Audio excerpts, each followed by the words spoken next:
the most games that any team will play on the Masters division will be 4. If they go to the 2-3 playoff, if they win that, then they go to the final tomorrow. So every single game here, incredibly important, and everybody doing obviously wanting to put everything into these games, but they have up to 3 games today, which will be pretty exhausting. Most of the USA team came in the day before yesterday and probably still fighting the jet lag a little bit. And very importantly, they aren't used to playing in 3 meters. This is a 3-meter deep pool, and I don't think the USA has any 3-meter pools. Almost everybody I talk to really likes the 3 meters, gives you more room and everything, but it definitely takes some getting used to. Yeah, I think especially with what you're seeing in the footage for us, you can see why it's such a great product to have. But I think as players, it really rewards everything you get in terms of your fitness, that ability to stay down, the fact that it takes that extra meter up and to get back down to the play gives a lot more space, so you're able to see, you know, the skillful players able to really exploit the space when they break into it. And even though this is a shorter pool court than we have a lot of the time. Well, this is what the length of the sport we play in yards in the U.S. So this is actually probably pretty similar length to what we normally play with. We've lost our screen. Hopefully that will be back. There we go. And they're off. So again, USA in black. They'll be coming from the left in the pool, going to the right, and France from the right to the left. We're having some technical difficulties. Here we go. It's France from the drive. Early push, yep. No. All right, our screen keeps dropping off here, so it's we'll do commentary when we can. We're on right now.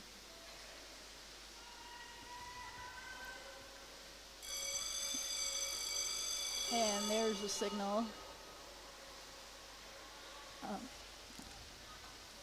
So it's good defensive rotations in that corner for the USA to start out after that initial pressure from France, and they're going to have the advantage puck here, probably on the 5 and 2 meter corner defensively for them to hopefully make a little bit of a drive down that far side wall. So USA with the advantage, and France really with a lot of bodies down. They've been, especially on that drive there, they had the numbers down.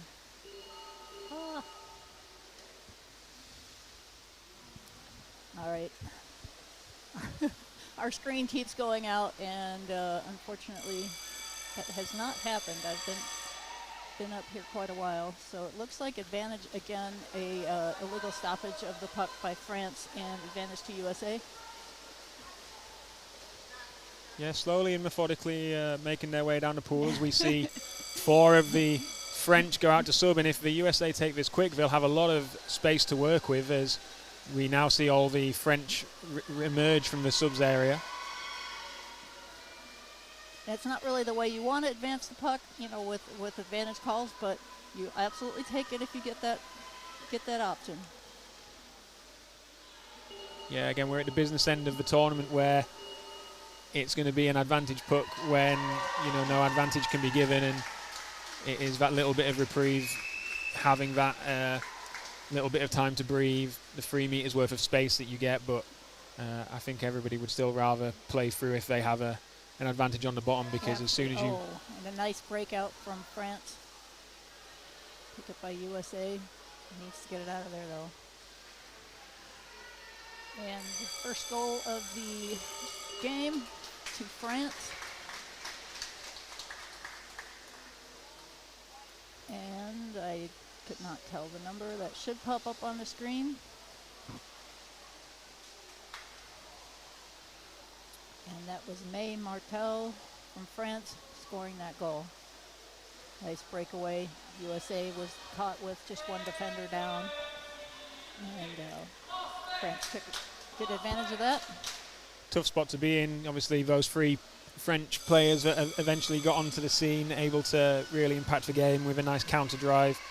And like you say, isolating that offside back, who did it really well initially to rip the puck off the French stick, but then just left a little bit alone as the second player came in to affect the play. Yeah. The USA doing a nice job keeping possession. That's very, very important in this game. And the USA going down the wall. We tend to play a lot on the wall. Nice lineup of players. I believe that was Jackie down the wall. And really nice push by USA, making up some good pool. Didn't get their support in there. That was a free puck. We had 2 French players coming down a little early than US. Now we've got the players down, but French, they are not going to stop. That is just a crazy drive. Well done, France. USA needed to be on that just a bit earlier. And I think we weren't expecting that that long drive there, expecting that to get turned around and be able to take it off. And that's Murden Denizo or something like that. And I apologize. I am absolutely certain my pronunciation is horrendous. Like you alluded to, then that goal coming from just a loosely left puck, and it was in a great position. As we look at its overhead, it was probably just inside the 4 meter mark. Yep. But without the black stick for the USA just being there like that split second earlier, it's allowed the French all that space to again just counter-attack. So there's a lot of things in these from that initial drive where I think Coach Darrell will be happy with how they've gone forward. Eventually it's just trying to figure out how they need to adapt and finish off these drives to come away with the goals. Right, and they had before that last goal was scored, they had a really nice drive. I think it was, everybody was down for each other. They were moving the puck very nicely and stuff, and it, like you said, it just fell apart very briefly. But in this kind of a game, that's unfortunately pretty fatal. And nice job connecting, but we need numbers down. And there comes the help for USA. Looks like Jackie. It was a good job by that player, just being patient and going east to west, trying to make sure that they didn't leave the puck unattended, and that gave the time for that player to again come down that extra meter and get down to help their teammate. Yep. But France is just very, very strong. They're getting possession and just a little bit stronger, just holding on to the puck when it's a 1-on-1, and often it's 2-on-1. The US doing a good job of regrouping there and initial clearance, but it's going to be an advantage to France for illegally advancing the puck away from their goal by the USA. And here we'll see Coach Darrell just use this opportunity to gather his players and have the first time out of the half. Yep. Good choice for USA to use that timeout. They get 1 per half, and it's easy to get a little flustered when you're down 2-0 this early in the game. Is it 3-0? It's only 2-0. It is 2. Okay, I'm losing track here. Oh, that's right. They did clear that last one out. Yeah, and it's very, very important for the teams to just calm down, play that point, ignore the points that happened before, and then just play your best hockey. And you don't want to let that get you flustered. I don't think that the U.S. Masters women had anybody to scrimmage against yesterday. They were scrimmaging against themselves. So this is really their first time against any opposition. And again, they'll play France. They've got very, very few games to play. So it's easy to start feeling a little frantic and panicky. So hopefully everybody regrouping, settling down.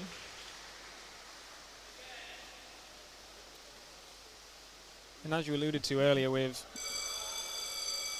it being potentially 3 games in a day for 2 of these 3 teams in this Masters women pool, as we see the USA successfully defend that advantage puck, and will have the advantage puck for themselves to try and move out of their end. It's a very tough schedule for considering, like you say, I don't think any of these teams, given the schedule, will have had a scrimmage. Right. They had their practice time yesterday, and I don't know if any of them scrimmaged. And the U.S. is so spread out that these ladies get very few chances to play together.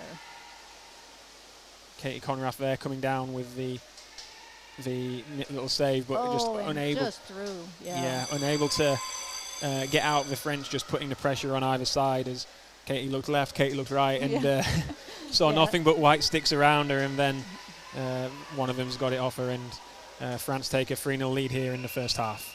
Yep, and again, France did a beautiful job just having a lot of bodies down, and it does not leave the defenders a whole lot of choice. Well played for USA, but just overwhelmed.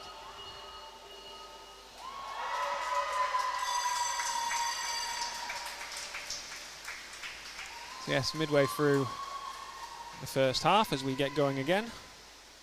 And France right through the middle. USA does come out with that. And up to the far wall, a little safer. I think the next game in this pool in 3 hours, around 11 o'clock local time, that will be France taking on Great Britain, the other team in this division, and then it gives Daryl and the US women a bit more time to try and number one, they get to watch Great Britain in their first game, and a little bit more rest between the two of their earlier fixtures today. France had that advantage, and there's another hard push on the US goal. US has a defender down, but very well done there. But yeah, it's just too many bodies down for France. USA is getting more into the cycle.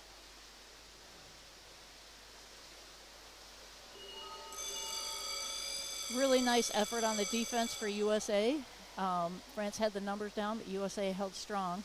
And it looks like advantage to France now. Again, a illegal advancing of the puck. Gloving call, but doesn't actually usually have to be a glove. And USA is taking subs right now, which is good to have fresh players in, but it's a little bit risky on that defense. Looks like they timed it okay. That's exactly what I was going to say. You just see, and it's the referees at these tournaments are normally, especially when you get to the semi-final stage, as we are with the main structure of the tournament, they're so quick at getting everything set that it can be detrimental. Yes, you need your fresh players in, but if it's scary, if it's a 6v3, especially on that far side of the pool, then it's difficult. But we see they've come down, they've made the effect, and trying to make their way out their own end. But it's the last defender for the French who disrupts that attack, and the USA are back straight away under pressure. Did get a USA player down, but coming in a little bit late. See if they can clear this. Yeah, it looked like as soon as that USA stick managed to get the puck, there was a referee coming to the surface, and I thought that in that situation, that's going to be a foul in favour of the USA, as we see France take their timeout with 4.5 minutes. Yep, and then USA, after the timeout, USA will have the advantage. Hopefully can keep moving it up the puck. USA is doing a really nice job on the defense, but then once it gets cleared out, they need to switch to offense and get moving ahead. And it's, of course, exhausting when you're defending your goal. Everybody gets tired, and you see someone else swimming it out, and you're, thank God, but you need to get down there and help. Yeah, and it can be really tough, especially when you get to the back end of this tournament where the legs are a little bit more tired, and you've got the adrenaline because you know how important every second you spend down on the bottom is.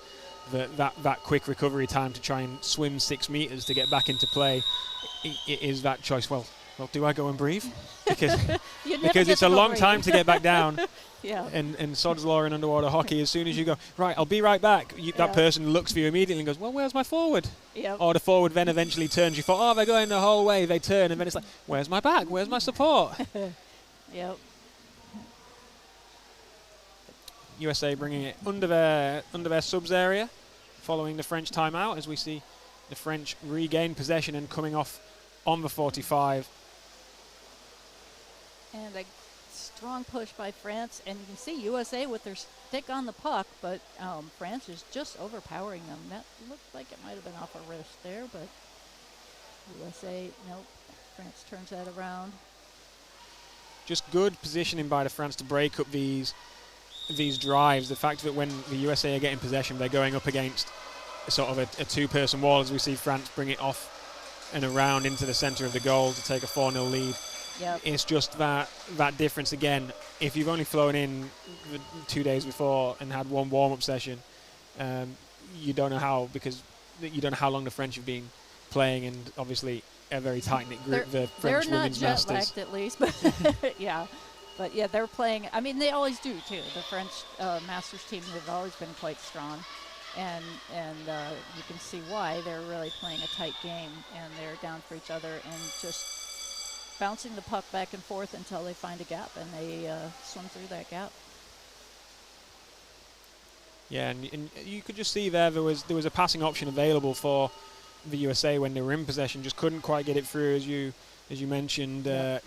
Intercepted, whether it was off the edge of the stick or the wrist.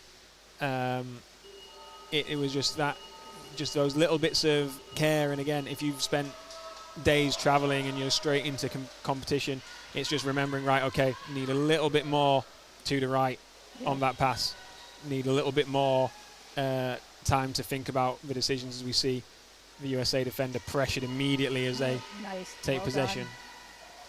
Does have help coming. And she still needs more help. Okay, got the help coming from the sub box. Well, that's why it's a common trend to reset on your subbing side wall, so that you don't have to go too far. Oh my gosh, yeah. And if you want That's to, miserable swimming all the way across the pool to get a sub.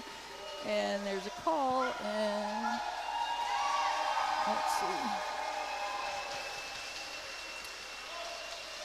I can't see the chief ref. It's I believe it's a player potentially coming out for a minute, our first sin binning, and it's going to be advantage to. It's going to be advantage to France. It's. It was a. We call in the U.S. we call it a headshot, but I mean it's just.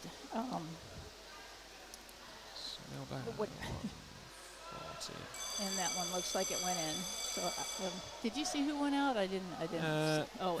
Helene out. But it's a dangerous play, or boy, my brain has just stopped working. And that goal was by Claire Lee. So Helene is out for 1 minute, and it would have been 2 minutes if it was a headshot. So it's just play that was deemed unsportsmanship-like. It's always it might have been just a little rougher maybe than necessary. It's not clear. Always interesting, because the rule book says that any if you signal unsportsmanlike call, then it should be a 2 minute minimum. It's I thought it was the rule 2 grid. minute if it was a headshot. It can just be anything. But really, okay. So yeah. So whether it was just the fact that they said. That's what they called it, and then they made it 1 minute. So who knows? But because you can have levels of like foul which you think are more unsportsmanlike than others in terms of the way that you block, and that's why there's all these different categories. Right. As the French still trying to make the advantage on this 6v5 power play, but Helena's got back into the pool now, and the way that the play was going, advantage puck to the USA, which we'll see out this first half, with the French leading 5-0. So do you know do they still have the 5 minute option for absolutely. But I haven't actually seen it in this tournament yet at all. No, I've not seen. I think the last time I saw it, I think Alyssa Oates, now Alyssa Tremlett, was in the World Championships in Gold Coast, and I think it was the semi-final that they were playing where she was sent out for 5 minutes for Australia, and it's just that interpretation of, if you do something for 5 minutes, like you say, it could be a shot which hits the head of the person, and you see, like, right, I can see that you're right in front of me, and I'm just going to put it there anyway. Right. And that sort of, it's dangerous, and the referees say that you should have pursued other options. Whereas if I think, okay, I'm going to try and go for this tiny gap between your ear and my player's ear, and you can see I'm doing that, but you're swimming in that direction, it's like, okay, I can see you were aiming for space, but it was still dangerous. And the top level of referees, like we have here at this tournament, will say that it doesn't need to hit your head for it to be dangerous either. But they still do have the option. Oh of yeah, 5 minute. and obviously that's just in relation to the, shots to the head. When players get into friendly scuffles, if it starts being a little less friendly, and usually it's somebody has fouled somebody on the bottom and the person retaliates in some sort of fashion, that's when we see potentially the flat arm across the pool, which is the total dismissal because it's not unacceptable. It's unacceptable within the game and what we try to promote with the top level of our sport. And I've been there as a player. I'm sure that lots of people that are listening have been there as a player where you've gone the whole game and you're like, this guy has grappled me all the way through the game. Please, can you just send a foul? And then you've just had enough, and for some reason you just like throw an elbow or anything.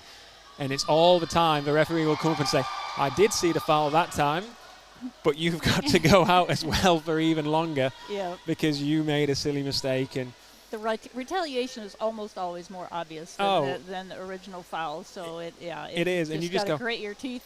And the funny thing is, you come out, and whilst you've got that enforced rest in the sin bin, you go, why did I do that? That was just stupid. I got it boiled over. But 100%, the player that you retaliated against will also come around and go, yeah, I've been there. Yeah, I'd probably feel like that if I was being grappled by you all the way through the game too. Yep. But no, so throughout a 15-minute half, no real trend within the goals. I think obviously the French had the 6v5 power play when Helene was out on the side for her minute, and other than that, it's been two counter-attacking swims early on in the game, and then a couple of good drives which have come after. Yes, they've been USA advantages, but let's not forget that's still a break for the French. They've got 6 players behind the puck, and they're just able to utilise that sort of positional reset to then attack on the 45s and off the wall, and that's what's probably been more of a struggle for the USA women in that first half. So maybe something that Daryl will address, but like we said before, promising signs as the USA take this advantage puck. Well, and Andrea just had a really nice drive to the outside and was all by herself on the wall, and then the team did show up, so that was excellent. If we just tighten that up a little bit, now we've got Elen going up the wall. We seeing a little bit more aggression here from US and putting a little bit more power behind their fight, which is good. Just need the bodies down, and there's another call. And this time advantage to France. That was a stick infringement on USA. So USA in black is, no, wait, that was against, switched directions. So that was for USA. Against the USA. So France will have the advantage. USA. Yeah, sorry.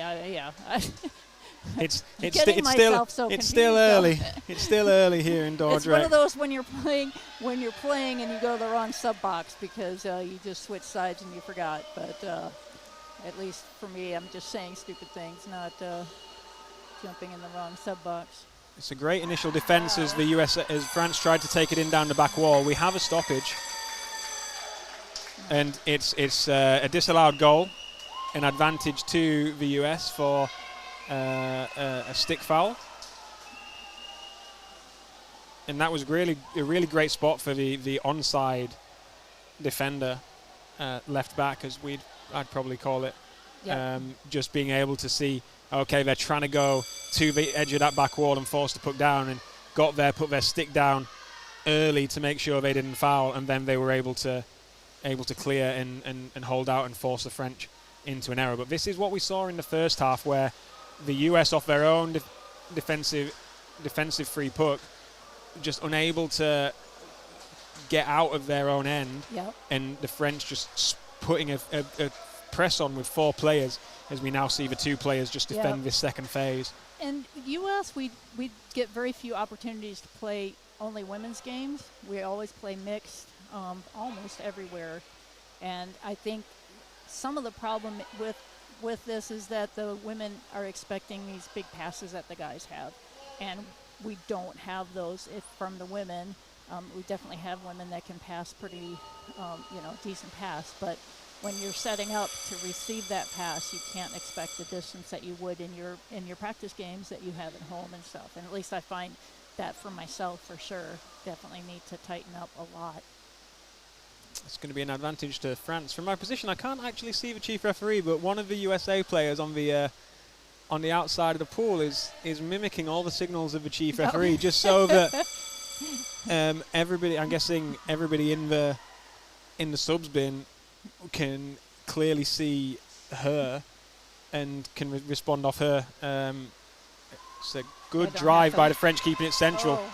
Fantastic initial defense by the USA, and it's the referee at the back of the pool who spots an illegal advancement, and another solid defense in front of their own goal, which has kept us scoreless for 4 minutes in the second half of this game. Well done, USA. You just need to keep moving it out, and the defenders are getting really tired now. So got the sub box right there. Offense hopefully nice and fresh. Let's move it out. Yeah, as Katie Conrath just emerges at the top of the screen there in what looks like more of a full-back, centre-back role. Goalie. So many different names depending on which country. And which formation and whatever. Nice. Well done. And the France is picking that up, though. They've got players lined up.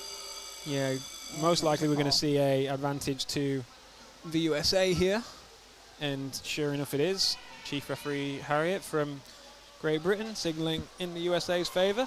But again, it's these situations where maybe it's just a little bit more patience is required by the USA as they're making their way down the wall. I know the French will be happy to stack themselves there, but it's when they're trying to come off early on these 45s, they're a little bit isolated, and a better body position by the French is what's allowing them to get these counter-attacking swims against them. Yeah. And like we see, they've kept it on the wall a little bit longer, and they've made good headway into the final 5 meters for France. But here they come now, and a rare loose puck by the French, and USA just putting it straight back onto the wall, allowing them chance to get down, regroup, and try and find their first goal in this game. Nice attempt at that swing to open up, and France just taking that and swimming it, and it doesn't look like she's going to go the whole way, but she has help coming. And a hard push. A little bit risky going to the middle there in front of the goal, but USA does hold on to it. France picks it back up. And a strong push, but that bell went off before the goal, so see what that call is. Yes, another illegal advancement by the French. Just trying to make the most as they're on these drives, which was well set up there by the French captain, who again I will not butcher their name with my Yorkshire accent. But a bit of a let off there as we're down to 8.5 minutes left in the game. And USA bringing it underneath their subbing area. And it's just, again, these bits where just the French able to get it off the wall and trying to pop in on the 45. As we see another stoppage. And this one goes against the USA. So USA, once again, is right in front of their sub box so they can get fresh players in. They need to put everything in here, and a timeout called from USA.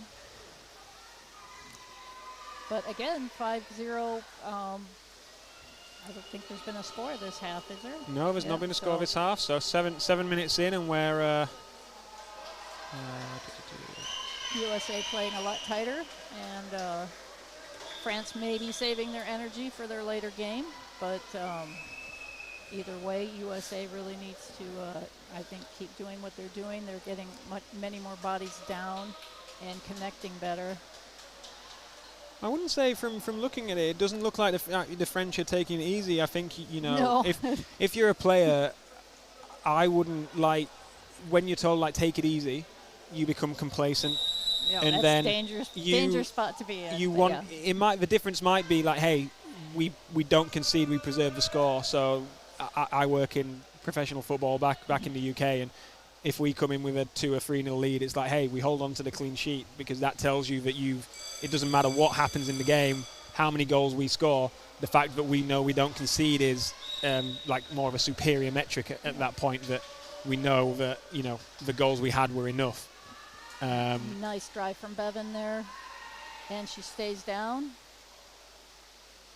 Very nice play, but there's a call. I'm going to predict some sort of illegal knockdown and advantage to the US. All right. No, stick foul.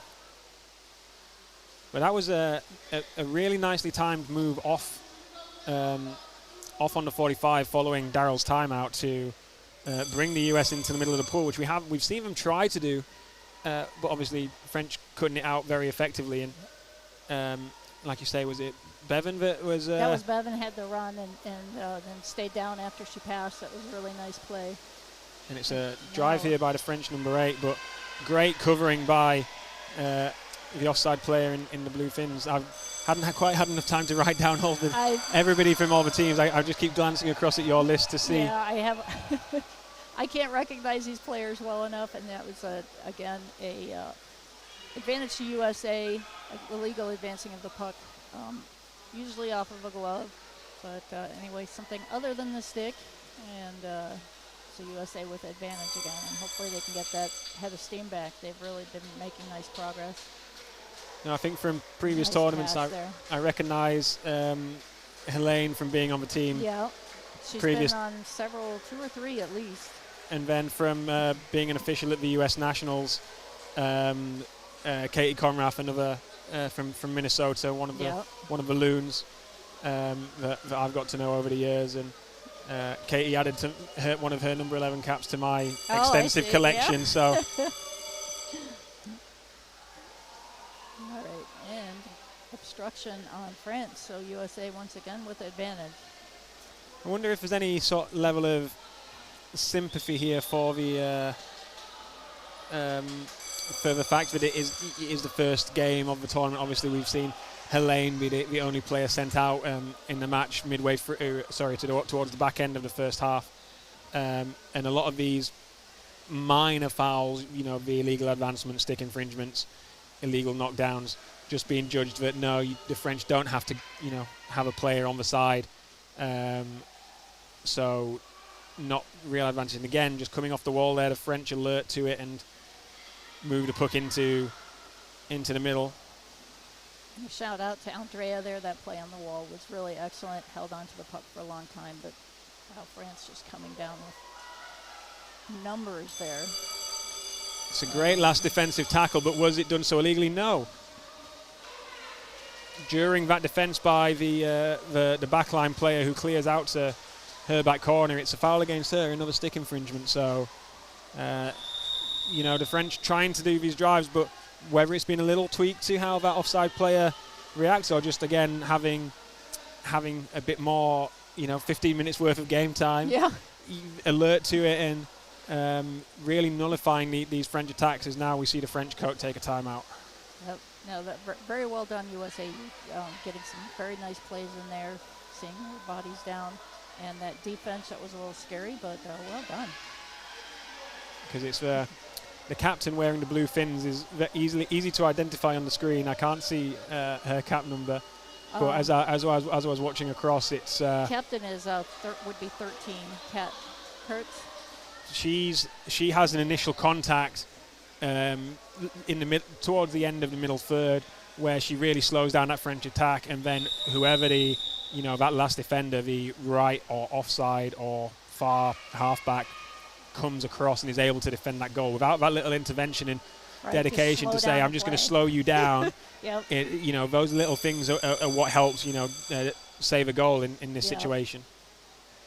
And that was sort of a key factor for me when I started playing back, is when someone told me that's my job, is to slow things down.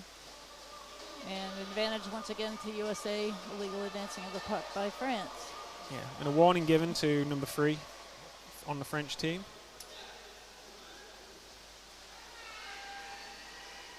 No, I don't like the halfback positions.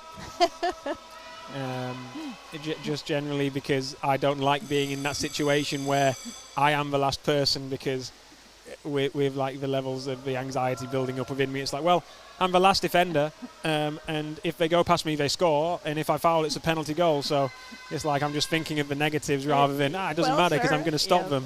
Yeah. Better just slow down until you get help.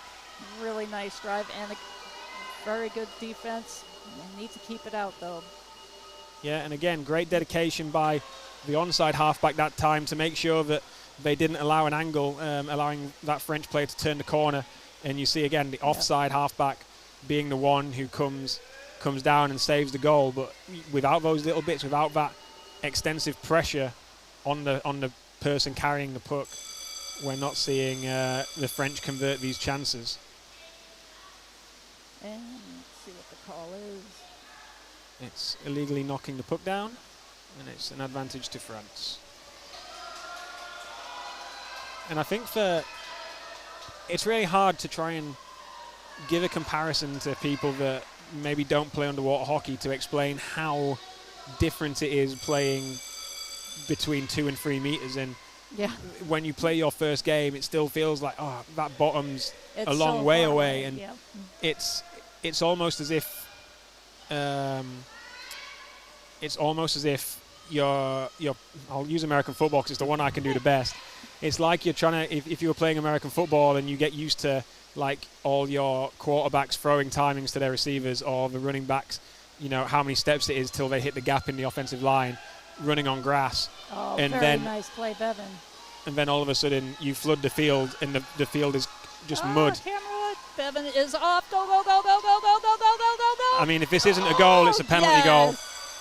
Oh, outstanding swim. Job by Bevan. She is such a powerhouse. When she gets going, she will not stop. But she fought for that puck, got it up off the wall, and when she got going, she kept going. Beautiful play. Very well done, USA. And Bevan, wow, kudos. That was amazing. I mean, she's had that on the cards. She's shown it a few times where she's got on the puck and she's had that swim in her, but the French have shut her down. But absolutely no chance. And I think from 5 meters out, the French player trying to come around the glove wasn't doing so. And I can't see if there was an advantage by this near side official, as we have an illegal sub on this side. So I'm wondering if... No, it looked like an illegal sub coming from the subbing area early, before the puck was touched, but the referees get it right. But yeah, it just looked like it was on her glove early. And we've got an advantage puck to France. So with 70 seconds left on the clock, it's going to be Daryl Brambilla really hoping that his team can hold out and win this second half 1-0, as France are down in good time to take this puck. Everybody down for the USA as France try and go straight down the middle of the pool. It's a great initial stop as we see Helena down there, and it's knocked behind her, but she does great to save it with the inside of the stick. And now USA trying to take it down the back wall into their defensive corner with 50 seconds to go. And the French trying to stop it. Very wide pool here in Dordrecht, and the puck's come out the corner about 4 meters down that far side wall. And it's France now who emerge on the 45, trying to drive back towards the goal. Good numbers down for the USA, who nullify the attack once again. 30 seconds left on the clock. If you're trying to preserve your 1-0 victory in the second half, as the puck hits the metal, but it's another save by number 3 there, and France stop it from going out too wide in the corner with 15 seconds left. USA need to get the bodies down, try and make contact on the puck, and they do. Great early contact. There's going to be a foul here. Shouldn't be a penalty goal, but I would imagine it's going to be an advantage puck to the French, as it just became a little bit disgruntled. And they'll only have 8 seconds to finish. They've got 8 seconds to take this advantage puck, but it's going to be a 6-on-5 power play to end the game, as I'm looking to see which player it is from the US who's going to the sin bin. But that was a very prolonged defensive effort for USA, and a lot of really nice saves. Yeah, and again, with the way that the fouls and the stoppages are pulled up, it's probably not from that last little bit of momentum after the US saved it, but somewhere within that passage, a a foul which has been quite impactful. As it's number 12, I think, who goes out. And USA have the initial stop. 3 seconds left. Another great stop on the goal by the US. And the puck is in the goal, and it's most likely that that's going to be no goal. given. Well, they said... and because it was right at the buzzer, we're going to see if that goal does count. It looked like the players had stopped. The chief ref called it as no goal, but then the timer... I think they're discussing now whether the bell went off before it was scored or not. I feel like this could be a situation where we say the puck might have been in the goal before the buzzer went, but did the ref see it? But I thought that's what would happen, and a great way to end the game by the French to make an effect of that, scoring with almost 4 zeros on the clock. That is so frustrating. USA held them off, and I'll put 0-0-0-1. Yeah.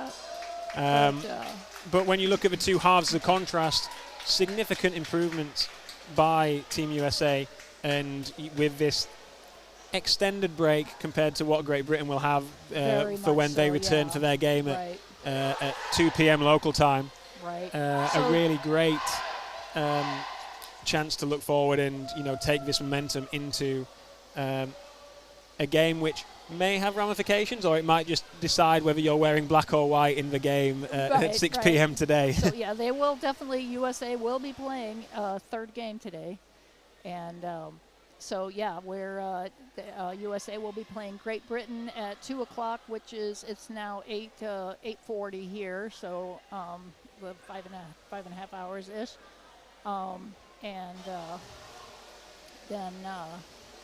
Anyway, meantime, anybody in the U.S., thanks for watching. I know it's very late, middle of the night here. We'll have in an hour and a half or so, we're going to have the elite women playing Poland.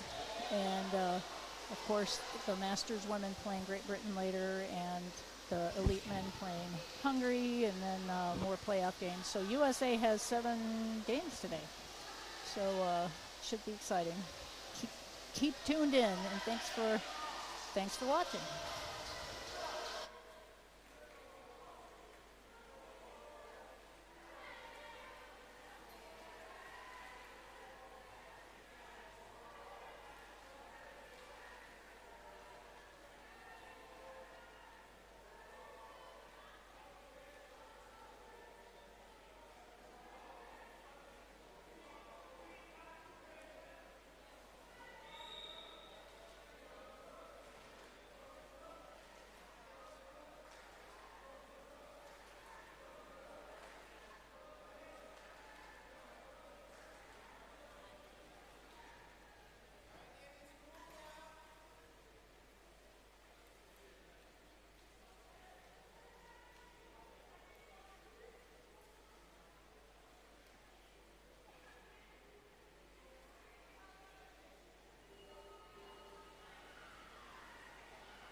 Now we are muted. Now you can talk.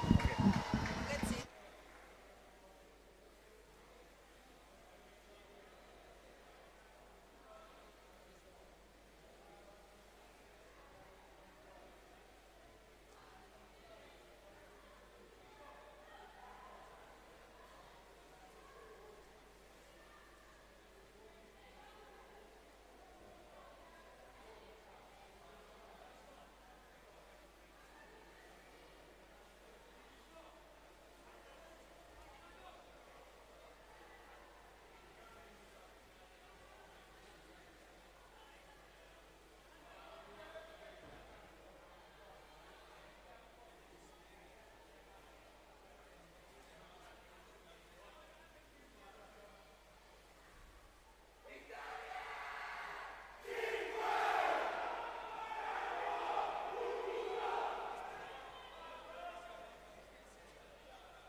Hello and welcome to the Day 5 game in Court A, Italy versus Ireland. Buongiorno a tutti, siamo qui per la quinta giornata di questo fantastico campionato in Dordrecht, dove le ultime due partite per la nostra nazionale, che questa mattina si scontra contro la selezione dell'Irlanda. Mancano poco più di un minuto all'inizio della partita. L'ultimo discorso del coach Alessandro è stato fatto, i giocatori adesso sono pronti e la stesso on the Irish side the coach has already spoken to the guys, so Yeah, the Irish are always ready for a good fight.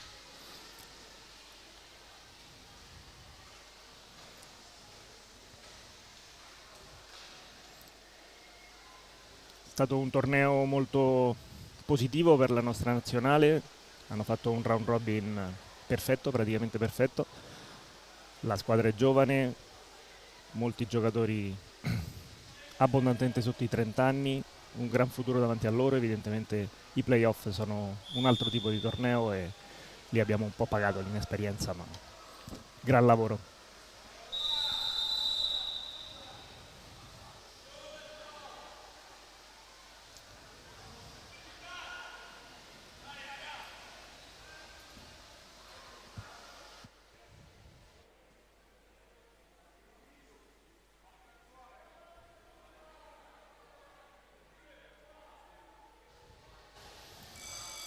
Okay, so the game starts.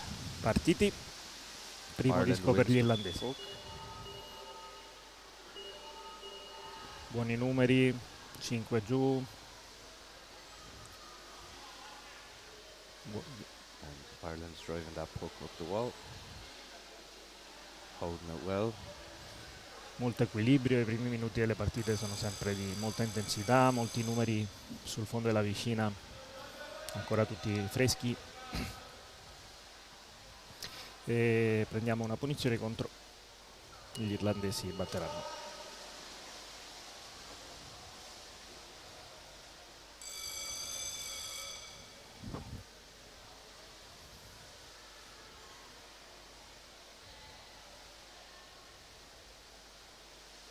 Buona uscita adesso verso il lato, una buona apertura, c'è possibilità di nuotare. Gianluca,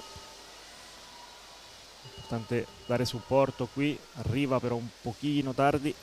Buona gestione del capitano irlandese e ripartenza. Number 8, a very strong back. Max holding 3 Italian players down, as you saw. Adesso Nicola riesce a prendere un disco e partire in diagonale, attenzione, è una buona occasione. Entra Nicola a dare supporto, ancora continua la nostra azione d'attacco, buonissimo questo cambio di direzione, forse ci potrebbe essere una chiamata degli arbitri, no, sembra di no. Continuiamo una buonissima pressione sul disco, ma gli irlandesi si difendono molto bene in angolo e adesso sì, la chiamata dell'arbitro è a favore.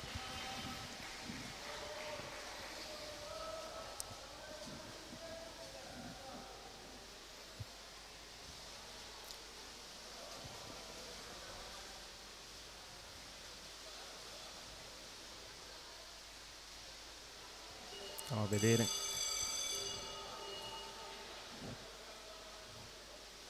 Un buon disco dentro Nicola e la salvano benissimo, ottimo salvataggio da parte della difesa irlandese. Beautiful Sembrava save by the Irish. very good save.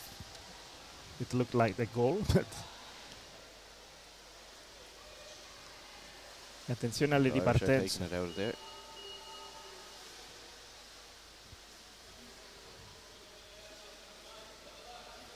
Ottima giocata di Davide qui e Nicola può nuotare, aprire il gioco, bravissimi ragazzi, stanno giocando veramente bene, cercano il campo aperto, le diagonali, i giri e il supporto, un pochino di più di velocità. Adesso mettiamo questo disco avanti Nicola, un attacco molto buono ed è gol. De gol, vediamo se c'è stato qualche... No gol, l'arbitro ha visto qualcosa. Disallowed.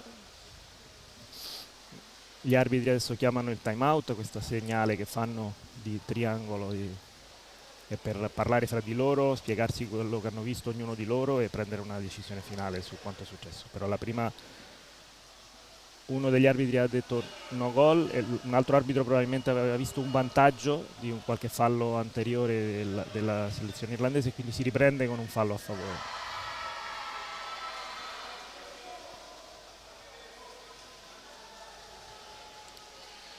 So it looks like the goal was disallowed, and now it's going to be a 3-2 the Italian team. Un'altra punizione in porta, bisogna The cercare Irish can di... defend this and get it out of there, but they are fighting hard. Un'ottima difesa dell'Irlanda, queste punizioni. Accumulano giocatori sul fondo e non salgono fino a aver difeso e portato fuori il disco. E questa volta il fallo è contro e c'è un avviso ad un giocatore italiano per un fallo con il braccio libero. Okay, so the Irish get a chance now to take it out.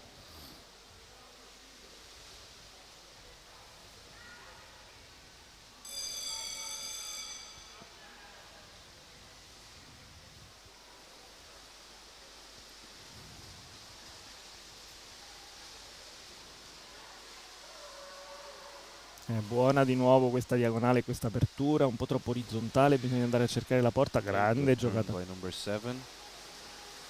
We have Akin and Kieran pushing.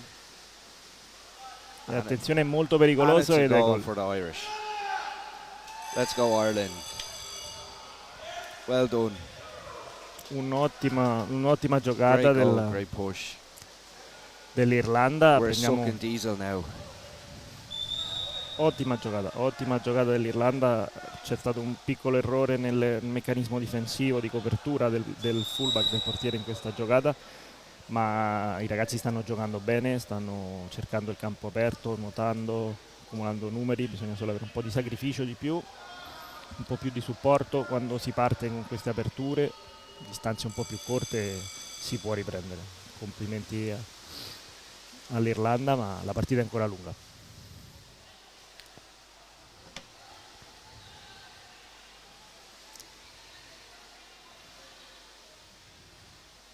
Vediamo Nicola Gargioli, il capitano, un buon lavoro di double team sul muro, ma gli irlandesi sono forti, cerchiamo di uscire, ma un'ottima lettura della diagonale da parte del giocatore irlandese. C'è una chiamata degli arbitri a favore dell'Italia per pugno.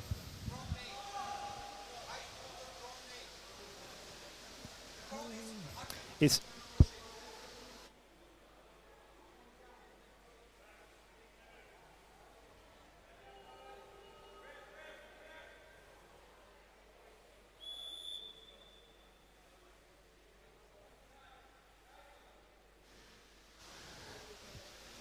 time out per l'Irlanda, un minuto per prendere fiato, riorganizzare le idee. Hopefully the Irish can take a quick break, regroup, and get back in there. Drive that puck out of our half, and hopefully hold the Italians back.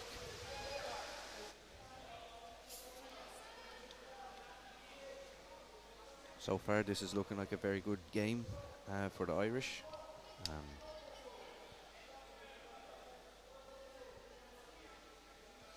We did play them earlier this week, and the Italians did win 6-2. So hopefully Ireland can get back and get a win against them as well. Sì, come commentava Paul, nel round robin, nelle partite del girone abbiamo battuto l'Irlanda 6-2, ma come vi spiegavo prima sono due tornei praticamente separati. Un girone non c'è ci sono solo dei punti in palio e qui c'è un dentro fuori, sono partite ad eliminazione diretta, anche se poi c'è sempre una seconda chance, però per giocarsi il miglior piazzamento, che in questo caso per i nostri ragazzi potrebbe essere la nona posizione totale, c'è bisogno di vincere questo tipo di partite, altrimenti si scende per giocare la finale dell'11° e 12° posto.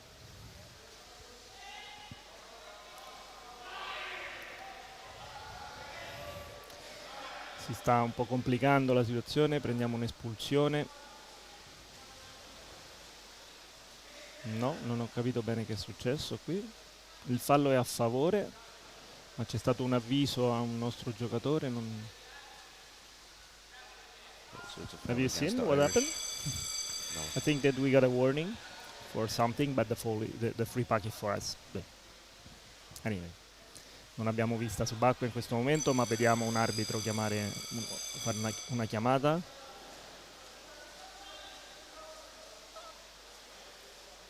C'è un'ostruzione purtroppo in fase offensiva e abbiamo un'espulsione per un minuto. Okay, so there's a penalty against Di the Elia. Italians. We have Elia out for 1 minute, and this is a chance for the Irish to take the puck out of their half, drive it into the Italian half, and hopefully make a chance for themselves. Bisogna fare attenzione, abbiamo avuto molte munizioni a favore, molto vicine alla loro porta, bisogna cercare di capitalizzare queste occasioni e soprattutto evitare espulsioni che mettono la squadra in difficoltà, anche se fanno parte del gioco, non siamo nel football, nel calcio, dove un'espulsione è qualcosa di eccezionale. Nel hockey subacqueo è un fatto piuttosto usuale. Adesso Okay, refs calling a timeout to discuss something that they're not sure about. uno degli arbitri ha visto un fallo di ostruzione degli irlandesi, del numero 7 se non sbaglio, e lo ha mandato fuori per un minuto, quindi torniamo in parità numerica 5 contro 5 e recupereremo il sesto giocatore qualche secondo prima degli irlandesi, quindi è una situazione potenzialmente favorevole per noi.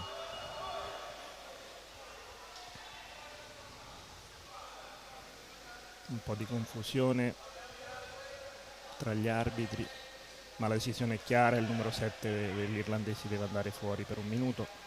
Bit of confusion there, but looks like number 7 is out for a minute.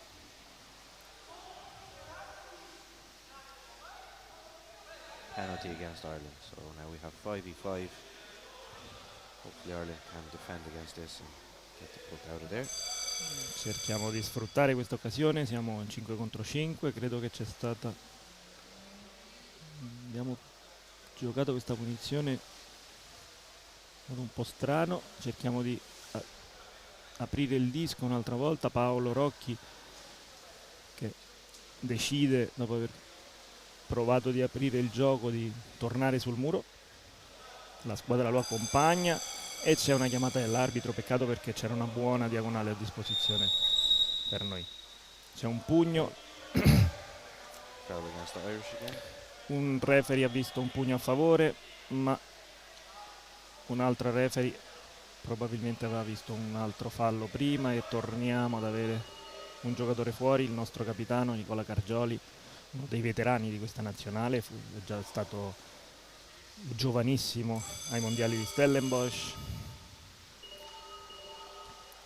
e anche agli europei di Castellón, le ultime 2 occasioni in cui l'Italia ha partecipato in tornei ufficiali CMAS. È un'ottima questa diagonale, nonostante l'inferiorità numerica c'è un'ottima situazione di attacco, ma gli irlandesi stanno difendendo benissimo. Siamo dentro, vediamo che succede, difficile capire, c'è una chiamata e probabilmente potrebbe essere potenzialmente a favore. C'è di nuovo il time out degli arbitri, quasi scontato. In queste situazioni hanno bisogno di parlare fra di loro per capire ognuno dei 3 cosa ha visto, confrontarsi con l'arbitro principale, che alla fine è quello che prenderà la decisione dopo aver ascoltato le 3 versioni. In questo caso Christophe è l'arbitro principale, un ragazzo belga con una ottima esperienza di arbitraggio alle spalle.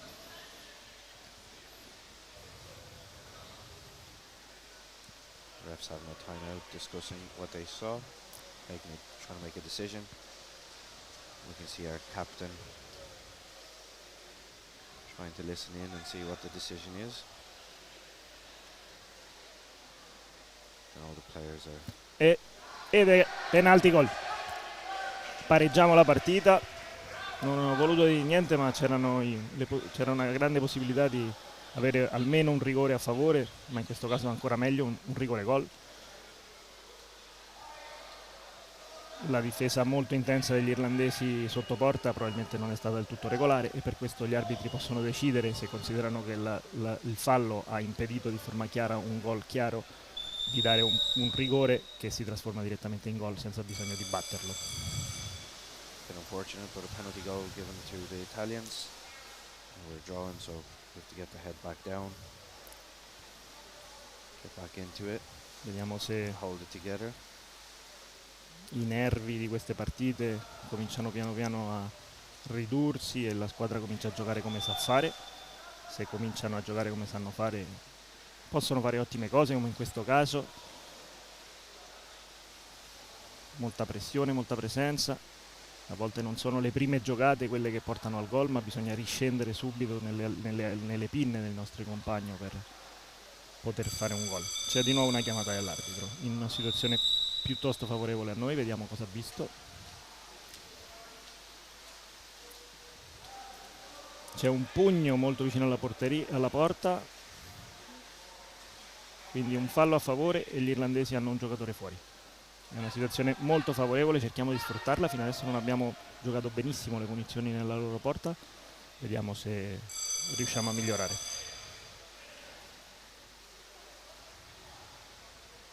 No, per fortuna c'è una chiamata arbitrale. Let's see, è a favore. Siamo stati fortunati, ma bisogna stare molto attenti ai meccanismi difensivi in queste punizioni, perché non avevamo nessuno in copertura dietro ed era partito un irlandese.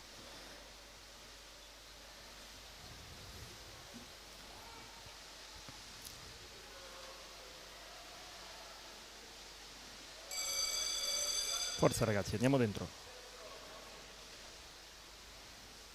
Bene, buona la giocata. Il disco è lì dentro, non si vede assolutamente niente. Appare il disco nel gol. Vediamo cosa dicono gli arbitri. Sì, gol convalidato, 2-1. Ora sì, abbiamo saputo sfruttare superiorità numerica e punizione nella loro porta. Forza ragazzi, bravi. 2-1 to the Italians. E Alessandro chiama time out. Una buona decisione, siamo a 3 minuti alla fine del primo tempo. È importante in queste situazioni, la squadra avversaria sicuramente dopo ricevere un gol ha sempre una reazione di molta forza, di impatto sul disco, e a volte dopo aver fatto un gol alcune squadre tendono a abbassare un po' le braccia e a pensare ok, ci siamo, abbiamo fatto il nostro dovere. Questa è una situazione pericolosa, quindi è una buona decisione di prendere un time out in questa situazione per riconcentrarsi e uscire per il prossimo disco come se stessimo 0-0.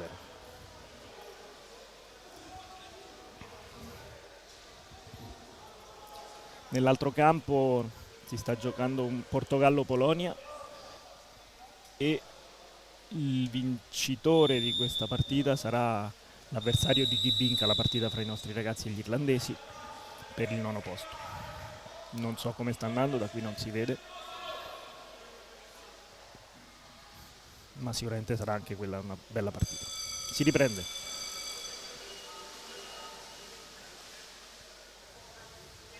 Ui. What a drive by Yeah. Kieran. Beautiful push. Quello che diciamo prima, no? Una grandissima partenza degli irlandesi, un tiro molto alto che probabilmente è stato interrotto in forma irregolare dai nostri ragazzi. Si riprende con una punizione per gli irlandesi.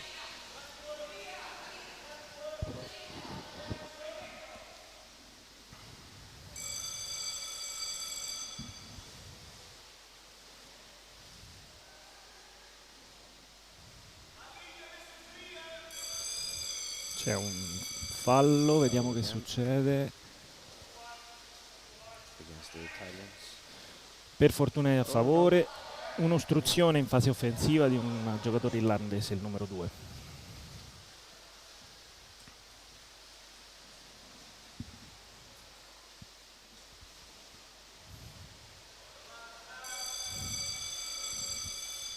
Benissimo, andiamo a cercare il campo aperto, vuol dire che i ragazzi mentalmente ci sono, non hanno paura di fare il loro gioco, si stanno sbloccando. Ecco lì Paolino che entra, nuota questa ottima diagonale, lascia questo disco aperto, perfetto, bravissimi ragazzi. Andiamo in protezione, sono ottime giocate queste, Gianluca riesce a mantenere il disco e entra molto bene, una ottima giocata dalla sua diagonale, lascia questo disco adesso, mettilo dentro. Hai peccato, abbiamo perso il nostro schermo. Great defense by the Irish there to get it out. Continuiamo. Keep it going. Prendiamo un contrattacco pericoloso, attenzione. Bene Paolo, bravissimo Paolo. L'altro giocatore veterano, Paolo Rocchi, dell'Altitudo Roma, anche lui a Stellenbosch e a Castellón. Questa è buona, no, questi passaggi vanno... Save there by number 7. Oh, bellissima giocata dell'irlandese in questa situazione. And Kieran's there to help him. Very nice skills. Come on, Kieran. Beh, pericolosissima Almost in giocata centrale degli irlandesi, Clancy bisogna came scendere back as come ha well. fatto il nostro attaccante, ma è gol. Yes, that's a goal for Irish. 2-all. Goal. Now we have a game on our hands.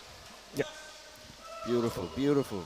Un'ottima giocata degli irlandesi What a play. nella zona centrale del play. campo. Sì, very nice play. Un gesto tecnico They're molto... driving that puck up and down the court, and the Irish are back in it. Yeah, gesto 2-all. tecnico molto buono, ma è la zona centrale è quella che soffriamo di più. E si è visto, bisogna in quelle situazioni che gli attaccanti scendano ad aiutare, perché la difesa può solo provocare delle rotazioni delle loro linee d'attacco, e se non scendono gli attaccanti a spazzare via questi dischi pericolosi è difficile per la difesa.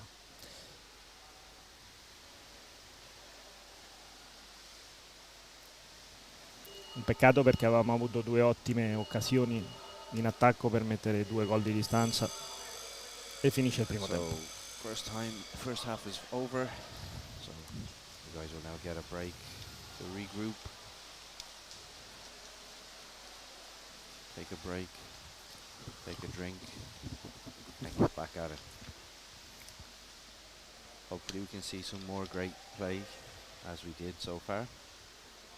Some great moves by some of the players. Interesting fact, Kieran has played the Italians previously in 2005. Yeah. Yeah, in Marseille. Okay. And I believe in that encounter they won one and they lost one. So hopefully we can repeat the same. I wasn't aware about that, because I actually started working and playing underwater hockey later. So è il momento di prendere fiato, riorganizzare le idee, i coach parlano ai loro ragazzi, è un momento questo molto importante in cui le parole che si dicono, la mente, soprattutto la testa, è la cosa più importante. Evidentemente bisogna esserci fisicamente, ma il componente mentale in queste situazioni è molto importante. E per un coach le parole da dire in queste situazioni vanno sempre misurate per far capire ai ragazzi quello che devono fare meglio e per fargli capire che basta solo fare le cose bene e che le cose poi, i risultati poi si ottengono.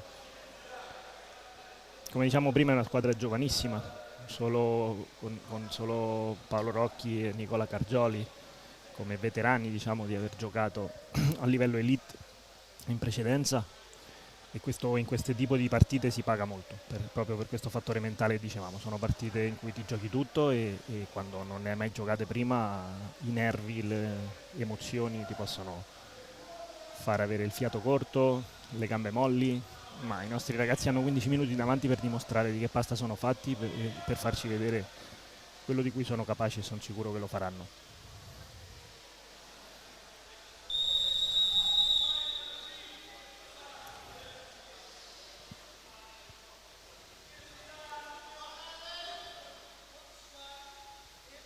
Siamo vicini a riprendere, gli arbitri stanno finendo anche il loro momento di riposo e anche fra di loro evidentemente usano questi 3 minuti per parlare e cercare di coordinarsi sempre meglio. È un lavoro difficile il loro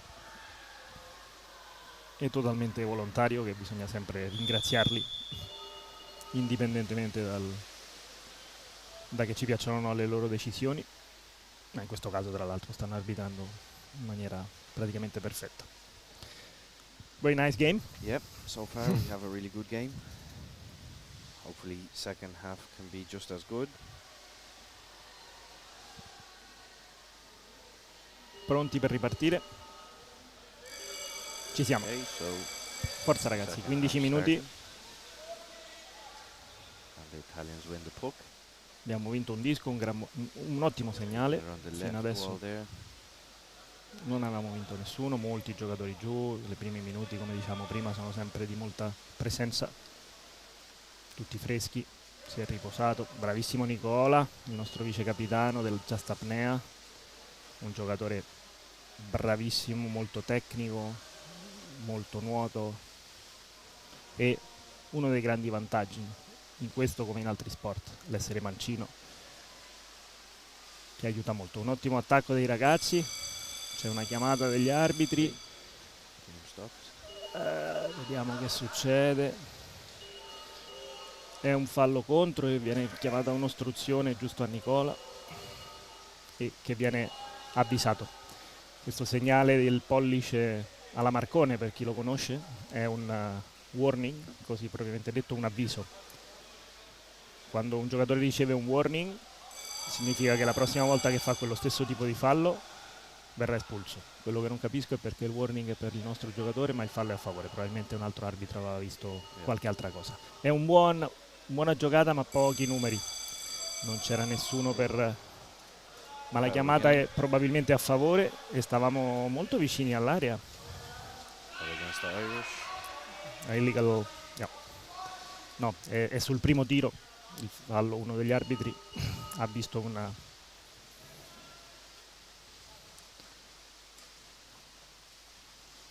probabilmente è stato fermato il tiro in forma irregolare da parte degli irlandesi. Molto bene, adesso abbiamo preso bene il fondo, bisogna partire veloci qui, non bisogna aspettare che finiscano di scendere. E qui c'è Nicola di nuovo molto ben posizionato che mette il disco dentro, bravissimo Nicola. Vediamo che dicono gli arbitri, convalidano il gol e siamo di nuovo un gol di vantaggio. Adesso ragazzi, mantenere i nervi saldi, continuare a giocare così, non ci facciamo prendere dall'emozione, la partita non è finita, gli irlandesi sono forti. Bravissimo Nicola, qui l'esperienza si nota, mantiene la posizione sul fondo, occupa il suo spazio, allunga l'apnea fino a quando il disco non è disponibile e lo mette dentro quasi da solo. Bravo Nicola.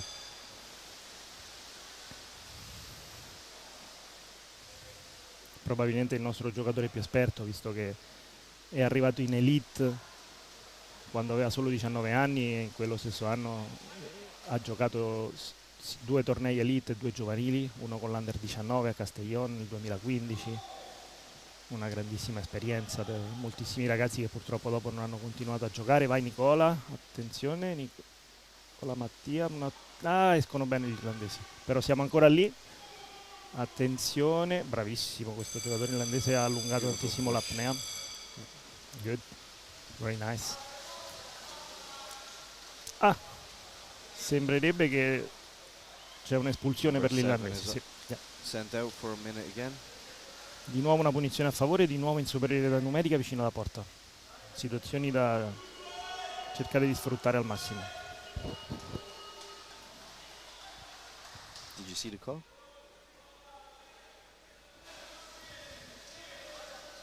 Beh, non siamo vicinissimi alla porta, però bueno, ci si può avvicinare pericolosamente, anche considerando è un ottimo tiro questo che viene dentro, e Nicola di nuovo lì, e si ripete praticamente in fotocopia il gol di prima. Vediamo se convalidano. Sì, 4-2, mettiamo un po' di distanza, ci voleva ragazzi, ci voleva in questo momento della partita, è fondamentale mettere una distanza di 2 gol. Mancano 11 minuti alla fine della partita e mettere un po' di distanza, quel fattore mentale di cui parlavamo prima è fondamentale, sia da una parte che dall'altra. Very hard to defend against the Italians when they take a free. They're all down there, working as a unit, and it's tough. Tough to face them. Finalmente abbiamo trovato il modo di sfruttare bene Hopefully queste punizioni. The Irish lads can get the head back in and make a game out of it. Adesso un passaggio un po' strano dell'irlandese, per fortuna siamo lì e riusciamo a mantenere la pressione sul disco, guadagniamo metri sul muro, è importante. Quello che dicevamo, qui c'è una nuova ottima diagonale, apriamo questo disco, perfetto, andiamo a chiuderlo. Va bene, siamo finiti sull'altro muro, non è la situazione ideale, vogliamo cercare con queste situazioni di entrare in porta con le diagonali e le aperture. L'apertura un po' troppo orizzontale per andare dritti in porta, però va bene così. Il disco è in angolo loro e c'è una chiamata. È a favore di nuovo. Questo fattore mentale di cui parlavamo prima, mettere questa distanza in questo momento del gioco, ci dà energie a noi e probabilmente ne toglie un pochino a loro, che cominciano a vedere la situazione un po' più complicata. E a volte questo può determinare un punto di inflessione nelle partite. Vediamo. Di nuovo un fallo in porta. Vediamo se Nicola, non so se è dentro Nicola. Di nuovo il disco dentro, ma c'è una chiamata.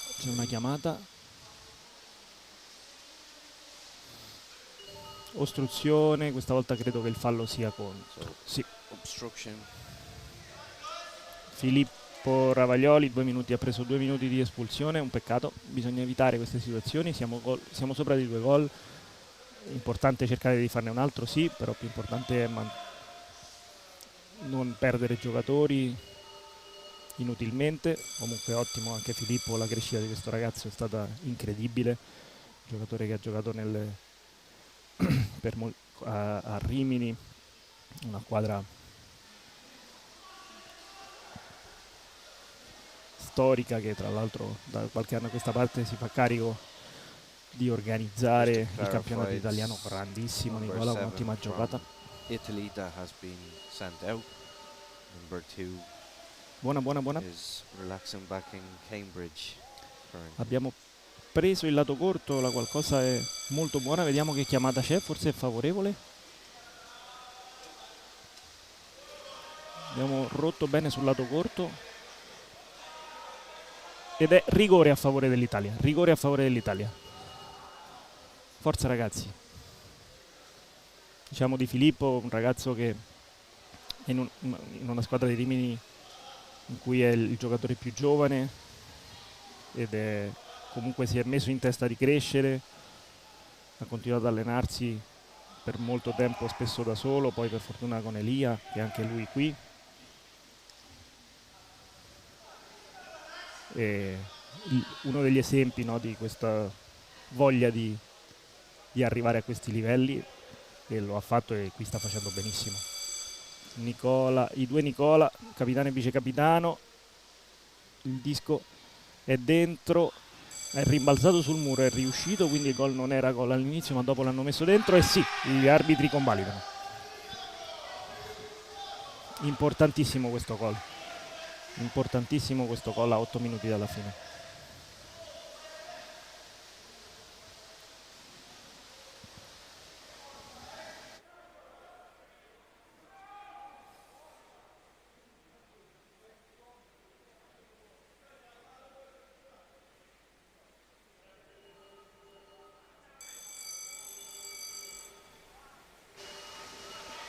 Di nuovo si va via per il disco, perdiamo un attimo. Ireland won that puck.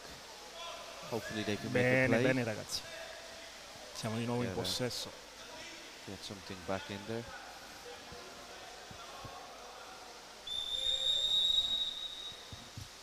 Diagonali, bravissimi ragazzi. Adesso come vedete si nota questa... I nostri ragazzi stanno... And the Italians are very dangerous when they bring that puck at 45 from the wall, bring it into the center. They're Yes. forced to be reckoned with.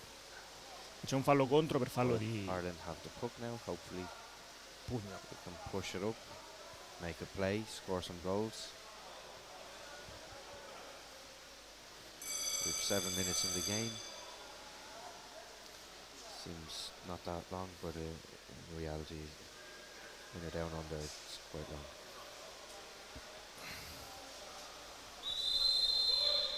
Un'ottima uscita dal muro degli irlandesi adesso, ma riusciamo Number 7 there trying to a push the interrompere. C'è comunque una chiamata degli arbitri, ma Nicola preferisce prima spazzare l'area pericolosa davanti alla linea di porta, davanti al canale che c'è tra le due porte, diciamo, che è la zona più pericolosa, quella che soffriamo di più, dove abbiamo preso il 2-2.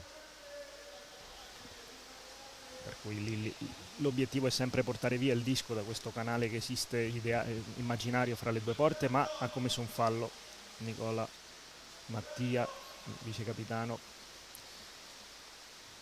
nel cercare di evitare questo pericolo, e siamo di nuovo con un giocatore in meno. Per fortuna avevamo recuperato Filippo, per cui siamo in 5 con 3 gol di vantaggio, una situazione che si può gestire, Another chance here for the Irish to get one back.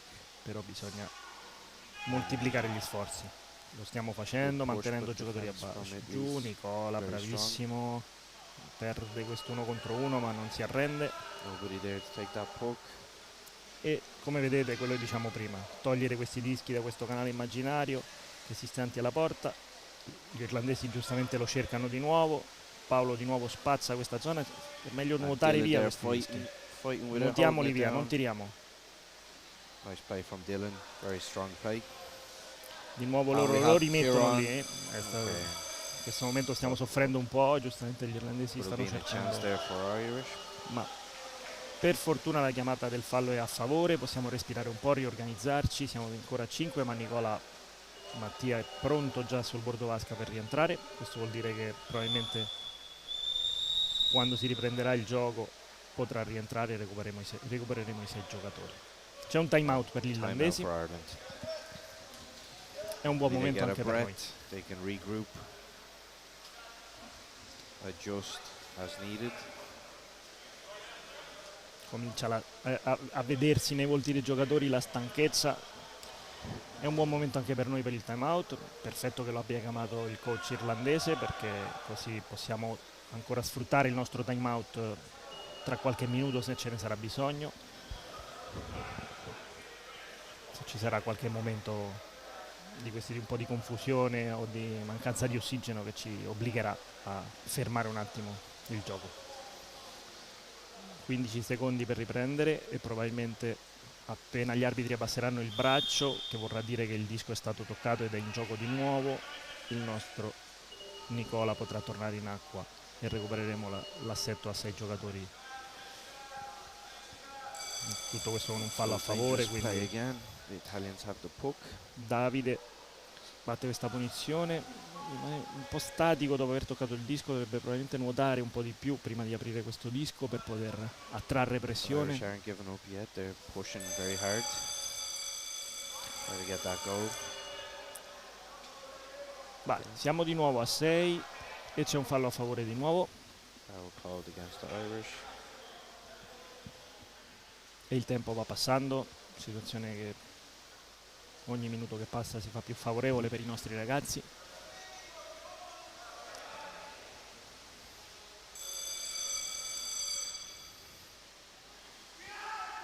Bravo, vedi, questo che lo diciamo prima, se nuoto a cercare la pressione e che un avversario mi attacchi e poi apro il disco, il mio compagno riceve il disco molto più libero, anche se gli irlandesi stanno adesso premendo forte, evidentemente vogliono cercare di rimettersi in partita, ancora hanno il tempo per farlo, ma usciamo molto bene in diagonale, non ci innamoriamo del disco, facciamo correre il disco e nuotiamo, bravissimo qui.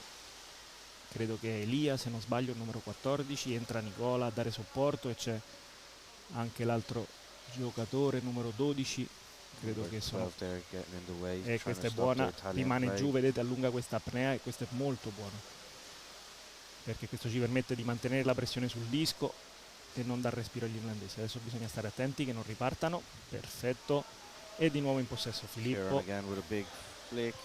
Non ci complichiamo la vita qui, portiamo il disco sul muro. Chiamata a favore probabilmente o contro? Sì, a favore perché gli irlandesi avevano recuperato il disco. Un minuto fuori, il giocatore numero 11 credo per l'Irlanda. Mancano 3 minuti, le cose cominciano a mettersi bene. E quello che diciamo prima, adesso il coach Alessandro ha visto la squadra che sta prendendo le decisioni che probabilmente non gli piacciono del tutto, ha bisogno di respirare un po' perché la stanchezza comincia a farsi notare.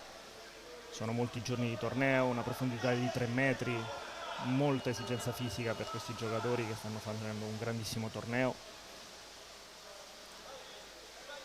E quello che diciamo prima, bisogna sapere anche giocare l'esperienza in queste partite con il tempo e il risultato. Stiamo vincendo di 3 gol, mancano 3 minuti, non prendiamo nessun rischio. Down to 5 players. It's going to be a very hard defense here, but hopefully we can get it out and hold out for 1 minute, hold the house down, hold it together, and we should be Gucci.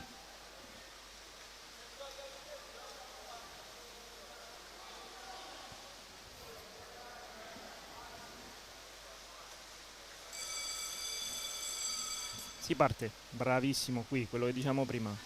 Se siamo giù quando suona e gli altri sono un po' in ritardo, si può... Qui c'è un ottimo attacco sul lato corto, vediamo che succede, il disco probabilmente ancora non è entrato, Nicola stava aspettando vedere se veniva, recuperiamo il disco che stavolta la chiamata sarà contro probabilmente, ma vedremo, difficile da sapere, forse hanno visto qualcosa prima. C'è evidentemente bisogno per gli arbitri adesso di spiegarsi quello che è successo per prendere la decisione finale. Attenzione, uno degli arbitri sta segnalando rigore gol, arbitro numero 4, un arbitro esperto anche lei, e ho visto che ha fatto il segno nelle discussioni che stanno avendo fra di loro di penalty gol, però ancora non è detto nulla. Continua, lo rifà di nuovo, è assente, forse sì, forse avremo un gol a favore, aspettiamo la decisione finale, ma l'arbitro lo ha visto e sembra abbastanza deciso ed effettivamente siamo 6-2 e qui sì che il tempo per gli irlandesi non è più sufficiente per rimettersi in partita e possiamo dire che andiamo alla finale per il nono posto questo pomeriggio. Non sappiamo ancora se contro Portogallo o Polonia, probabilmente Portogallo, è una squadra un po' più consistente della Polonia.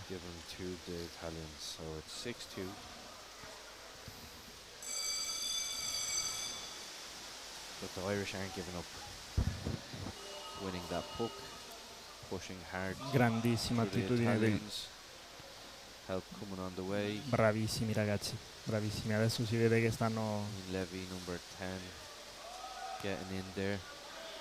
Senza paura, stanno giocando ormai senza più quei nervi che caratterizzano l'inizio di queste partite, il primo tempo. I nervi ci hanno giocato un brutto scherzo, ma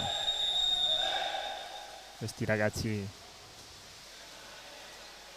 sono eccezionali, hanno un grande cuore, grandi polmoni, grandi gambe, un grande coach che ha saputo riorganizzare una squadra che erano molti anni che non andava a giocare in competizioni internazionali, e pian pianino ha saputo rimettere in piedi una squadra, un gruppo. Italians make a breakaway Ottimo for il it. back centrale, ci siamo lì molto vicini, non risaliamo, rimaniamo giù. Irish Bravo fighting Paolo, hard, tira fuori il defend disco that, da get it lì out of perché non there. c'è spazio. Ma buonissima difesa degli irlandesi, ma manteniamo la pressione sul Kieran disco. as usual everywhere. Bravissimi Getting his ragazzi. hands dirty, getting in there.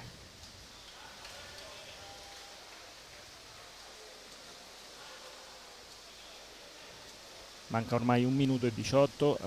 Negli ultimi 2 minuti delle partite di hockey il tempo diventa un tempo effettivo, si ferma il gioco ogni volta che c'è una punizione, mentre nel resto della partita, nel resto dei 28 minuti, il tempo non si ferma mai, a meno che gli arbitri non fanno questo segno di triangolo in cui devono parlare fra di loro. In questo momento sì che il tempo si ferma, evidentemente è un momento in cui non si gioca.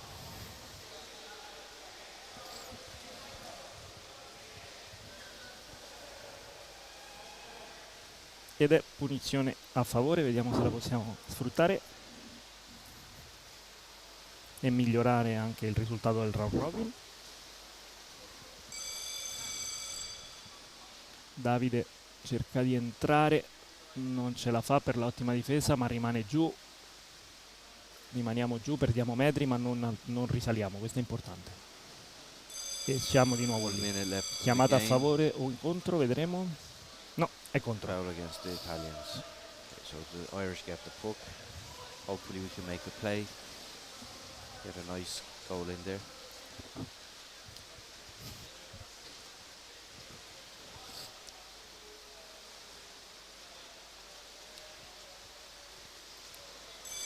Oggi i 2 ragazzi che hanno riposato della nostra nazionale sono Cristian e Tommaso, ma sono lì a bordo vasca a collaborare in questo sport. Martin Farr from the lads there. Good play, good push. Hopefully they can break through the Italians. Siamo giù, Get one goal, get another goal in there. cerchiamo di uscire. Lì forse è meglio andarsene verso il muro, lo diciamo prima, per evitare We queste have a break. rotture centrali che tanti problemi 3 Italians versus 1 Irish. ci provocano. Very, very tough to beat in that Bravissimo position. Nicola. Nuotiamo questo The disco Italians fuori, clear it and push it possiamo out. addormentare il disco vicino alla zona dei cambi adesso, ma Filippo non sa pensare in altro che fare gol e si mette lì a nuotare verso la porta per cercare di farne un altro. È uno spirito giusto e rimane giù a dare supporto a Paolo. La squadra c'è e ha voglia di Number 11 there trying to take it out. giocare. Kieran, fino all'ultimo secondo, the così. fighting spirit. Ancora Paolo esce dal muro, perde un disco pericoloso, Number 7 attenzione in there, lì, getting in. ma per fortuna c'è una chiamata. Ormai mancano 4 secondi, la partita è finita. 4 seconds left on the clock. C'è un'espulsione per un giocatore irlandese che ormai non ha più possibilità di rientrare in acqua, e nella prossima apnea la Bit of partita confusion finirà. there. Someone's being sent out with 4 seconds on the clock. So Martin Farr by the lads. Martin Farr by the lads. Ce ne andiamo a addormentare il disco in angolo per far finire la partita così. And that's over. Finita. Time. Great game. The Irish put a fight. We certainly started very strong, but the Italians found their feet and they managed to get ahead of us. And a big Ciad Míle Fáilte to everyone listening in, and to anyone who hasn't been to Ireland, you're more than welcome. Reach out to us and we'll be happy to give you a tour and play some games. Finita questa partita, esattamente lo stesso risultato del round robin, del girone. È un ottimo risultato per i ragazzi, una prima parte un po' più nervosa, un po' più difficile. Gli irlandesi hanno onorato questo sport giocando un'ottima partita nel primo tempo, mettendo i nostri ragazzi in difficoltà. È molto difficile giocare queste partite quando sai che in linea di massima sei superiore, però vieni di aver vinto già una partita nel round robin, e e a volte questo ti può far pensare che è vinta prima di averla giocato, e questo è sempre pericolosissimo.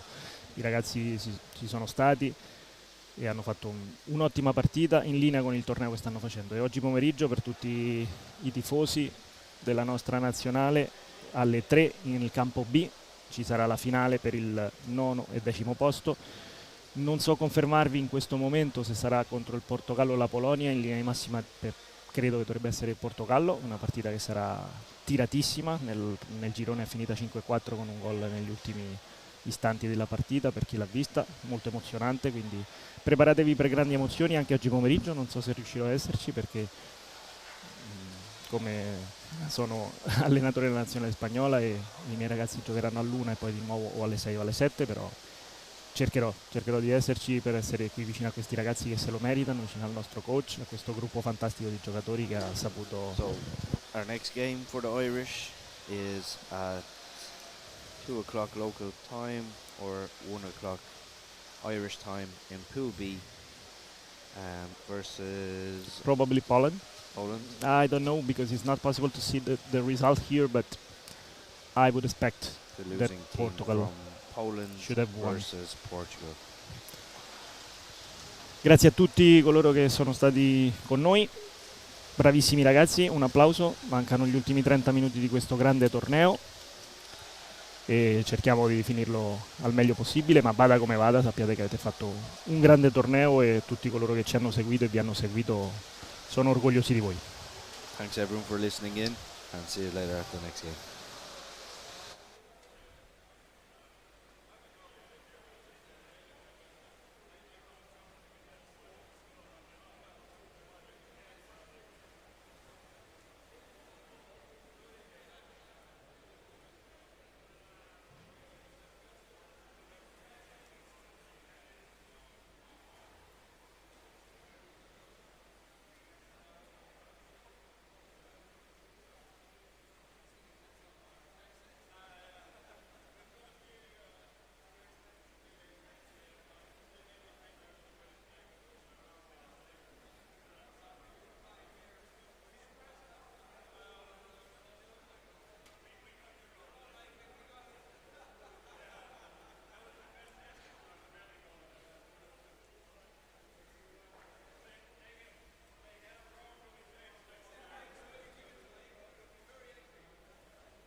Hello, everybody, and welcome to the first of today's Masters Men semi-finals between South Africa and Great Britain. My name is Louis Salim, and I am joined by the celebrity that is Tall Paul, who I think was stopped every 5 meters as he walked up to the commentary position today. So I left him alone to deal with that, and he's joined me just before we have the first strike of the game. Good morning, Paul. Good morning, Lewis. Good to see you.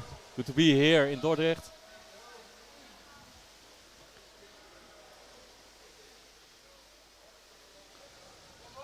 Five seconds. And they're off. Some great representation for both teams in the stands, as it's Great Britain who win the lead off, and they attempt to bring it out over to the near side subbing wall.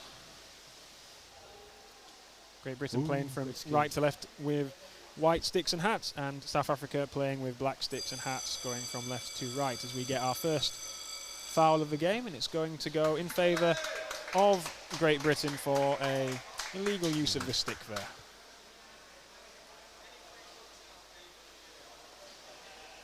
Just trying to look down over the side of the pool for Great Britain. It looks like we've got joint top scorer Adrian sitting out of this game, along with Mike Bellamy, as GB forced the puck onto the back wall. South Africa trying to turn out of trouble, but GB disrupting with the bodies there, and now we see South Africa come out to their defensive corner, Paul. Lots of people over there.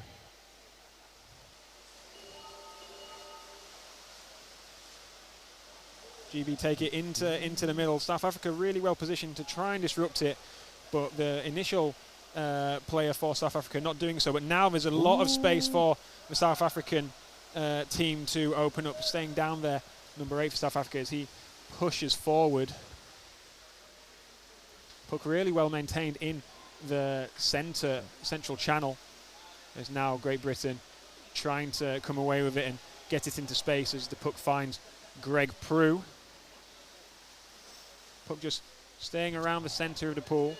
It's GB that try to advance it through Greg Prue once again, as we get another stoppage. Another foul. Lisa Westerby, the chief referee, signalling it's going to be advantage to South Africa on this occasion.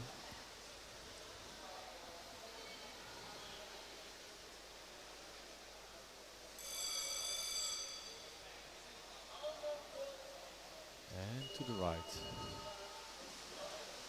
Always an interesting one, bringing it out towards the subbing side wall after you've just subbed in, when you're not down to 5. A lot of the time we see teams which will take it over to that far side wall, so that the defending team has no opportunity to sub. Obviously, if you're attacking, you're so far away from your subs bin, it's detrimental for you to sub on some occasions, and that's why you will have probably said during your managerial time that it's you get a quicker rest if you score a goal than swim back to the subs. So just score. It's not easy. Just put the puck in the tin. And another foul. I can't understand that you have a free puck and immediately go to the wall.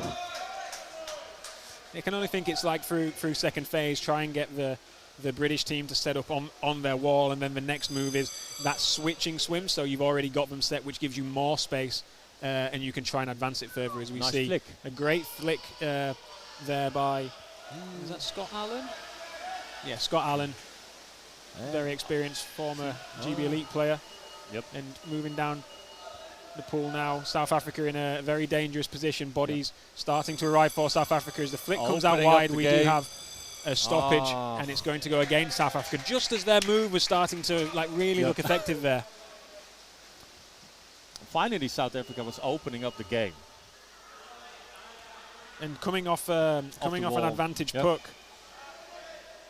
in their end. So they look, even though Great Britain seem to have superior territory in this opening 4 minutes, it's looking like South Africa pose a lot of threats on the counter-attack when the game opens up as we see Matthew Oliver, the number 11 for Great Britain, just trying to turn out of trouble. But again, superior numbers down for South Africa, and they're making a great push towards their offensive corner, trying to make it down the back wall, a difficult challenge against the way that this British team can set up. And as we see Matthew Oliver clear it, there's an advantage given, and it's going to be in favour of South Africa. So a very dangerous position, and the official is looking for number 6. It's Greg Prue who is going to go out into the sin bin. Looks like 2 minutes is the signal. Yep.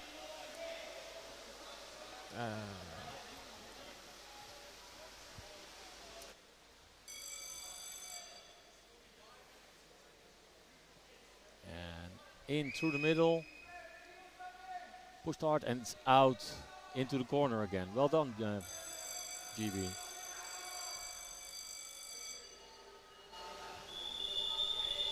Referee timeout now. Subbing. And another player out from GB. Yes, and that's at this stage in the tournament, never mind just international hockey in general, it's an inexcusable foul for the British team to commit. I think it's always the one where in club level hockey, when you make that call as a referee, and the first time you do a subbing foul, it's somebody on the side for 1 minute, and they always say, but it's the first time. But it doesn't matter, you don't get a warning, you can't do it, just wait for the snorkel to pop up. The Masters leave us. The Masters, anybody that's coached. Junior players, there's an excuse, but once you've played your first tournament, it's one of the things that you get told, you must wait for the snorkel to come up before you enter the bin. So we see number 7, I think that's Josh Chappell, who's getting out to join Greg Prue. And we were in a referee's timeout, but now Great Britain take their first timeout just 5 minutes into the half.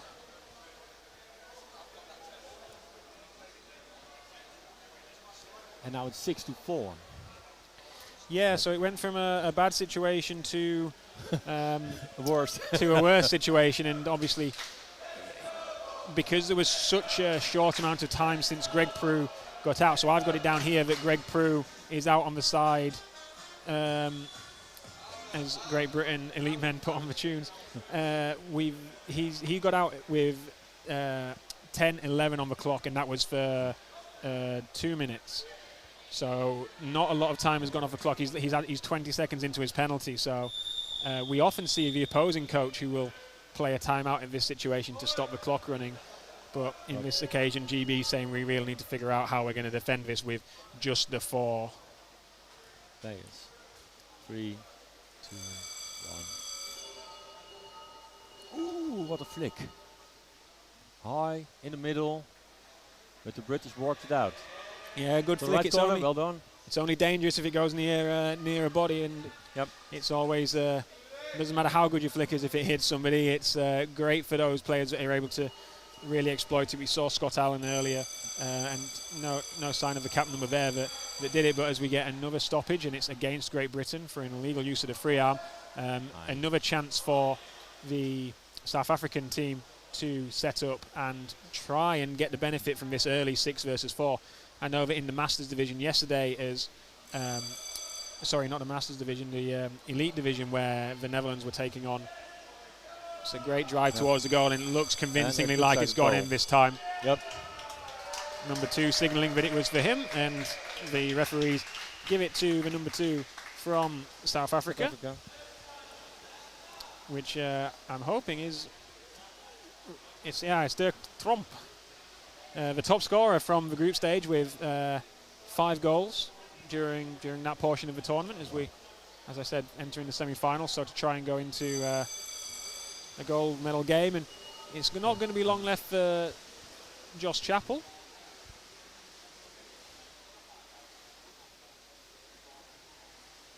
Because he was only out for a subbing foul, so I presumed that to be for 1 minute, but his time to get back in has gone, and Greg Prue will get in. And another stoppage. And GB is still with 4. Yes, GB still with 4, but Greg Prue will be back in once the puck is touched.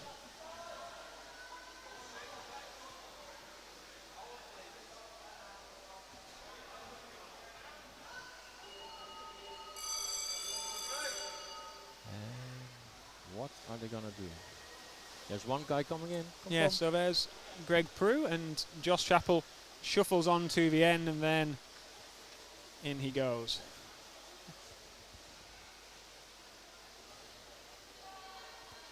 South Africa still putting on a lot of pressure from winning that strike and having the 6-on-4 advantage. They're still in great territory ahead of that Great Britain goal, but Great Britain now back to full strength as Josh Chappell has re-entered the water and will try as they're on that far side wall to get some headway, but the stoppage from behind the play goes in favour of Great Britain. So now just a time for calm. It's not been a bad situation. You know, you are more than likely to concede when it's a 6 versus 4 for the length of time, because it was 2 minutes per player that was out in the sin bin. I didn't see at the time them say 2 minutes for Josh Chappell. Oh, and they're out. Great 2v1 opportunity. Scott Allen does really well to force him wide after that flick and keeps a very good position, Scott, to stop the South African attacker. The flick forward there looking like it's come off a forearm, but advantage being played. Seemingly advantage being played, perhaps not. Yep. So conflicting calls within the pool. The first referee calling was playing the advantage for the illegal knockdown, which we saw come off the forearm. The referee's foul that had stopped play was advantage for Great Britain. But by the rules of the law, first foul, first award. Yep. So it's going to be another brilliantly placed puck for the South Africans to try and, again, take advantage. It's great position in front of the goal, gives you all your options. What are they going to do? Oh, nice. As we see Wesley Reardon take the free puck. It's come out. It's not cleared away far enough by Great Britain. This player for South Africa, Heinrich Wild, doing brilliant to try and keep it alive, but now we see Greg Prue bringing it out underneath the Great Britain subs bin. Not a lot of sub movement for Great Britain as they recycle it. And then a player that I didn't think was in, Adrian, joint top scorer with Greg, brings it away there, and now we see Dave Stevens trying to force his way out and down to the end of the pool. And we see the Turkish official there saying there was an illegal use of the stick, and it's going to be a minute on the side for one of the South African players. Meanwhile, Lisa Westerby calls for a referee's timeout, possibly just to be able to find and identify the player. Ow.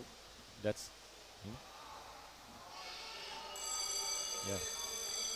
So just 1 minute for Tino Vito. Yeah. Tino Vito, in my research before the game, I did figure out that he had the most sin bin minutes for the South Africans with 7 so far. So for Tino Vito, this is number 8. It's number 8. Not the statistic you want to be leading in for your team. I think if it's still the way that I understand it, there's plenty of fines available for people with sin bin minutes and giving away penalties, things like that. As we see another use of the referee timeout, which, if this goes in favour of Great Britain, is very favourable because it keeps the clock stopped whilst Tino Vito sits in the sin bin. Yeah, but South Africa can rest. Take a rest, can take the time. You could see it yesterday with the Turkish. The Dutch took a time out, but there was only 3 against 6. It's time to recuperate, to get ready.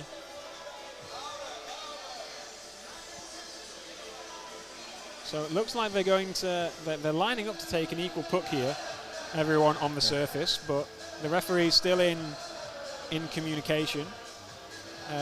So I have it that there's about 25 seconds left for Tino Vito on the side till he can rejoin the fray.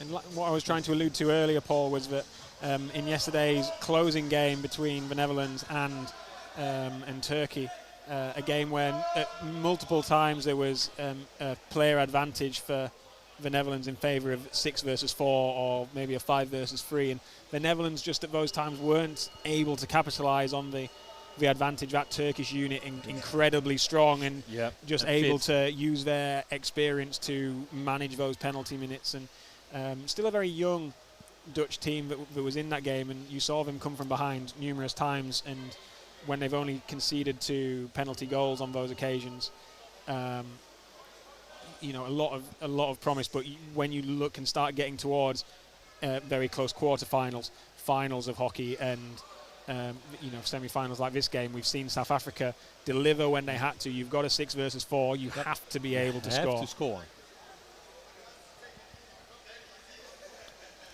The official's taking a really long time with this, so obviously a lot to sort out. I didn't see anything in the immediate passage of play that looked as if there was a clear decision.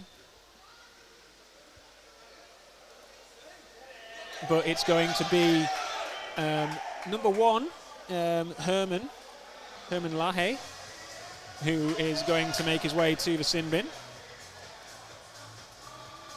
And he's going to get 2 minutes for unsportsmanlike conduct. So now it's Great Britain that have to make the most of this 6 versus 4. And can South Africa defend it effectively?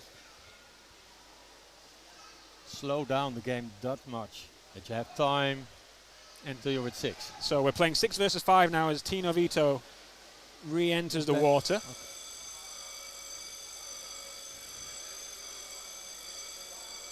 Takes a lot of processing to be able to recognise, okay, this is the time they were out. I feel like I'm on the referee's table. This is when the player was sent out. This is when they're going to get back in. I've got to watch the clock at the top, try and watch all the game.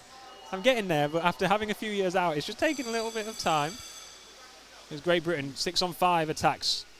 Ross Pocock who sends that through, and now comes out wide, and South Africa, like they did earlier on in this first half, effective coming away on the counter-attack, and they take it over to that far wall. Yep. I thought for a moment that they were off. I think it's so hard that the higher the level you go in all levels of the game, as Great Britain keep it central, but great defence initially by South Africa. Still 2 South Africans down on the goal tray to try and keep it out and defend it. There's a signal down in the near side corner as the camera looks at it. And it's a level for unsportsmanlike conduct. And it's against Great Britain. And it's Peter Rooney is sent out, going to the sin bin, and it looks like they've signalled that it's going to be just for the 1 minute, something I'm not used to seeing. And now we see South Africa take their time out again to maximise the opportunity that Pete's possibly on the side. But although his time wouldn't start until the game started, so but when you've only got 2.5 minutes, this is probably a good time to say this is how we manage these last 2 minutes. This is how we manage the game when Herman gets back into the pool, as he's only got 5 seconds left on his penalty clock. So if they don't take it to the sin bin, then I don't know. I just don't know anymore. So like I have a house and a mortgage, but I'm not going to put that on the fact that South Africa will take it over underneath the sin bin. But if I was a coach and if I was a player, it's what I'd want to see happen, because it'll give you the best advantage within the next 2.5 minutes. Still 5-5. Let's see what they're gonna do.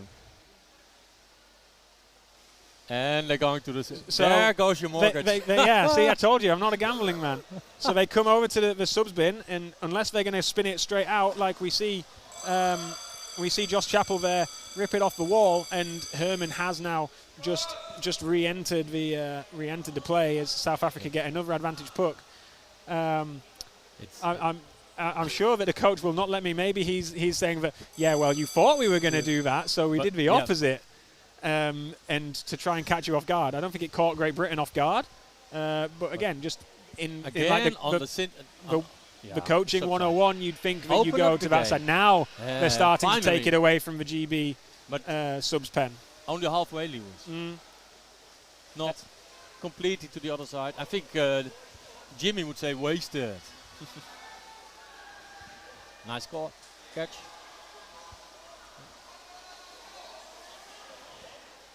And Peter Rooney getting ready to get back in. So he's definitely, even though they signalled for 1 minute, it's always 2 minutes for, or should always be 2 minutes for unsportsmanlike conduct. So he'll get back in with 29 seconds left to go. But GB with very good puck position, and this is where it helps GB. The first half of the game, the clock doesn't stop, so there's going to be 20 seconds disappear off the clock here. So Peter will be able to get in probably 10 seconds after play resumes and try and impact the game there. But now we see what looks like Ross Pocock heading out to the subs bin, the sin bin, sorry, just for the 1 minute. So he's going to be out there to start the second half. And it's, again, 6 versus 4. Great position by South Africa for the moment, and it's Great Britain who come away with it and nullify that attack. Peter Rooney's back in, so it's 6-on-5 in favour of South Africa as we stop again, and unless there's a very quick reset here, I believe that will be the end of the first half, with South Africa going into half-time leading 1-0. But a referee's timeout, which will delay that. A warning for some obstruction against number 2 for Black. That's the goal scorer, Dirk Tromp. And in this game, seeing Ross Pocock, this is only his first minute in the sin bin this tournament from the data that I've been able to sift through. Does that mean that he has a good tournament, or he's not had to pay any fines? I would imagine. But again, when you look at Ross has been a very experienced elite player for Great Britain. So when you're making that move to Masters, he's just bringing that wealth of experience. So you'd expect a player like that to know how not to get sent out in a pool when you're under pressure. In and around the goal, you're turning your stick rather than leaving your glove on the wall, because it's those little things that not giving the advantage pucks away, but being sent out onto the side. So obviously his foul deeming it necessary for an enforced rest by the officials as we enter the last 10 seconds. South Africa driving, but Great Britain come away. Adrian with a good swim. He's not going to have enough time to get this all the way to the goal, and even though the puck comes back there to Jamie Allen, a defender covering for South Africa, and that sees South Africa leading at half-time 1-0.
And we're back.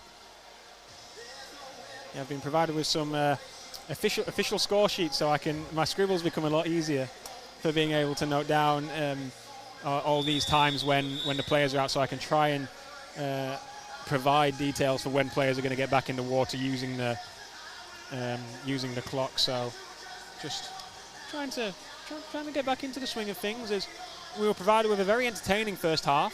South Africa taking that 1-0 lead over during a 6-on-5 power play, but I think the thing that Pete Hodge will be disappointed with from his team is that they've doubled the penalty minutes compared to South Africa, with 6 minutes in the bin compared to South Africa's 3, as we still wait for Ross Pocock, who's now making his way onto the edge of the pool. Masters captain and South Africa bringing it away from the subs bin, which is what the sin bin, towards the subs, but it means that Ross will have to wait as he now gets back in, and now you can see him just entering at the top of the picture where we have a stoppage. Lisa Westerby just indicating it's the referee on the far side of the pool, and it's an unsportsmanlike conduct call, and it's going to be a Great Britain advantage. So that 6-on-5 power play immediately reversed. And do you want to have a guess who's out again for South Africa? It's Tino Vito again, which takes his tournament total up to 9. No, double. So it's 8. Sorry, it was 10. 10 now. It says 1 minute, but I was sure it was a unsportsmanlike call.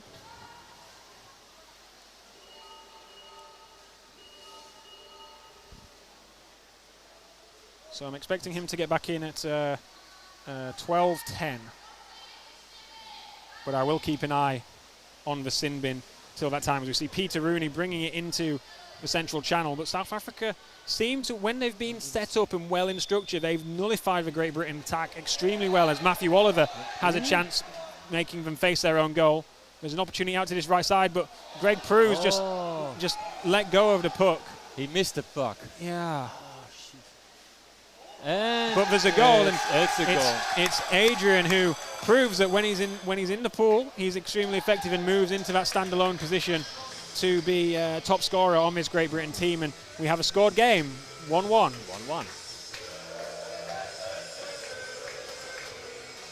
Adrian. Second half. Now we're really, both teams have started working now. What I miss a little bit from South Africa is that they open up the game. You see, they're going up the wall. I think they will be ruining those, and I think when you go back and look at what happened in the first half, where they didn't go towards the sin bin to get their players back, they went towards the subs bin for Great Britain. Again, I'm sure their coach, if I see him, I might ask him if he's not going to give too much away.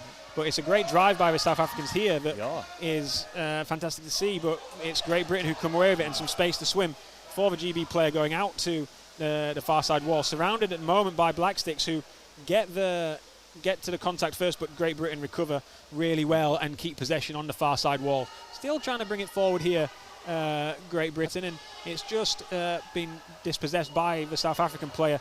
Great Britain coming down, and a great drive in the central channel by the South Africans. Doesn't know that his teammate's there, and a layoff that would have been routine. He's not seen him, but I think they were under advantage there. Looking out at Lisa Westerby. Yes, it's a stick foul against Great Britain. And there is a timeout for Great Britain. Ross Pocock there being the one taking it.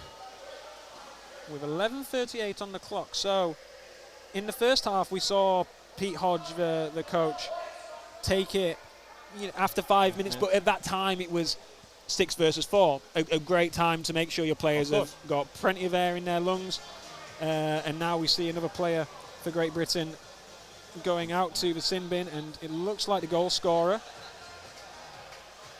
Adrian, who sits himself on the side.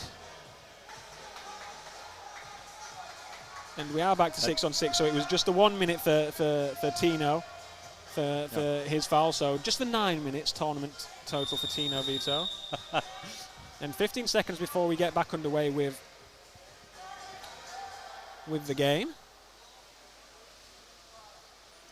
Just wait to see how long Adrian has been given on the tournament system. I'm expecting a minute here from a stick foul. No, it's Jamie Allen. It's not.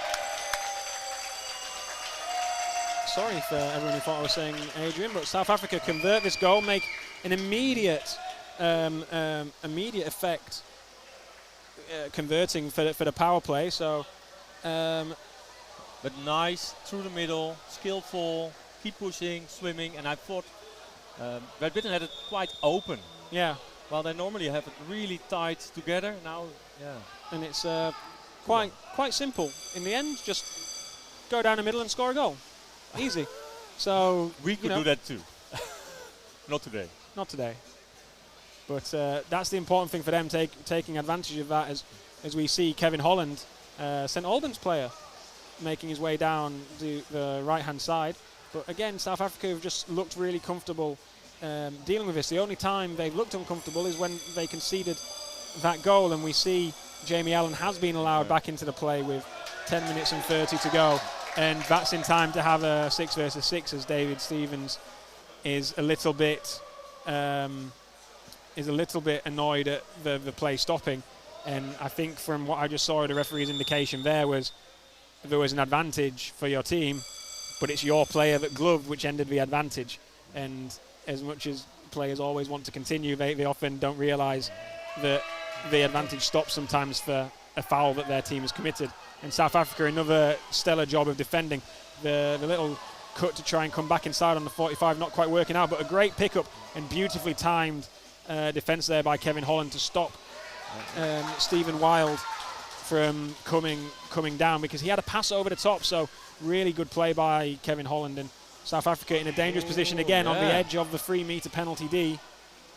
But it looks like it's being cleared out, but we hear the stoppage, and call in the pool would more than likely go to South Africa to try and extend their advantage, and it looks as if they're signalling that it's going to be number 3 for 1 minute, and that would be Jamie Allen again if he goes out. No, that one's definitely Adrian. I can definitely see it this time. That's definitely Adrian. Now we have a winner. That Great Britain goal scorer.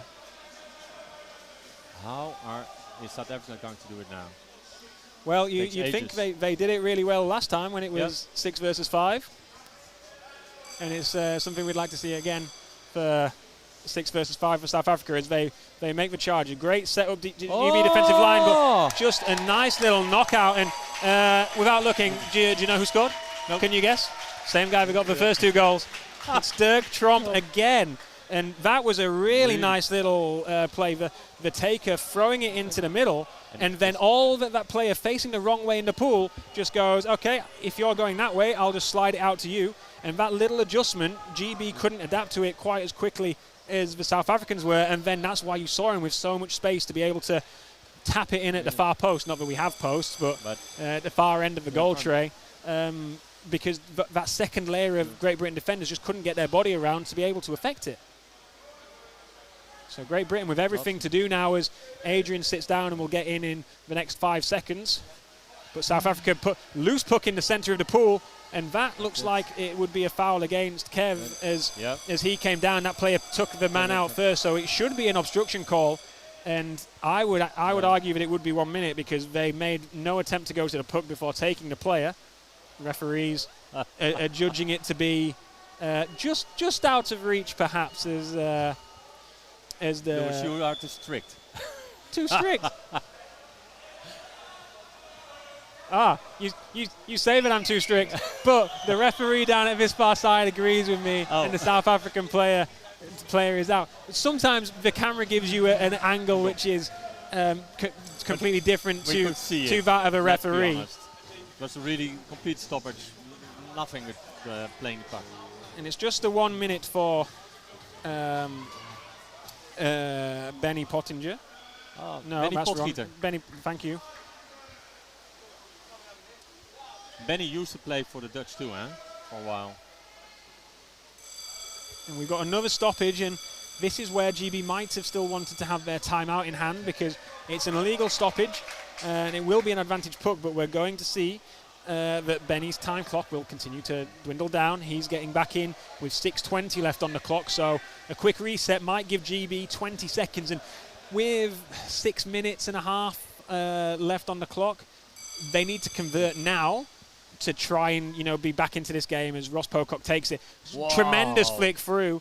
Sometimes it's hard as a forward to allow that puck to drop and settle, and South Africa are the ones who get the cleanest contact first, and they've had the clean contact, but it's Great Britain who have stopped them getting out to that back wall corner, and we're seeing which of the referees is the one with the call. And they're saying that it's Great Britain that were illegally trying to advance it down the wall or illegally stopping it, and pointing at Adrian Winkert there for Great Britain. Being a left-hander on that left-hand back wall, that's what we were talking about before, making sure that even if it's that first contact that you do, the referee will just say, no, you had enough time, you should have turned your stick. It wasn't pressured onto your glove, you should have turned it, and that's why Great Britain come away from this power play empty-handed as Benny gets straight back in. Pete Rooney just not able to pick out the pass there. Had Kevin Holland out to his right-hand side. Not over for Great Britain as South Africa clear it to the far side of their goal tray. And effectively bringing it out to the edge of their 5 metres. Call on the play, though. And it will be another advantage to Great Britain. So Great Britain just constantly the nearly team in this game, just getting the great drives. And we've seen that South Africa, they've made the most of their penalty offset. Great Britain have been really good in their 6v6, just on occasion coming up a little bit short, and just possibly down to South Africa being able to clear it out to those corners as the flick centrally just goes to a black stick and South Africa comfortably clear. Looking very comfortable at the moment, South Africa. And as the play stops, it's going to go in favour of Great Britain, and another South African player sent to the sin bin. Number three, Werner. So, as you expect to see in this game, escalations as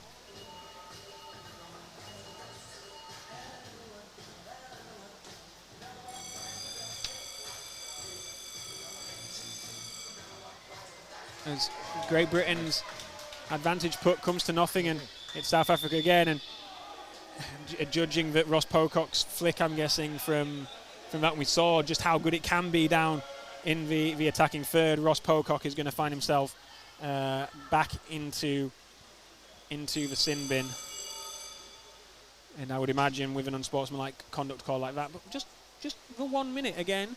So 3:40 for that. It's just, something that either might have been updated before this series of games, where they're saying there's, especially in relation to headshots, that not all headshots are malicious, and maybe they want to see a little bit of a balance, because we want to encourage players that have that skill set to do it as safely as possible. But obviously we see a lot of the time players just not able to do it in the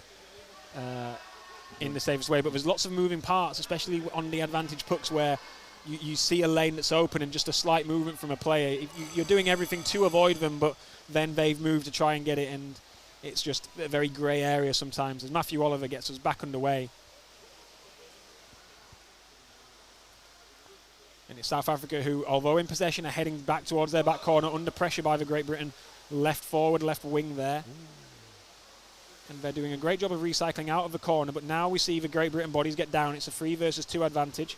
4 versus 2 advantage for Great Britain, as now it looks like Adrian takes it down into that far left corner. South Africa will be happy to keep it there for now. Still 2 minutes and change on the clock. South Africa still have their timeout in hand if they should need it, but I think they'll just be happy for the clock to run down as fast as possible.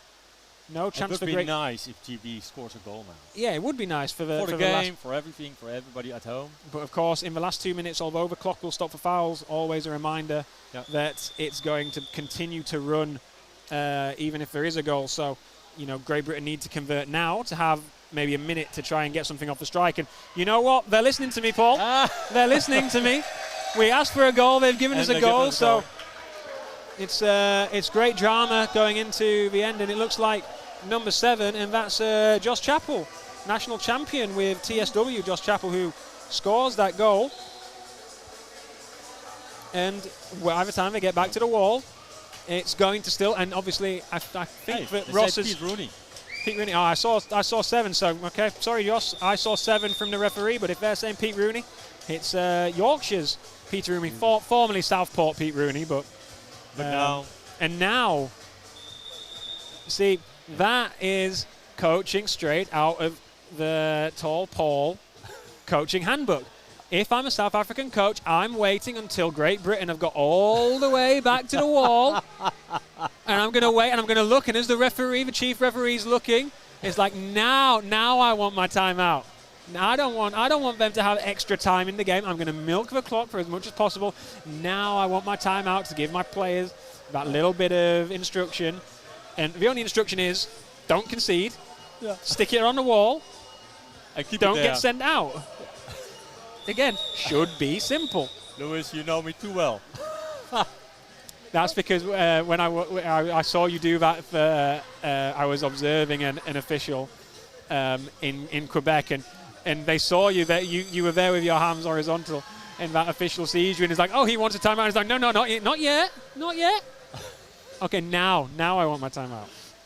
And they're off. Last 1.5 minutes. Yeah, it's gone to the far side wall. South Africa in possession, but still an opportunity for Great Britain. It only takes 15 seconds to get from one end of the pool to the other. We can see that it's Stephen who's the offside back, and it comes towards him now, and a great contact by Stephen. He tries to curl back into it, and he's got Kevin Holland all over him, and the stoppage here. 52 seconds. It's going to be an advantage for an illegal use of the stick, so this player is going to be out for the game. Looks like number 8 for South Africa. And obviously the clock's already stopped, so no need for a referee timeout. Number 8 is Nick. Nick Venter. Yeah. So a lot closer in this second half in terms of penalty minutes.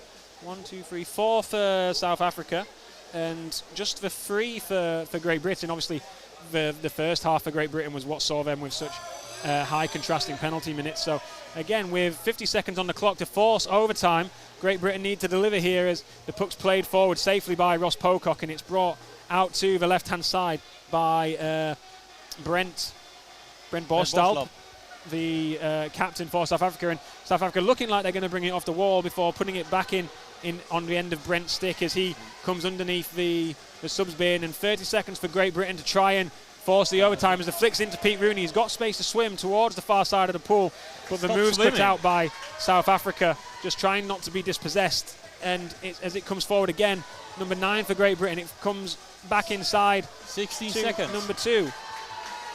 And now with this move, you look at this and you think that should be game over as South Africa do come away with it. Yeah. Great Britain won't concede here. And again, for this game, we're looking at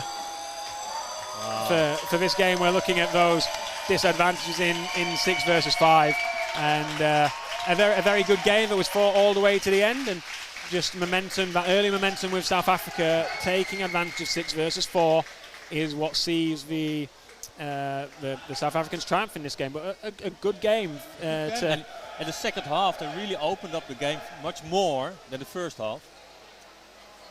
And I think if this is a statement for how close our semi-finals are going to be, then everybody who's an underwater hockey fan around the world tuning into CMAS TV is going to be treated with a great day of hockey. And it sets another great precedent for everything we're gonna find tomorrow, Paul. Woo. Can't wait. Okay, we'll take a short break and then we'll be back for our second Masters women game of the competition, which will be fought between France, who beat the USA Masters women earlier 6-1, and Great Britain, who will play their first game of the tournament. Bye-bye for now.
All right, good afternoon, underwater hockey sports fans, and welcome back to the 2025 CMAS First Intercontinental Championship, the Euro Africa division here out in Dordrecht, Netherlands. We have a fantastic match coming up for you shortly here between the Masters women, Great Britain, and the Masters women of France. So looking forward to that game shortly here. Joining me is Lewis Adam in the booth. How you doing, Lewis? I'm good, Daryl. It's nice to share a booth with you again. Yeah, it's been a while, that's for sure. Nearly, blooming heck, 7 years? It's been quite a while.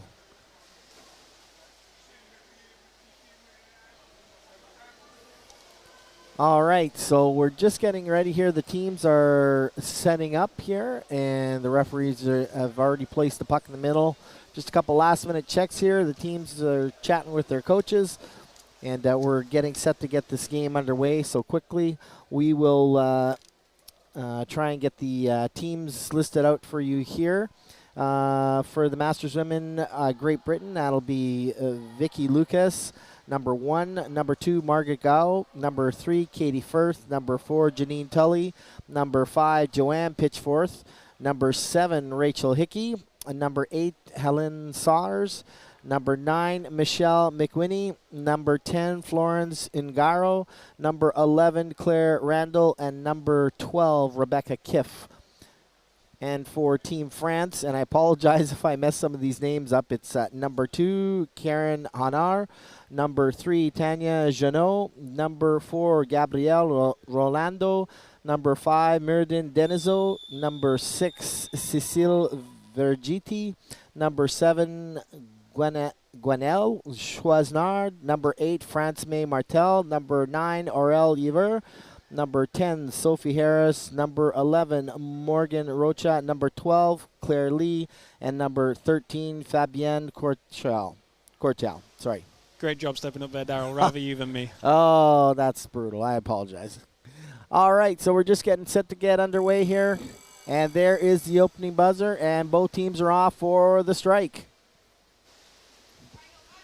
And it's the French who win the strike. France playing, as we watch, right to left in the white caps, and Great Britain left to right with the black caps as we look at it. And bringing it underneath Great Britain sub-bin for the moment. It's France who are in possession and just bringing it out to the wall and trying to just calm everything down is the Great British player who forces it forward to what looks like number 6 for Great Britain, but I'm not seeing a number 6 for Great Britain on my team sheet there. Yeah. Maybe they changed numbers and didn't tell us about it. So, all right, well, good drive here by GB getting down the far end of France's zone there as they get him held up towards the corner. Both teams trying to cycle, get the puck back out now. GB trying to get it off the wall. They want to try and do an end around here. France, though, shuts that down and starts to bring it back out slowly. And a call on the play by the referee. And it's going to be against Great Britain for gloving. So France will get the advantage puck here.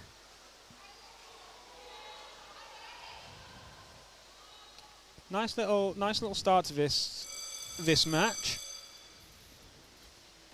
Quite well contained, obviously, from being up here with Agnes for the game that your girls played earlier. We saw great drives on the far side wall by the USA team, and it was France who their first 2 goals were really just clear-cut counter-attacks, which made an advantage. And when you come in, you've had one warm-up session, and the problem that obviously you have in the US is not being able to play frequently together. This French team's probably had a little bit of prep before they've come out here. For sure.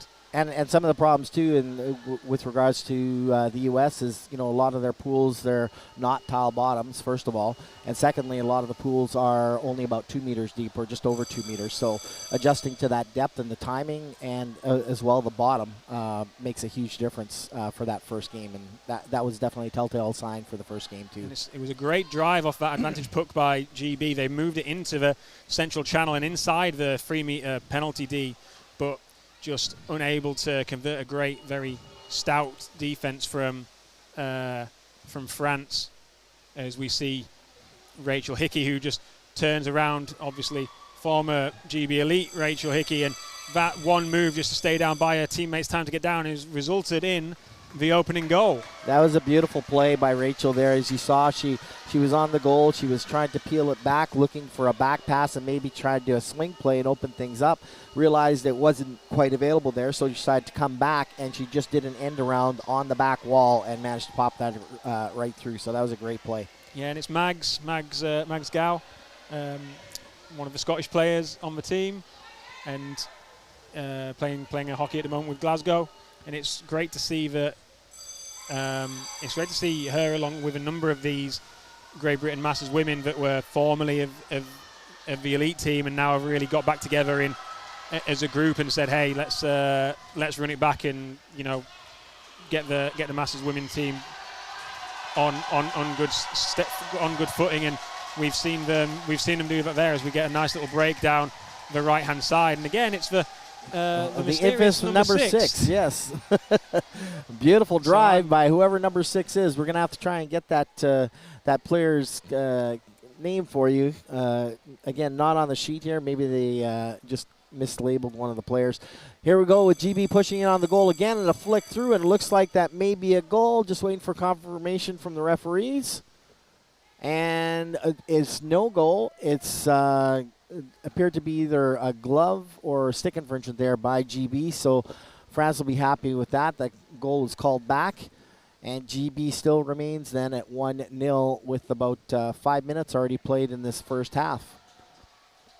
And so here they go, getting set for the advantage puck here. France coming in out of their zone. They come straight out from the 5-meter line, and they try to push that through. Nice interception by GB. Counters, does a little curl, tries to get it back through again, and they manage to squeak it through. Here comes GB again, but a call on the play by the referee, and that's going to be a false start warning. And it's against GB, I believe. So France will get the advantage puck. GB is going to get a warning on that. They commit another one, and it'll be an automatic penalty for them. Vicky Lucas is the number 6. We've figured it out. She was down as number 1 on our official team sheets, but wearing number 6 in the pool. So all right, excellent. We've solved the mystery. Yes, all right. That being the first of, well, their only warning for breaking the line, which also counts for leaving early on a strike or going down too early on an equal puck. And obviously the whole team gets a warning. So any time that Great Britain do that again now will be them going out, as we see the captain for the French women just receiving a warning for illegally advancing the puck. Referees setting their standards out early to make sure that the rules are adhered to, and this game keeps the high standard it's been so far. All right, here comes GB with the flick off the advantage puck. They get that through. Nice little pitch to the outside and then back in, but France intercepts. And, they do a nice little under-the-body flick forward. Here they come now, two players down. Couldn't maintain possession, and GB steals that and picks back up. Here comes a big run now by, again, number 6, Vicky Lucas. She's been the powerhouse here for them so far with those drives.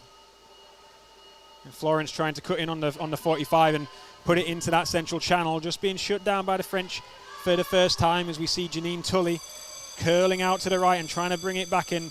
Even though they do find that central channel, it's going to be a foul called. And it's against number 4. Looked like they were continuing to play. Somebody didn't hear the buzzer, so the ref again is throwing out the GB number 4 player, I believe, going out for penalty. That's Janine Tully, headed out to the box. And and she's got a 1-minute penalty on that one there. So France will get an early 6-on-5 advantage here, halfway through the first period. And here comes the flick through off the advantage puck. They managed to get it through. Good job by GB's defense, though, clogging that up and holding them at the line there. And they try to squeak it through again. France couldn't quite get it through. Brilliant play by the GB defense, number 7. That's Rachel Hickey getting it done.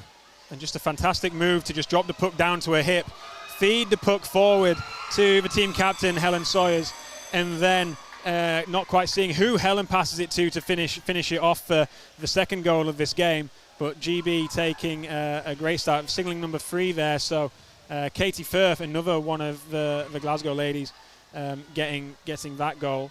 Beautiful play, and always nice to see it. You know, your team gets a little concerned when you get those penalties and you're worried your player down. GB obviously having no fear there, went straight at it and took advantage of that situation and drove it in shorthanded. And now they are up 2-0. France will take their timeout after that goal was scored. Some concern there by the French coach.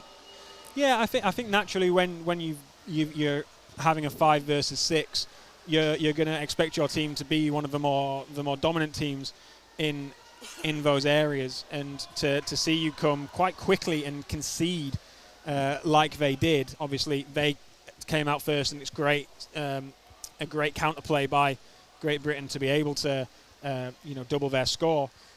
You're sort of looking at your team and you need to calm them down. Obviously, there's some little caveats because France come in only having played probably they have had a 2-hour break. It's not something you normally get 3 or 4 hours at least between your games at these tournaments, but all the Masters Women's game and two of these 3 teams are going to have to play again. So in some ways, your team getting this extended break is good coming off the opportunity. You'll play a more tired Great Britain team, so we'll see how that game goes when we get there.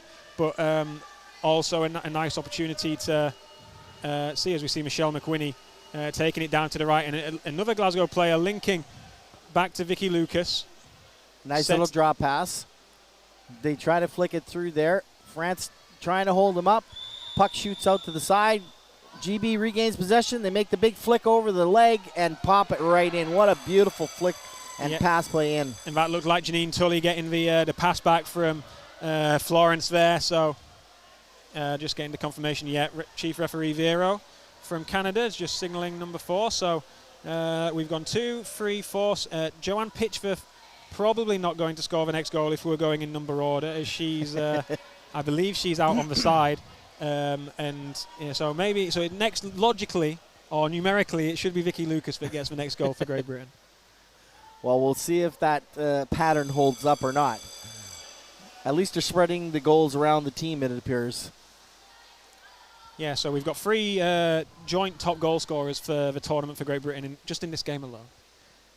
All right, so here comes France now on the push off the strike. Here they go, driving down GB's end. GB manages to pick the puck off them and break it out over to the short wall there. France trying to hold them in place, can't do it. Nice move there by number 3, Katie Firth, working down the wall. Gets the drop pass again to Vicky Lucas. Makes the pass up. Here we go again. And a 2-on-0 drive for the goal. And it's in for GB. And it's Vicky Lucas. I'm sure it's Vicky Lucas that scored, number 6. So there we go. Right, Rachel Hickey, you're up. I don't think there's any gambling influence within underwater hockey, but although the Great Britain elite men might say something different. But the way this game's going, Rachel Hickey, time to get your goal. She's next in the numerical order list here. I guess we should go buy a lottery ticket if that's the case. All right, here we go again. 4.5 minutes left to play in the first half here. Both teams getting to the strike about equal time here. GB down, trying to just push it through. Can't quite get it. France, though, holding the line at the wall. Good numbers. They had 3 on the bottom there. Now they're looking for some space. They managed to pop it through, but GB just picks that up and calmly brings it over to the side wall. That's Rachel Hickey there, just using all her experience to realize, I'm comfortable here. I'll just keep the puck to myself. I'll look around, make sure nobody's going to come around me. Give my team time to get down and adapt to that extra meter they've got here. France with a little steal there, but a call on the play as the puck came through. And it's against France, unfortunately, for obstruction. Just when they thought they had a nice little play there, they made the pass through, but referee saw something otherwise and called that back. Yeah, just communicating with the coach there, the referee, that number 11's got their warning for either obstruction or barging. just an individual one, even though they wafted their thumb around a little bit there. It was just trying to find where number 11 was. Yeah. And because I guess he couldn't find number 11, you just tell the coach, look, your number 11's on a warning, so don't shout at me if I send her out next time. Yep, she was underwater making a beeline for the box there.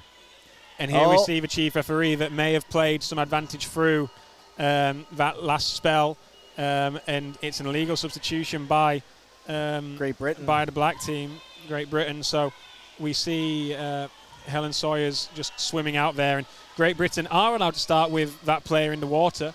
But the bell hasn't gone, and GB just went and took the puck. So they may just lose that advantage and become an equal puck. We'll see what the chief ref calls here. Yeah, so the illegal substitution sees Helen going out onto the side. And that's exactly what happened. So Yeah. GB loses their advantage. So yeah, Okay, the chief ref is saying no. They're going to just give it as a restart instead because she was busy trying to call the player over. And so she's decided it'll be a restart instead of a loss of advantage there.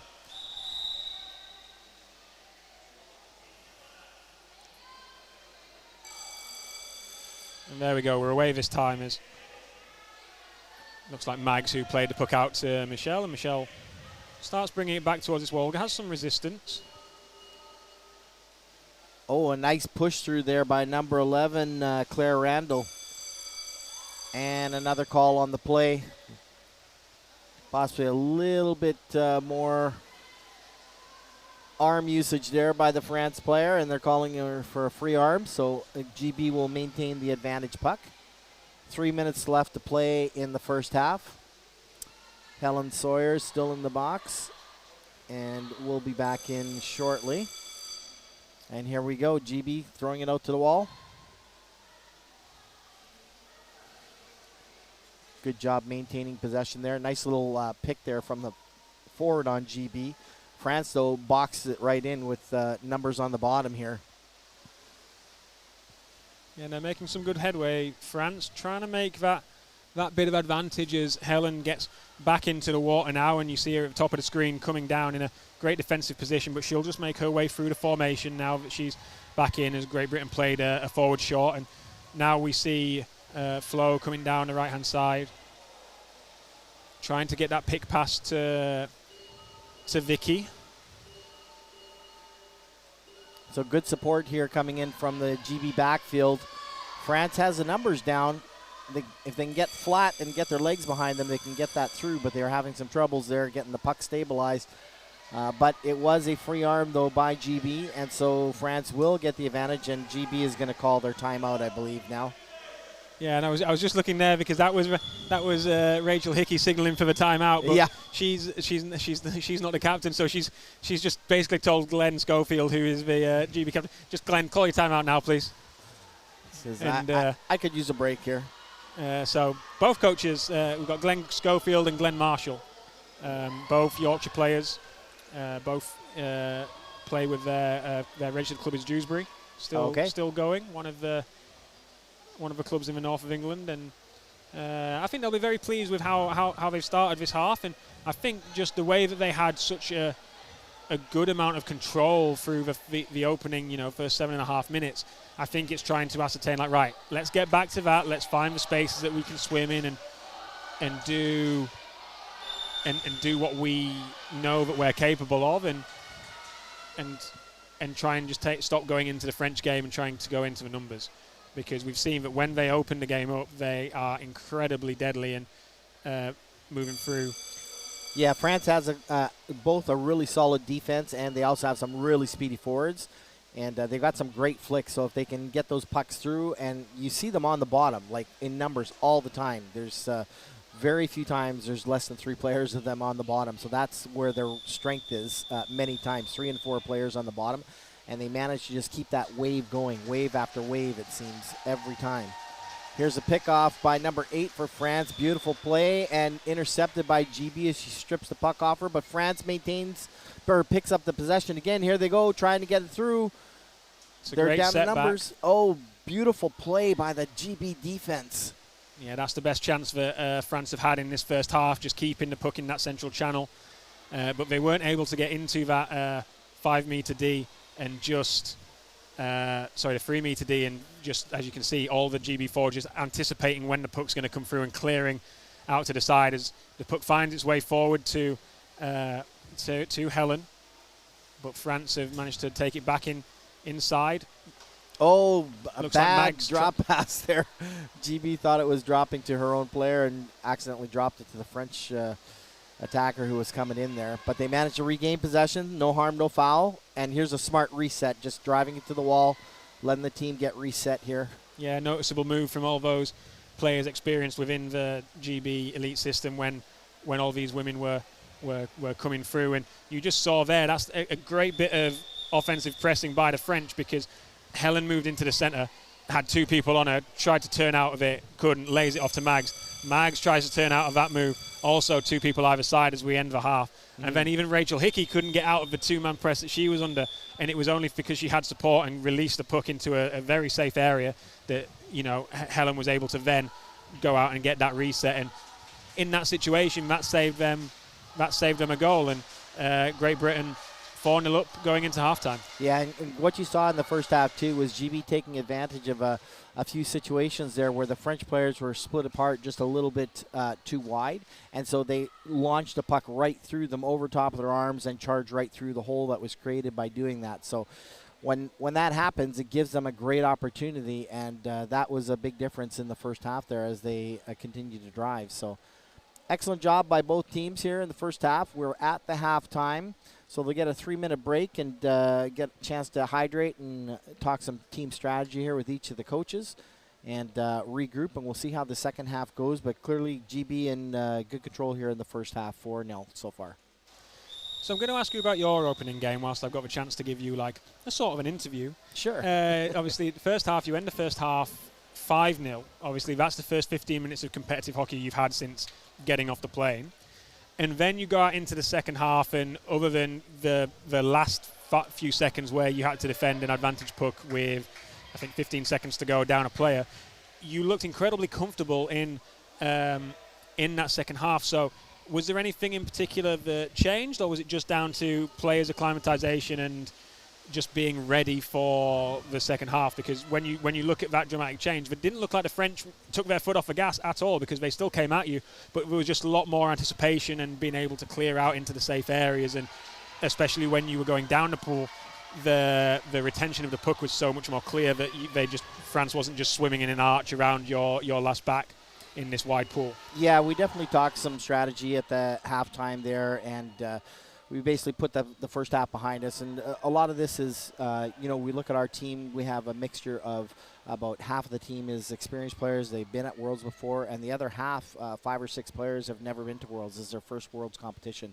So it's that, learning curve for our rookies, as we want to call them. And that opening period was a bit of an eye-opener, playing at depth, playing at that higher level speed than they're used to just back at home, playing club play or normal tournament play at home. So those few things took a bit to get time to adjust to, but they made the transition at the halftime and tightened things up a little bit. That was one of the things we had talked about as well. And yeah, that was our objective in the second half, was let's win this half, or at least let's maintain this half and get back to playing our game that we've been practicing. And it seemed to work, and we're happy with the second half for sure.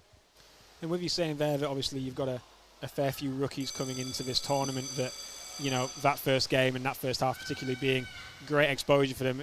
I think if I go back to that game, I do recall it being Helene and Katie Conrath not just being the recognisable players to me, but you see them make the smart choices and being the ones to really take control of the game. And Bevan being the one who, if there was going to be a goal opportunity that was created in that first half, it looked like it was when you managed to connect with her. And just sometimes she was on the, going on a 2v1, because when we saw her get isolated 1v1, she was like incredibly effective, and the French just weren't able to stop her. So it's an interesting insight to that opening game. So thank you, Daryl. And no worries. Get back underway with this Great Britain versus France round-robin game, as it looks like Katie Firth has some space to swim, but she's shut down, and the French obviously know that it should be Rachel Hickey that's going to score the next goal. Yeah, good job by Gabrielle Rolando there.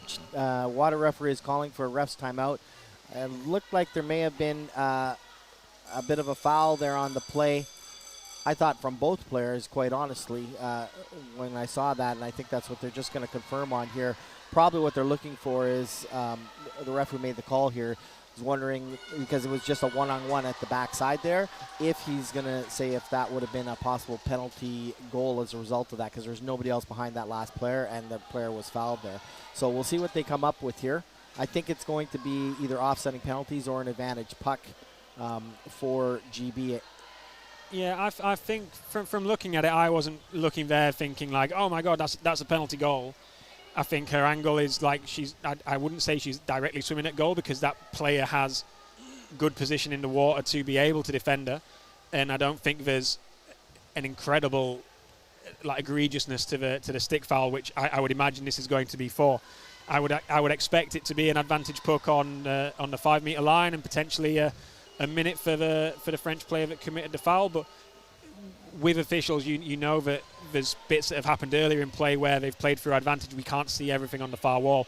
So it could be one of those where it's actually, we played an advantage here, but there's also a foul by the Great Britain player, but it's still going to be advantage to Great Britain. Likewise, it could be the French, but I'm more likely to see, as we see we see John, Omar and Roderick talking through this situation with Vero, and especially at this stage in the tournament, referees far more happy to get together and make sure that they discuss their fouls, because of the implications that that it can have on the game, and potentially have the ramifications that change the outcome of the game.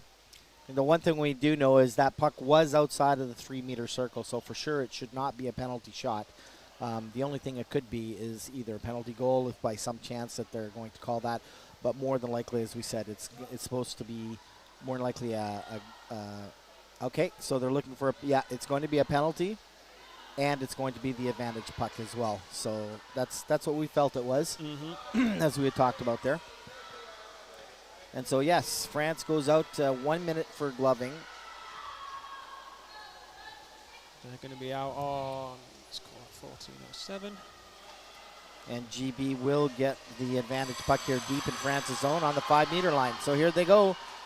It's a really good quick take by Helen. I don't think the French were down and set. No, and that's what sees them get into like 2 meters away from the goal. And there it is. Pops right through underneath. Come on, Rachel Hickey. Come on. It's no goal. And it looks like Rachel was out the back. So again, Vero's playing along. I think by the looks of it, it looks like that could have been Florence, who is the Orkney player in that lineup, who was on that backside of the goal tray and put it in. But the goal ruled out. Not a problem for GB, as they still have the advantage. Time ticking down. About 30 seconds left for Morgan Rocha, who's out on the side, and it's a good flick that makes the GB defender turn, and GB having to face their own goal. You can see Michelle McWhinney just waiting in that offside back position. And a good job there. She maintained possession rather well and managed to squeak that through up to their forward. Now here comes the big drive.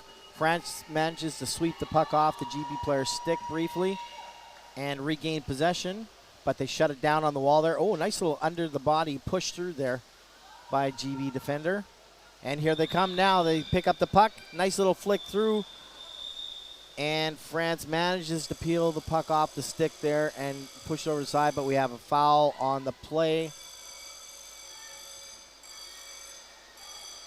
And we're just waiting for confirmation. It is against France, so GB will get the advantage puck again at the 5 meter line, and in good position here to try and go and score yet another goal.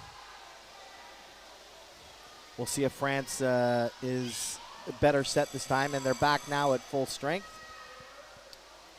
It's not looking good for my Rachel Hickey prediction, as she hangs around at the top of the picture, and the France have cleared this one for the moment, and it's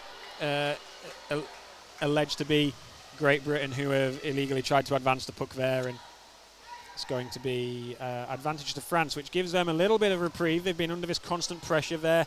Sin Bin player Morgan has re-entered the water. So France with their 3 forwards out front there. They look to be playing a 3-2-1 here off the advantage puck. They try to make that flick through, but GB picks that up and flicks it right back into France's zone and holds it there. France desperately trying to get something going here in this second half. GB being very well controlled in their gameplay. As they hold it to that far outside wall, they strip the puck, and here they come again, a 2-on-1 charge. France getting an extra body there now on the bottom. Here comes GB, though. They're trying to drive the goal. They strip it off the puck, and it slides into the goal. Looks like Katie Firth who's put it in. Just looking, no foul in the build-up, and here's another converted goal for GB. So the run has ended. Katie Firth gets the 5th goal for GB. Well done, Katie, but you unfortunately broke the number streak. So, yeah, maybe we restart it. Maybe this time it's gonna be Janine who does another drive through from the back. But that's the first goal of this second half. We've waited a good 4.5 minutes. Seems like a little bit longer, but we did have that rather lengthy referee timeout to figure out who we were going to have sent out. Yeah, France clearly made some changes here in their game strategy at the halftime, and they slowed the goal scoring down for sure in this second half. And so we'll see how this continues to play out here. Just turning around there as I hear a great cheer and just realised that it's the Netherlands women playing the US women, and on the other court. I think it was the Netherlands who've scored given the volume and all right. The orange wall, although it not being as big as Max Verstappen's orange wall. Very, very vocal, and it's another great drive towards the goal, but a foul well before she can reach the tin, and it's going to be an illegal advancement against GB. Well, GB starting to creep up with a couple of fouls here now. Nothing been warned just yet, so nothing too serious. The game has been fairly steady from what we can see so far. 9.5 minutes left to play in the second half. And France with the advantage puck. Here they go. And they decide to cut out towards the middle, and they flick through. GB just knocks that down. France comes in for the second hit, manages to punch it through, but GB stays tight to the bottom and holds up France and regains possession, and now drives it back into France's zone. Nice little switch play there by the GB attacker.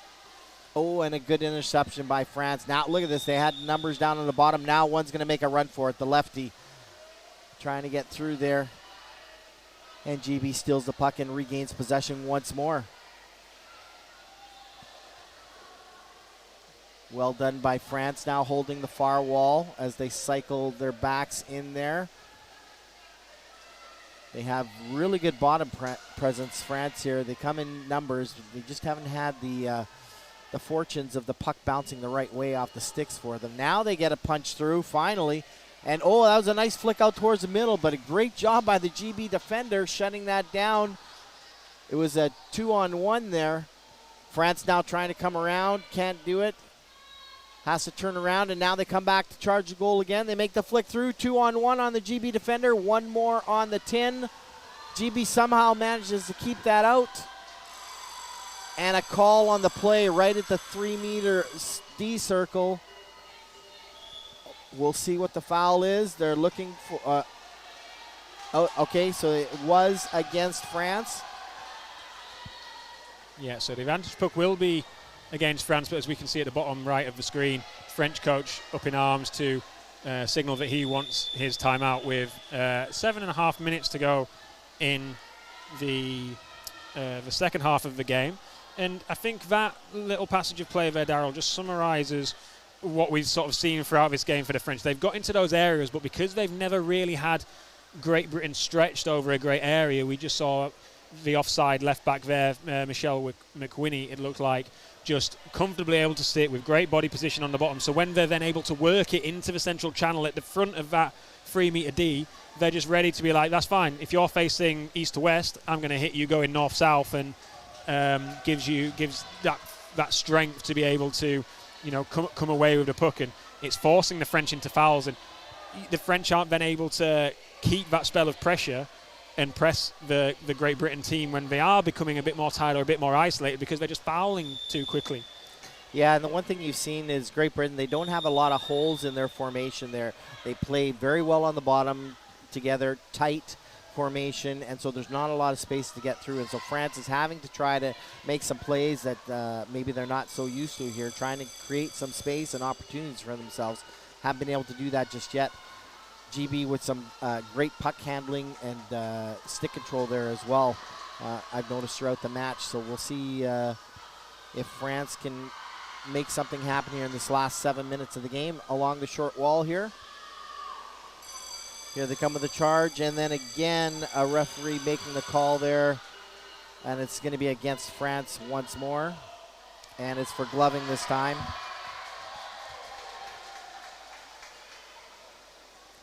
So that will push France back 3 meters from where the puck is set, and GB will get the advantage puck right near the center of the pool, or just over center. Here they come right along the wall. France quickly jumping on that. They managed to get the puck through, though, to the GB forward, and here they come down the wall, all the way down to the back wall. France now getting numbers on the bottom, trying to intercept the puck. Well contained by France. Looks like it hit a forearm as they tried to play it through there for GB, but the GB team won't really worry about that. They're in a great position as now we see Rachel Hickey just say, there you go, 45 please. Moving it across the formation as Janine plays it out to the back on the far side. Still trying to get through, but it looks like France have nullified this one for the moment. GB regain possession on the far side of the goal. Underbody moves to try and force it in to the middle, but now France do come away with it. Just pausing there as they heard the other buzzer go, which we saw from a lot of these teams earlier in the tournament, but as it's gone on, people have started to recognise the difference between the two.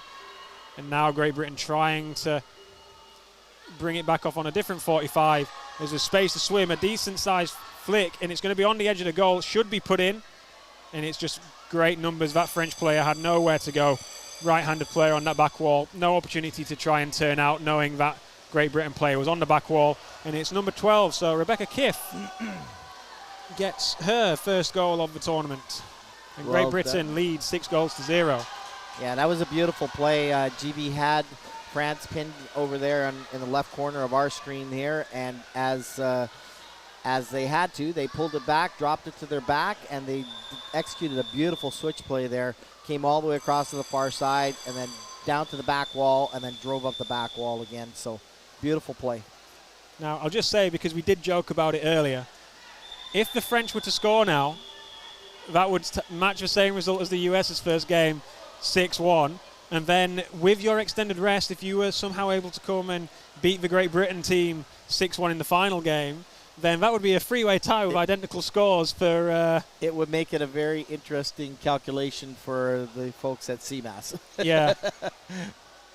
Because if I'm correct, then it would be all three go to like goals conceded as the first metric, and then it would be the head-to-head between the top two teams to figure out who was first. Correct. I'm going off what happened in Sheffield with the under-24 men's division, where I believe there was a tie between Great Britain, Turkey and New Zealand in the under-24 category, and Great Britain came out on top in that situation. And we see Michelle McWhinney headed to the box here for a 1 minute penalty. So France now with the opportunity to get their first goal, but GB wisely calling their timeouts, realizing the player just went to the box. Bit of a scramble situation going on there, and maybe just a little bit of rest here so that they can defend this penalty here. Yeah, it's nice when you've been able to keep your timeout in your pocket that long. Obviously, this isn't such a close game, very one-sided in favour of Great Britain. Just looked very comfortable defensively throughout the game. And I think the French coach will be saying, look, we didn't do well when we were last in a 6-on-5. We conceded. Like, we need to be more clinical. We need to score on this occasion. And like I say, having these timeouts this late in the game just gives you that opportunity to breathe, foremost. Sometimes coaches will say, hey, I want my best 6 in the water. There's not long left, or 5 in the water for this team since Michelle being a back being set out. It's like, right. Yeah, and here we go. Watch the setup of the France forwards here. They're going to get right up on that 2-meter line, right into the grill of the GB defense to create some chaos here. And here comes the flick through. There's the push. They need to get everybody in here. They got 5 players down. GB manages to defend that briefly. France still on the push, trying to get it through, not giving up yet. And a beautiful clear by GB over to the corner. And another goal for the Netherlands in the B pool. I think they're facing Turkey to try and get the 5th seed from Europe and Africa going into the Worlds. Obviously, all of those teams qualifying. Poland and obviously the USA being the other team in that B pool today.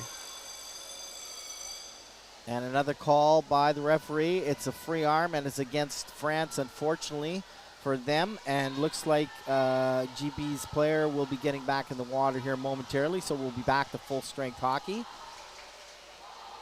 Not quite. Here goes Rachel Hickey. Rachel Hickey. So it's going to be a one-on-one sin bin switcheroo. I knew Rachel was a tough competitor, but maybe she got just a little too tough on that last play.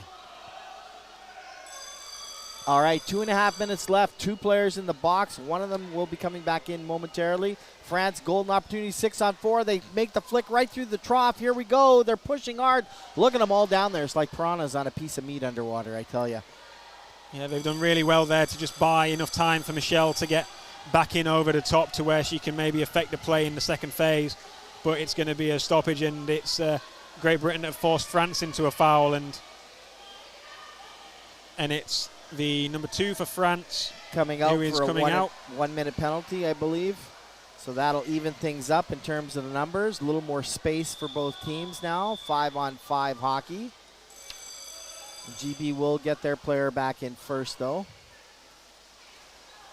And they wisely clear it over to that wall. Get it out of the danger zone that France has been working on in front of GB's net. Both teams cycling on that far wall now. Working hard. GB strips the puck off, though, and it gets pushed right back to the wall.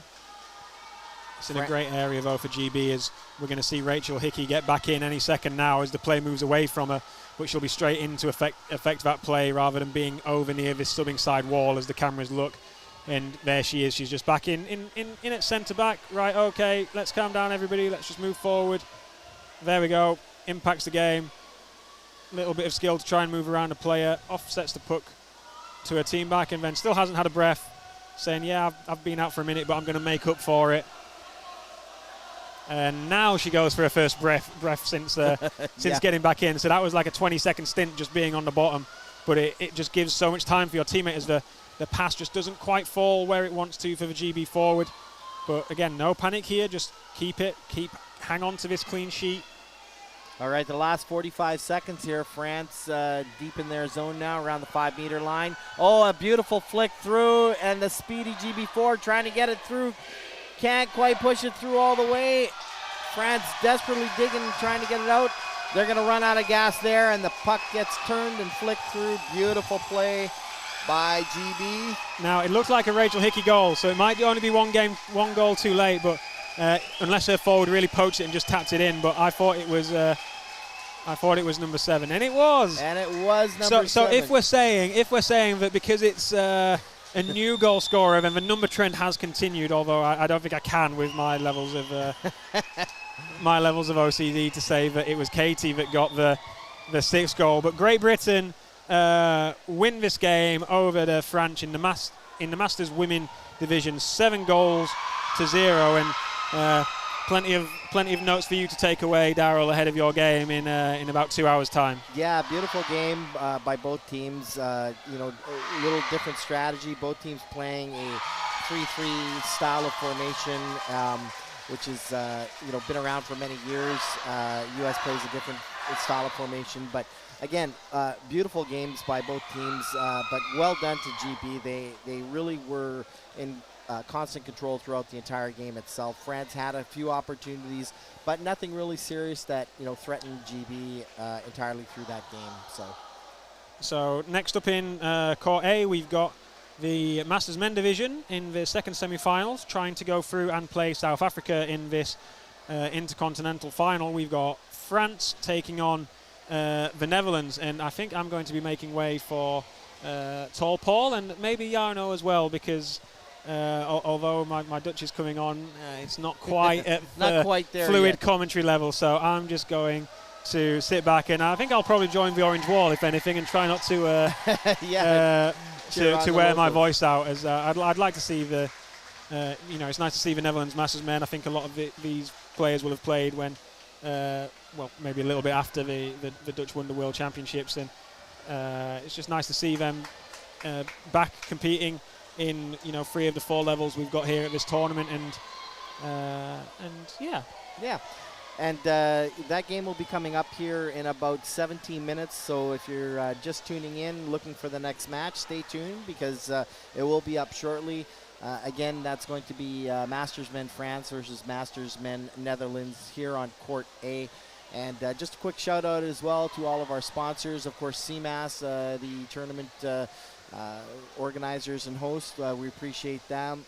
And CMAS TV, which is what you're watching this live broadcast on today, and some of the local organizations supporting the event, High Quality Scaffold, Port of Rotterdam, OptiSport, Watson, and many others, Babosi, and of course the Netherlands Underwater Hockey Association helping out here as well. So thank you very much to all the sponsors. Stay tuned for more fantastic live underwater hockey coming up shortly.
Good afternoon. Good afternoon. We're gonna do a little bit of a mix of English and Dutch for this commentating, or we No. go full English. Everything in English. All right, full Engels. Goed. Ik begrijp dit nou. Full English, full English. Yeah. This 1 is- minute to go. Countdown. Yes, exactly. Let's see. Yeah, 15 seconds. This is gonna be a good one. Frankrijk against Netherlands, of course. Boy, so let's see. how we do. Semi-finals. Oh. Exactly. And the Dutch and the French, they know each other very well. They've met each other on several tournaments. Now the question is, can they deliver when it Can counts? yeah, do they dare? Exactly. Yep. Who was the last year European champions for Europe? For the Masters, I don't know. Yeah, you don't know for the Masters. Okay, okay. Let's hope it's the Netherlands this time. But we'll see. That would Let's be see. nice. Yeah. Positive attitude, guys. Come on. Here we go. Oh, it's about to start. 2, 1. Here we go. And they're off. Ooh, fast strike from the French. From the French. And ooh, looks like a hammer. And it's a goal. Yes. 20 seconds. They went all out. Okay. And it's player number 10, Pierre Jean. Oh, Anthony Rossi. Vice captain. Okay, come on, guys. Dutch And- team has to wake up. Come on. Yes, good beginning. Good strike.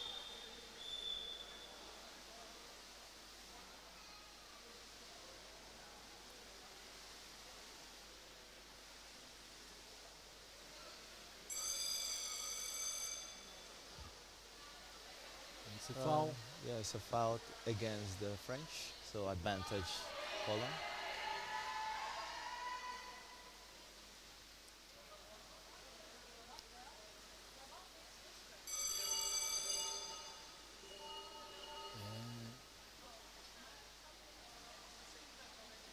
They play a little bit on the wall, on the far wall side. We can't see everything. Yeah, hopefully, yeah. And that's hope the thing. and Oh, here we go. Here we aye. go. Oh, wait. Oh, I know I fouled. Okay, this one is against the Netherlands, so advantage France. Yeah, let's see if that's the strategy they're gonna take. Wall game or more open water. So it's just began, so it's hard to tell.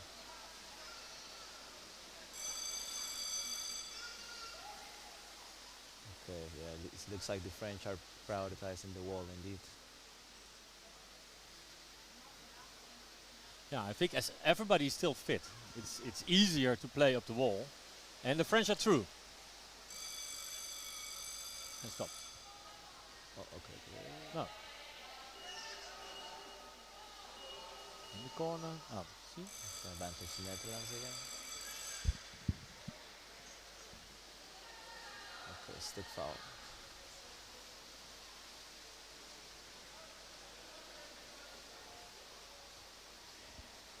And the question is, are they going? Do they dare to open up the game, Exactly. or Who- not yet? And that they think, oh, And who's gonna do it? first Who has find the fast- comfort, get into the game, feel comfortable. Okay, now we're here, and now. And who has the faster swimmers right now as well? That's another question. But the French have Anthony. He's very That's it. fast.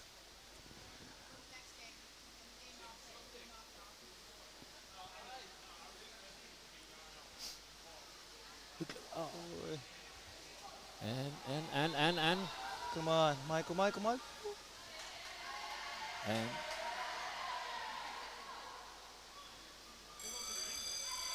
Another fault. Let's see, what was it? Alright, stick foul, advantage Netherlands. This is the moment to capitalize. Come on, guys.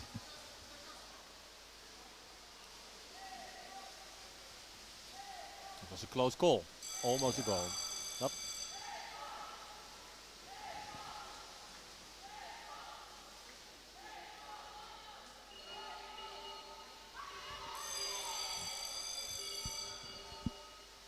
Remco Dijk in the game.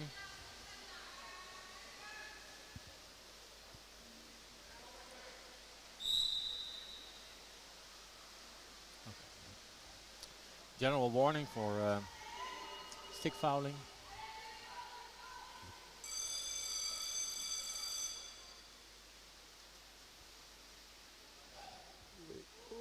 That didn't go as planned. No, but it's still, they're still fighting for it right now. They're close enough. They can, oh, come on. Robert John. Yes. Again, Who is it for? for the Dutch. Oh, holding. 2 minutes out, I think. Oh, let's see. No, just normal fault.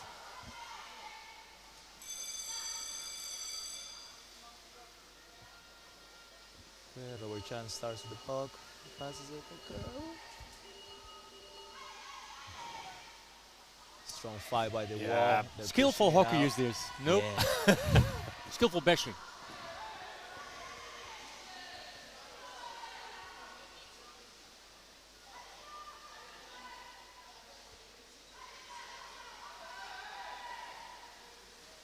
And up the wall, the French. Yeah, that's their Well strategy. done. They had a lot of pressure on them, and They they were- still managed to play out. It seems like that's their strategy, taking it out of the wall Yeah. and then pushing it. Dutch seems to want to play a little bit more of an open game, but nobody dares to open it so far. That's the problem. So we're playing the French game right now. Yep. They established the pace with the goal. So yes, what can you expect, of course. But it's most of the time so far it's been And in the the French court. So in Yeah, the and first side, yeah. more they keep falling. So I think they're gonna kick them out soon if they keep playing this dirty.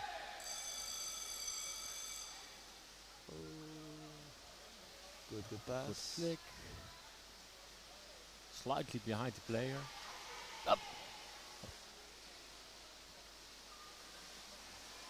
Nice, nice, nice. Yes, come on, guys. No. Oh, the French took it out. Oh, what a game. Great defense by the French too. Great defense, lots of skills. Impressive. Actually, what you expect from Masters. Exactly. Yeah. Oh, there you go. It was coming. Yeah, it was only a matter of time because they are falling quite a bit. That's the thing. So, okay, advantage the Netherlands. Here, Masters don't foul. They're just slightly, slower. And a then, little slower. yeah, Experience move, let's call them. yeah. Oh, Ooh. Come on, guys. oh, Well, great defense, great defense. Have to Very give it to well. them. But Oh. what was it? What's the goal?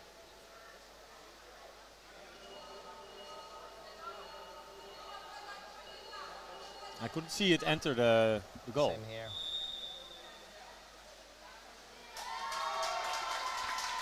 Impressive. I really thought the French guy pulled it out and threw. Couldn't make it though, so Yeah. now, yeah.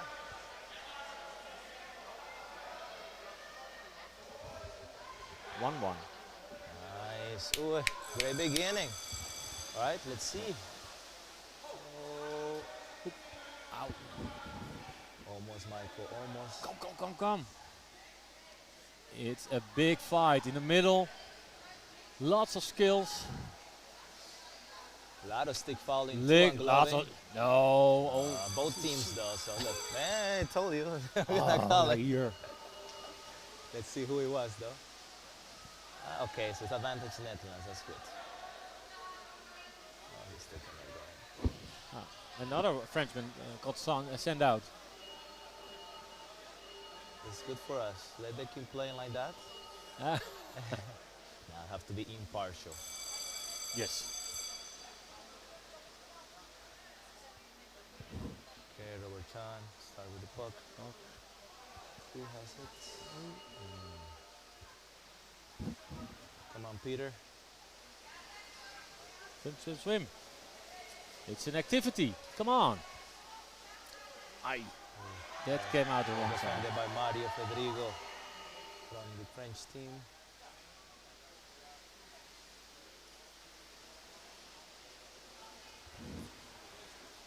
Yes, the Yoik. backup. We got more Peter. people in the water since. Okay, now it even out. Yeah. Pushing it out. Yeah, but the French know, okay, we're now with 1 or 2 men down. So Keep it on the wall. we got up the ball, slow down the game, whatever. We don't have to score now.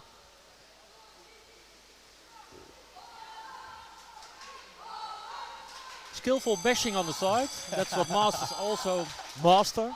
They're known for. Yep.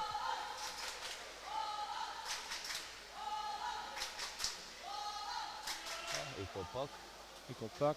Okay. And soon the French will be 6 against 6 again.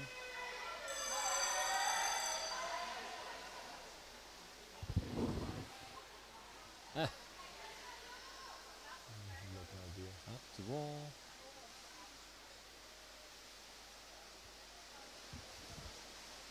That's nice. That's open up the game, and that's what you want. So we can bash at the other side of the pool. That's so much, because that's a stone wall, so with tiles. Down. Yeah, that's a good point. Exactly. Yeah. Instead of bashing here, bashing the other side. Yeah. If you want pain, get the other to wall. the wall. Ooh, Ooh, go. nice. Nee. Oh, Xavier from the French team. what Good a recovery, good great. defense. Xavier again. Ooh. Oh, Oh, John, of course. Well Did you defended. see? That right Come elbow. on, Michael. That's master play. It's a They- foul, they actually. didn't call it, right? I know. Well played. Get him off the wall. Xavier, number 7, Xavier. He's always involved on the pushes. Dangerous Ow. guy from the French team. Out again. Swim.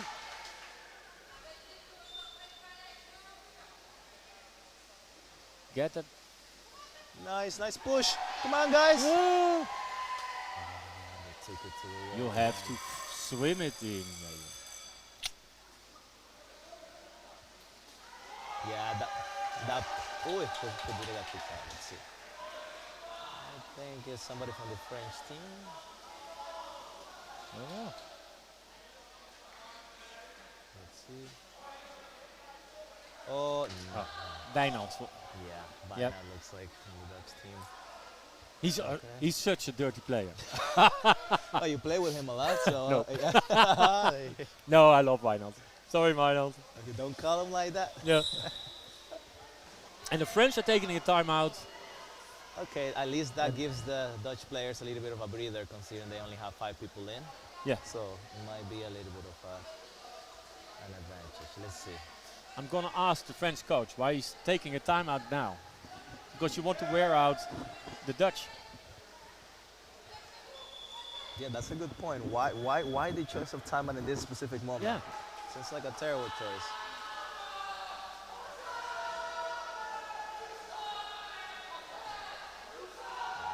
Let's see who's in. Did I do any switches on the team?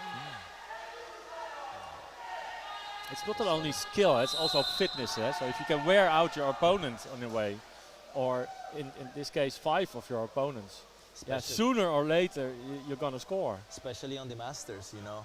It's a little bit older. They don't have the fitness of the elites. So second, Yeah, the ear. second half. Come on, yeah, you know.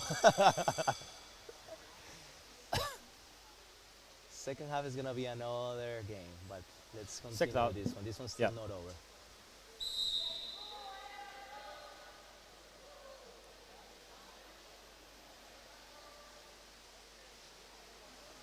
Wall Up top. bashing. Oi. Come on, guys. Somebody get it off the wall. Swing it to the other side. Yeah. Right?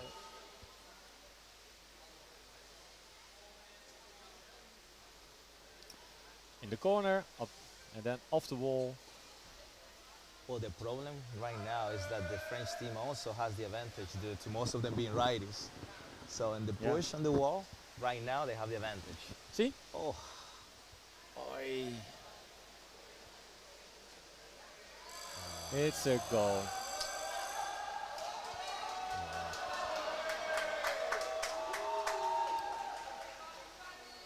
oh they Oh, is it? capitalized well, the men. Oh. Yeah. the advantage from the men 6-on-5. So, oh, it was a foul. Oh, it was not a goal. No, It looks like it was a foul. but it was a goal, and then the French have advantage. So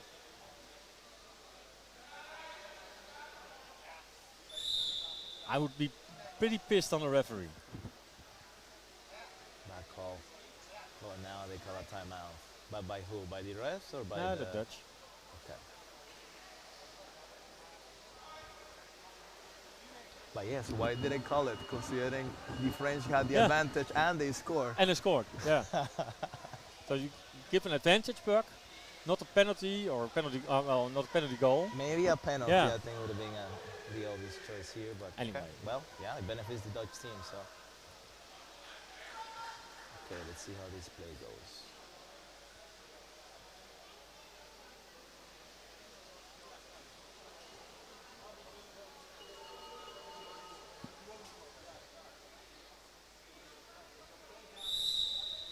Fifteen seconds.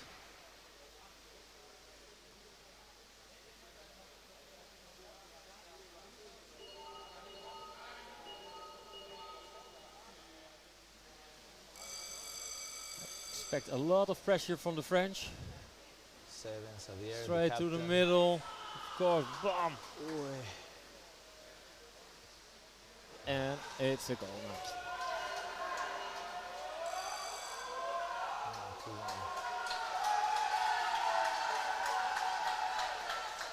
That was perfectly executed.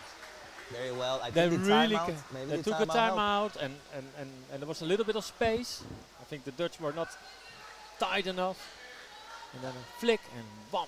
But all started by taking it through the wall, driving Yep. it all the way to the other side. It's the same strategy they've been using all game. So the Dutch have to expect it by now. Try to open Yeah. up the game a little bit more. And they have a coach with lots of experience, so yeah.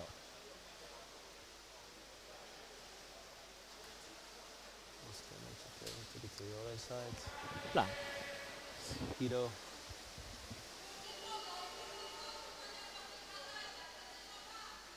Again, up the wall.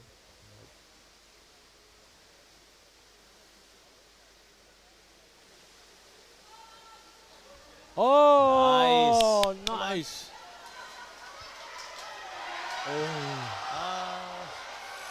That was some foul and gloving in there. Absolutely. Let's see what they say. Then it, Yeah. yeah. Yes, yes, yes, yes. Nice. It's the penalty goal. I think it might have been a goal. Let's see. I don't. Oh, no. Oh, it's another penalty.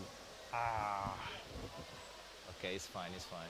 Well, Oh no, it's not even a penalty. It's advantage. French advantage team. for the French. Well done, French. Yeah, good defended. Yeah. Look how they open up. That's cool. Valentin Gillen.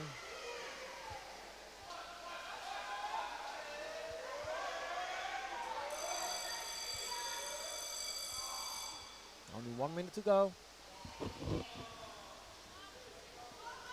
The advantage Netherlands. Come on, guys. Oh, Robert John has been sent out. Okay, just push it, keep it on the wall. Don't allow them to score in the last 40 seconds. They still have a whole half to go. Yes. Good pass. Yep. Oh. Xavier, the captain of the French team is no joke. Every time he has the puck, He does swims. some- No. no, he does some damage, not just swimming. And he orchestrates the whole thing. That's why he's the captain, right? So. Okay, here we go. Peter Hendricks. And another flick. And it's time. Wow. Exciting game. Yes, Good. very exciting. They're keeping it nice and close, keeping us, on our toes, you could say. Now we know. Let's see if the French are gonna do the same strategy, wall game, the whole game. Now they have the advantage because most people are righties, and when they push on the left wall, they have the natural positioning. Yeah. Yeah. I don't know. I wonder. I hope. Also, fitness is gonna come to play right now in Now the second fitted, half. yeah, so and the Dutch, they have to come now. They really have to go for it because they're now 2-1 behind. So they have to do something to score goals. yes, let's see who wins the first strike. Because in the first quarter, the French just came out swinging right away and scored quick. Anthony will. You think so? Yep, Okay. he's going to be the fastest. Yeah, you're right. You did say that. So From the French team, the vice captain Anthony Rocha. and that's okay. Yeah, but then you have to be there. And As long as they don't score the first strike, it's because then we'll be down. The Dutch team will be down 3-1. So then it's going to be more difficult. yes, But I really liked the last 1.5 minutes that the French really started to play over it. So they flicked straight through and it really opened up the game. exactly. And the Dutch had so much problems with nailing them. The French has the quickest team, is what I noticed so far as well. So that's giving the Dutch a little bit of problems.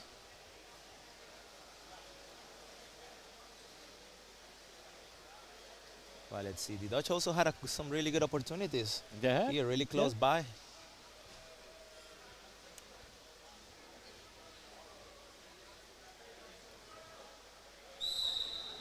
All right. How much time do we have left?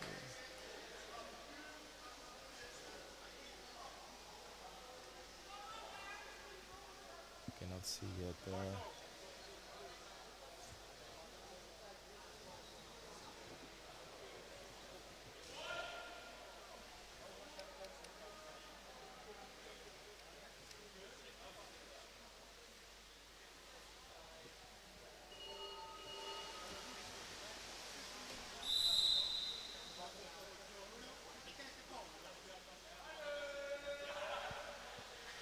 So second half. Is everybody ready?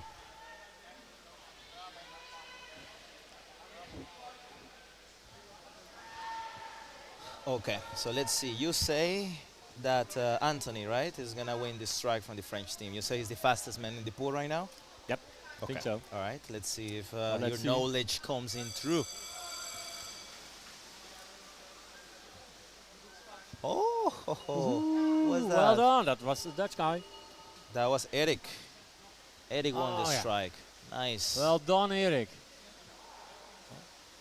Robert Jan is almost back, but I think he needed a little bit of rest too. oh, that's a Yeah. good point, indeed.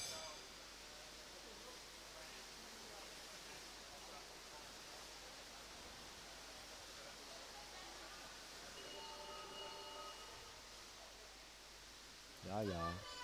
Advantage the Netherlands, I believe. Yes.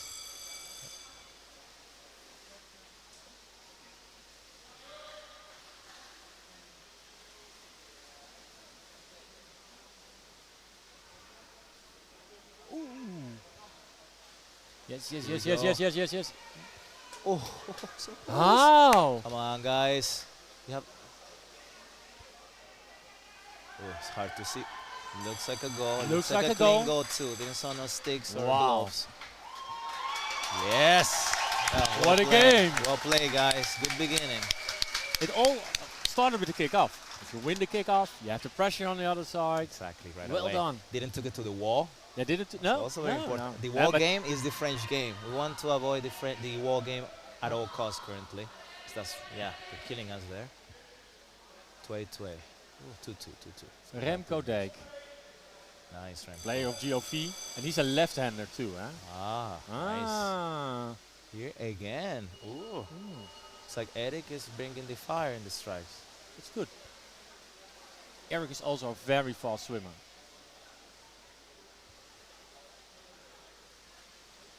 Look, Nice that's job, opening guys. up the game. I love it. Beautiful to see, right? Instead of bashing on the walls. Yeah, the art of bashing. Yeah, well, that's what we mastered. Because we hate swimming. Yeah.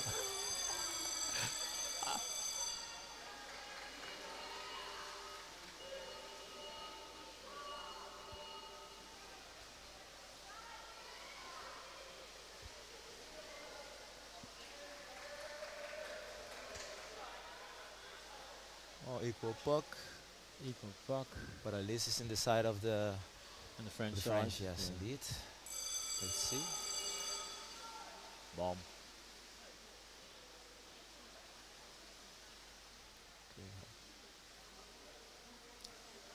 Skillful bashing. Come on. Get him off the wall. Let's see who has him now. Looks like Peter Hendrick is defending the wall as the wing. Great job. Aye. Let nothing through. Okay, advantage France.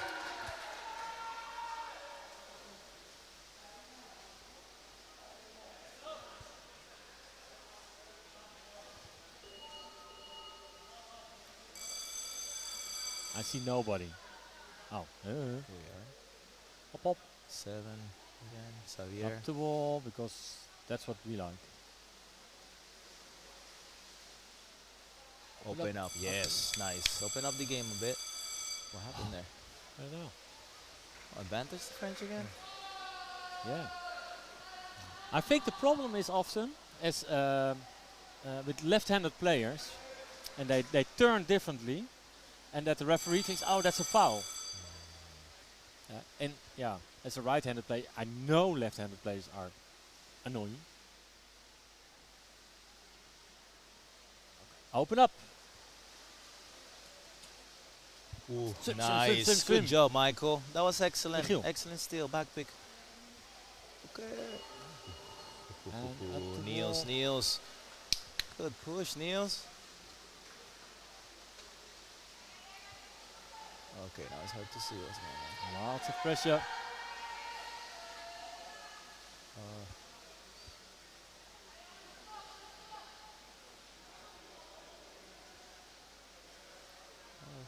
And in their Mark- corner. Yeah, Mark put it in the corner. Yeah. It's good. Better than losing it.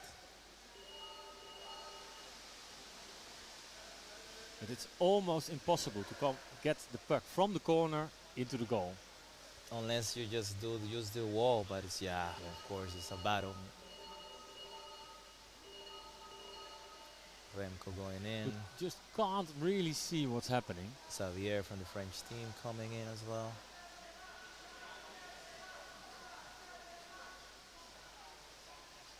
And it's now waiting till the French think, okay, now we're going to open up.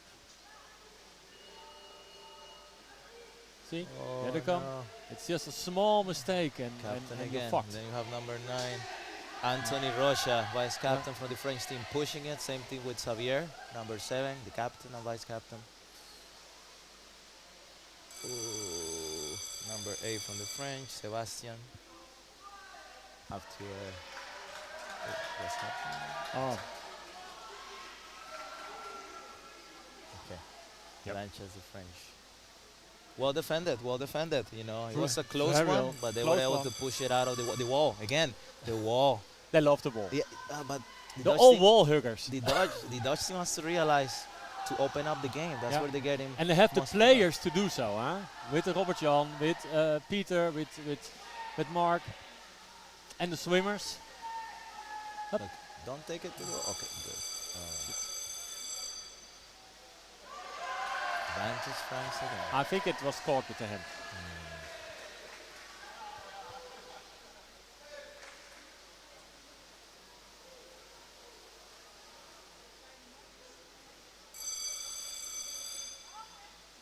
It's going to be a surprise free puck. 3, 2. So number 7, the captain 2.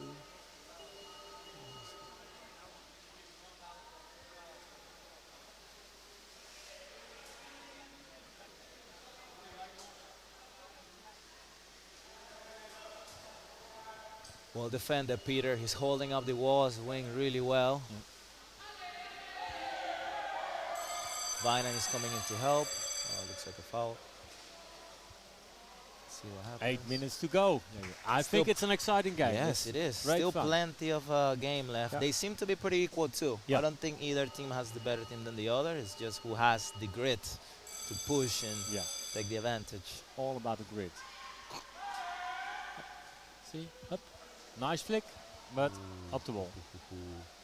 Hito.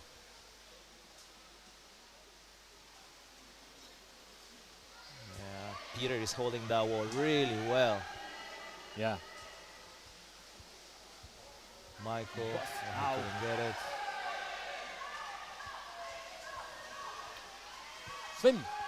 Nice. Ooh, who is that? Oh, I couldn't Don't see. get nailed.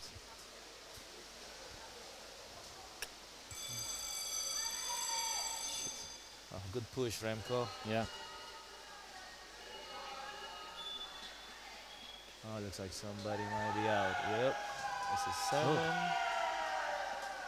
From which team? Oh. Ah, okay. Looks like that's Pim, I think.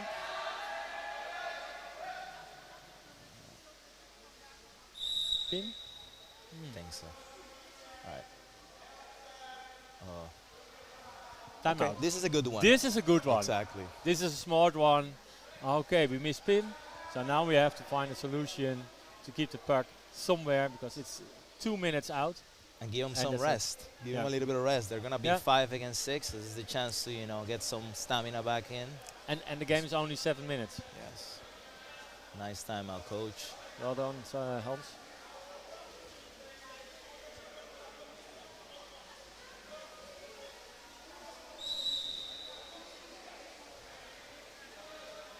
.20 seconds left. The timeout. Okay, they're setting back Nice up. view from above. Yeah.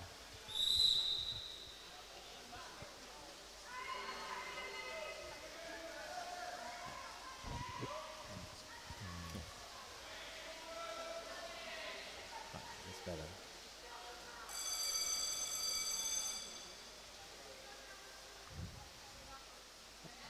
Also a left-handed player.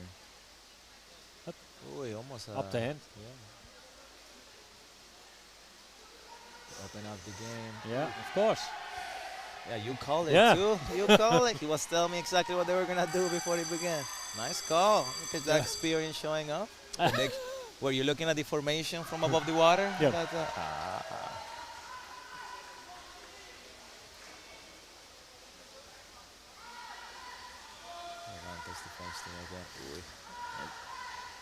Okay, guys, take it to the wall. I think that's the best place to defend. To wait for Pim to come back in. See? And now they're in a hurry. I think the Dutch are a bit late. Or relaxed, There you maybe. go. Take it to the wall. In the Keep corner. it there. And again. No foul. This is only good for the Dutch. Yes. Time and time and It time. would be nice if the advantage Yeah. is on the other side, but yeah, they're falling a little bit at this point. I get it.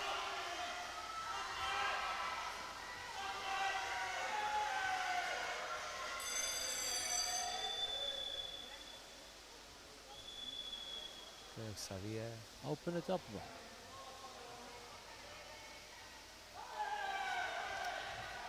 Keep it in the wall, push it in the corner, burn some time.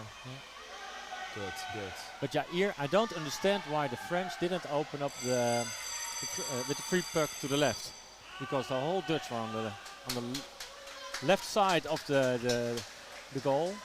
Open it up.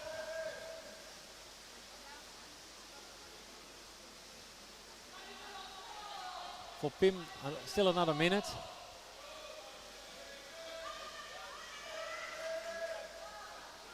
Yeah, it's on the wall.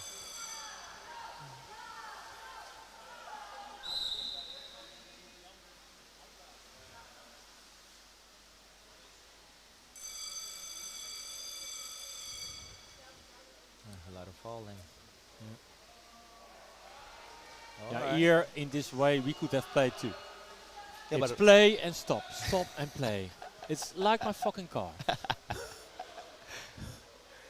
yeah, it's the strategy of the second half, right? They're getting Yeah. tired. They're gonna have to start slowing down the game a Yeah, bit. but then it's the grit that matters. Okay.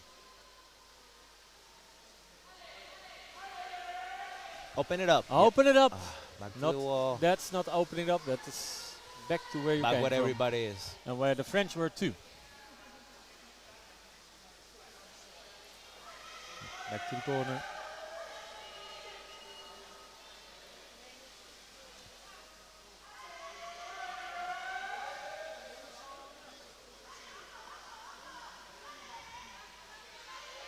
Okay, they have it in. Yeah, they're 6 against 6 right now, so they're both Yeah. complete.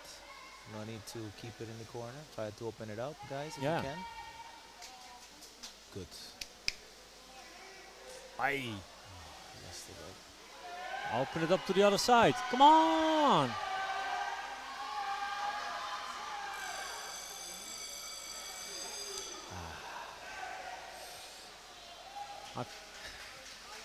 See? Rushing. Good, good, good, good. Okay. This is the time to open the game up a little bit. At least play in the near side and not Yeah. in the far side. So far, the far side has been almost every goal has been started from the, except for the strike in the beginning, of course. Yeah, but let's see the positioning of the French Okay. and the Dutch. Timeout for the. Oh. That was a brilliant idea, but now they have a timeout. Yeah, by the French.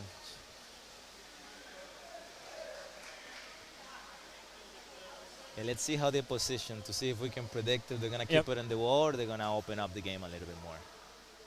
So we know the French probably want to keep it on the wall. Of Because course. that's where they've been having success all game. The Dutch, which right now have the advantage, should try to open it to the near side of the pool. It has been where they have also the most advantage so far. Most success at least. And they have a left-handed player who can take the puck. So you can play a far flick to the middle, and then you go around. Alright, so they're Like both stacking on the Yeah. right side. Six, See. yeah. Doesn't look like a swing, does it? Yeah.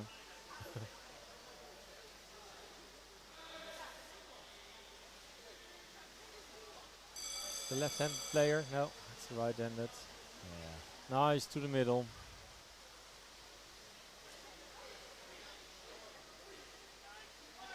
No, keep it in the corner. Don't bring it to the middle. Dangerous. Yes! Nice job, Vinan. Actually, no, that's not Vinan. Sorry for that. Yeah, is it?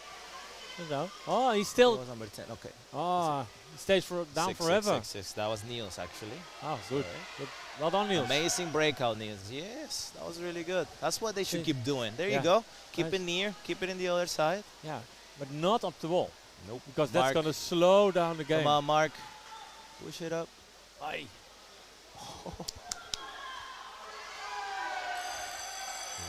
Aye. This is getting intense. Yeah. 2-2, 2 minutes to go. 2 minutes to go. So now we've got actual playing time. This is the semi, so it's very important. yeah. What happens if they're tie-tie? Do you have to go extra time? Extra time, 2 times 5 minutes. Okay. And if they don't score then, or it's still equal, it's sudden death. This is it, guys. Keep. Wait a sec, I'm first one to see the Uh, referees. yeah. It's a goal. Nice job, guys. Impressive. Excellent. Well done. Well fought. And it all started with an open up. Niels took it all the way to the Yep. near side by the swing, and then they push it all away. Excellent job, guys. Well played. Oh, let's see how now the French team Now is the going to go French- all out to win this strike and try to push it in. Dutch should just push it in the wall. I would. Burn time, Yeah. right? But I think the French got to do a hammer. So they're going to straight Everybody. forward, everybody, whatever. We've got 1 minute 20. Yeah, we have nothing to lose at this Nothing point. to lose. Well, it's still 2-2. They haven't updated the score. Yeah. Okay, well, it's there you go. Now they have. And Good. that also gives some time and space. Excellent. And you push it to the Ah, right that's wall. Pim. See? Oh, Pim. He needed a rest. Ah, He's such a smart player. yeah, he knows where to take it. Yeah. The every single goal has come through this side. Hold it up, guys. Oof, okay. 50 seconds.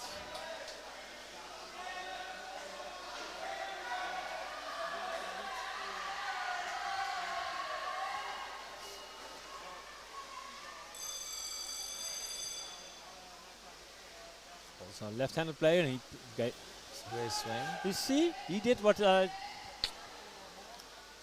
What you wanted. I wanted from the Dutch. Oh, Excellent. Keep pushing. Don't let him get it. 38 seconds. That's still yeah, a long that's time. still a long time.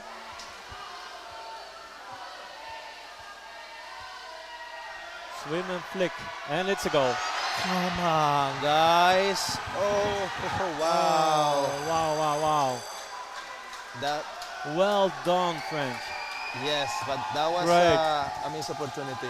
They had this in the middle. In the They middle, just flick and it it flicks. forward, but don't flick it forward. You should take it at least to one side and don't lose it like that. I have to flick and swim.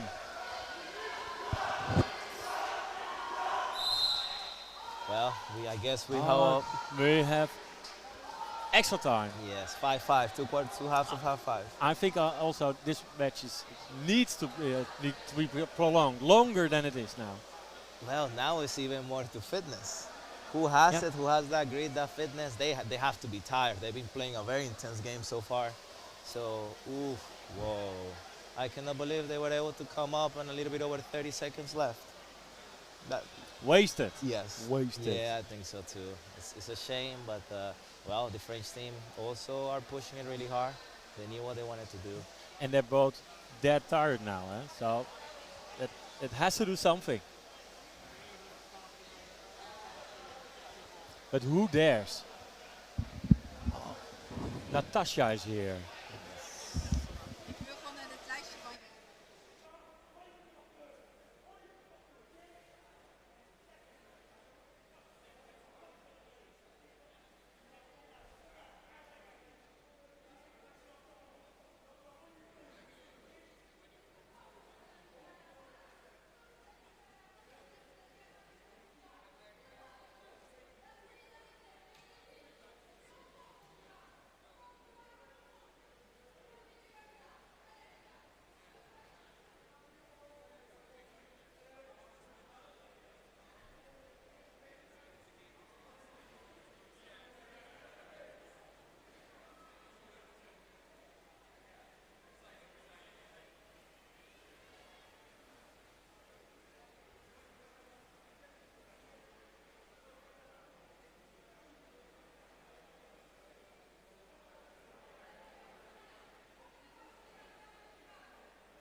And we're back. 2 times 5 minutes. Who What? has the stamina? Who's What? fit enough? Who dares? Indeed, and what a game.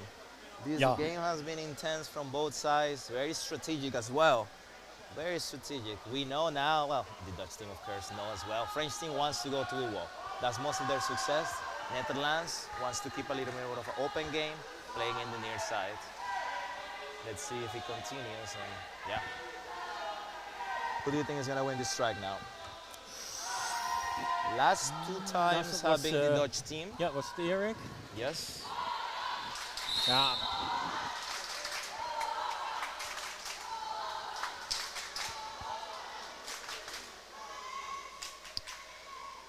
The team that has won the strike in the last, well, the first 2 times have made the first Scored. goal. Yeah.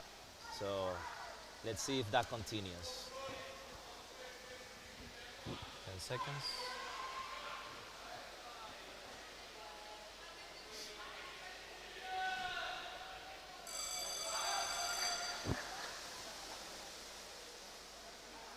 Boy. Boy. Oh, yeah, the French team got it See, a little bit. That was nice number hammer. 5, Victorian. And see, they recuperated. Get the puck out of the middle. Nice. Swim. Don't do that. Just swim.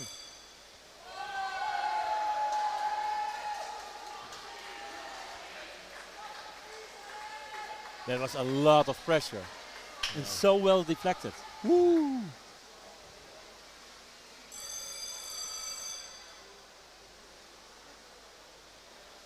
I'm sure the South Africans are watching now. Oh, for sure. And the British are Also watching. oh, I see the British in the stands. This is a good game for them to watch, indeed.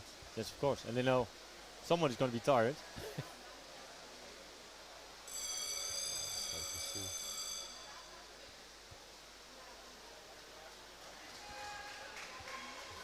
Okay, stick foul. Okay. Vantage Netherlands. Good opportunity.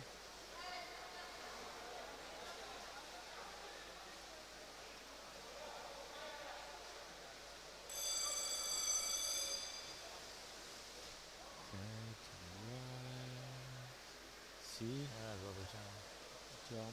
Not as good as he should have.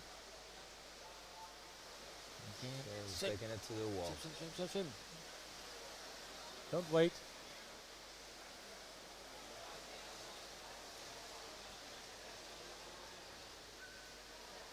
We're going to push. Yeah, the French has it again. Back and forth in the middle. Okay. 2 Two and against 1. one.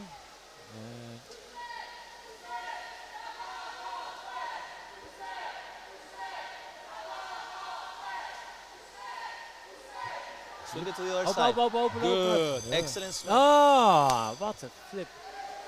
Foul. Now, Stick foul. The advantage France again. I'm not so suitable as referee. No? No. But well done. They open up the game. Oi. Ow. It's a bad flick Yeah. by the French. Take it back to the corner. Come Good on, job, Remco. guys. Up. Swim. Don't stop. And don't lose the puck. Good push, Remco. Took Well, more than half yeah. the pool. Keep it up, guys. Don't lose it. To the middle. The French have recuperated. For the French too. To the middle. So Vainan is recuperating that. Nice.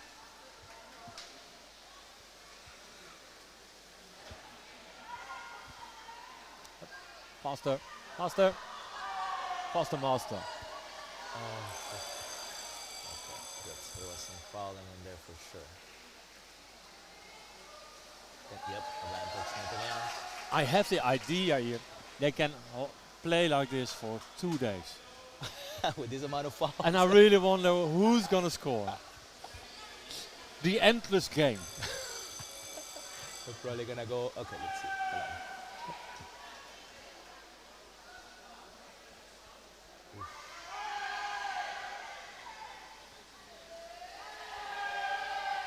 Well defended by the French. Gotta give them props. Oh, to that. that's true. That was clean. That's a goal. Yep. That's number 2, Remy Honor by the French team. That was well played. And Yeah, what gotta a give it to goal. them. It was Yeah, they well Very defended, good took play. it to the middle. And yeah, went all the way to the other side swimming. Good and for as Remy. you said, the one who got the kickoff also scores the first goal. So now the Dutch have to come again. It's 45 seconds left, and then we go to the second half of the Yeah. overtime, 5 minutes. So it's still enough time.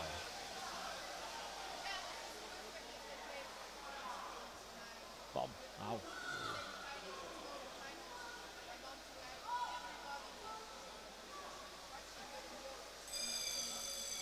Shit. 20 seconds.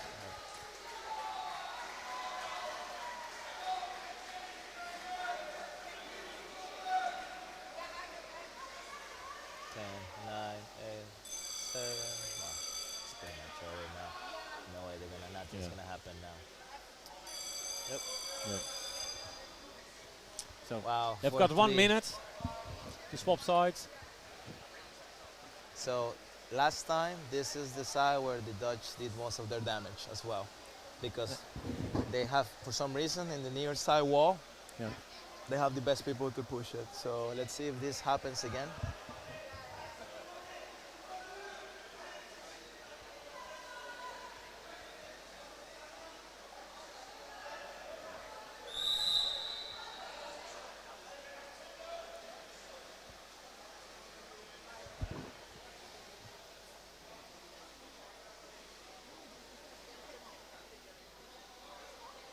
I guess the minute is 15 seconds. okay. 10 seconds. 5, 4, 3, 2, 1.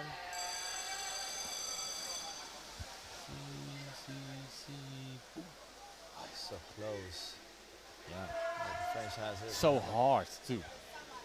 Okay. That's the French. Frederick, nice job getting that. Okay. Go. Excellent job, Vainan. Don't Saved go by up. the captain, Xavier, for the French team. Number 4, Hito. Nice ass. A little bit big, but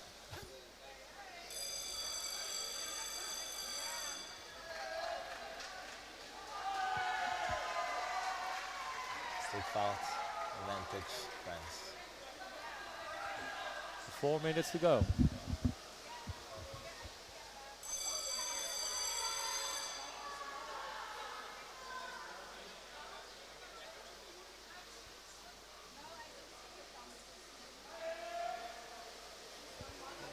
Nice job, Nicolas. Good pushing it out to the corner. Let's try to get it out now. Very hard to see what's going on right now from this angle. Hito trying to push it out again. Ah, Ooh, nice. Nice play. get in, get stuck. Pim's pushing. Good job, Huh? Pim. Ow. Yes. Keep the pressure, guys. You guys are really close. This is your goal. Oh, I saw a little bit of gloving there. I don't know if they're going to call it or not. There you go. Stick. Yep, gloving. There you go. Nice. But it's still no goal. No, but they're close. They're very really, really close in that side. Now they have to capitalize the advantage they have and just go all out. This is it, guys. 2 minutes and 44 seconds. Everybody down. Open it up to the middle. That's good. Yeah. And then a flick. And another flick. Deflected. And they're up. Shit. But the middle was really so compact by the French. Advantage the Netherlands again. Yeah. 2 minutes. 10.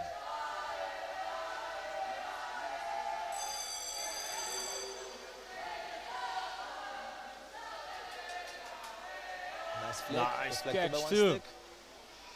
Come on. Push it in. It looks like a goal. It looks like a didn't see no fouls in there for what I could see. Whoa! Well done, guys. Well done. Great push. Excellent That push all the way from the near side wall. Yeah, Again, yeah, you all said goals that- have come that out the this- same way. Pim did a great job pushing it all the way to the other side, and there was some fault, and yeah, capitalize on it. Niels. Niels. Well done, Niels. Yes. Here we Okay, go. 1 minute 30. And now they have to kick off.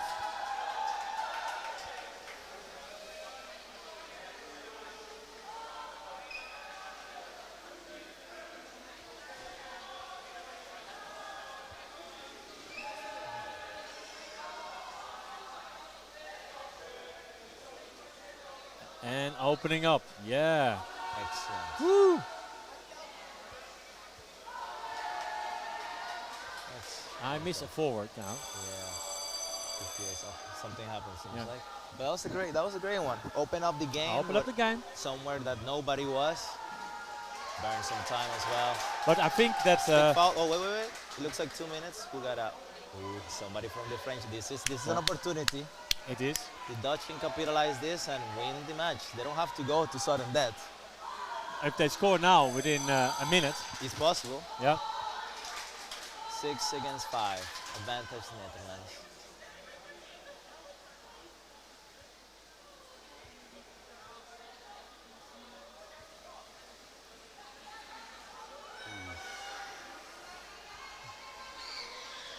Got the push.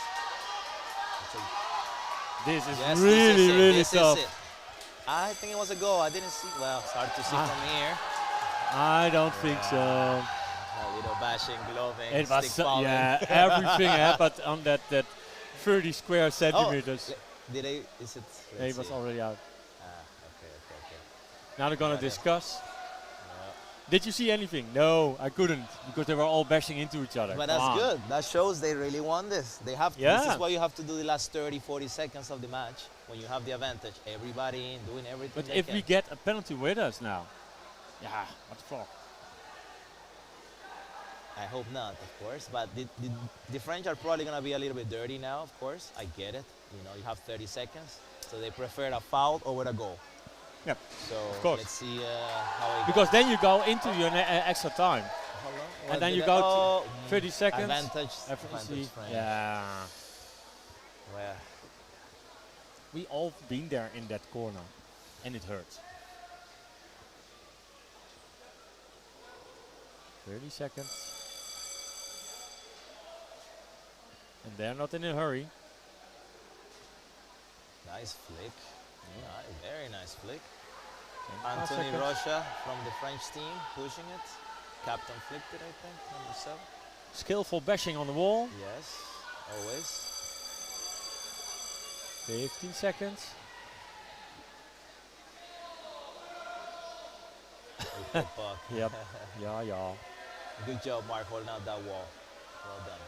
Well done, referees also. For Yeah. Good in the yeah. game for So Gladwin. far, so good. They've been very partial between both teams. Good referee. Oh, did you see that? Yes, it's really nice. Peter, come on. No one's gonna score. So now we're going into Line up, sudden good death. job. Whoa, they're making it exciting, aren't they? Yeah, that's what I said. They can play with another 3 days, and it's still equal. Philip is already waiting. I said, I want to next game.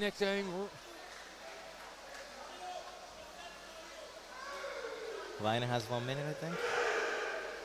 Oh, yeah, 38 seconds.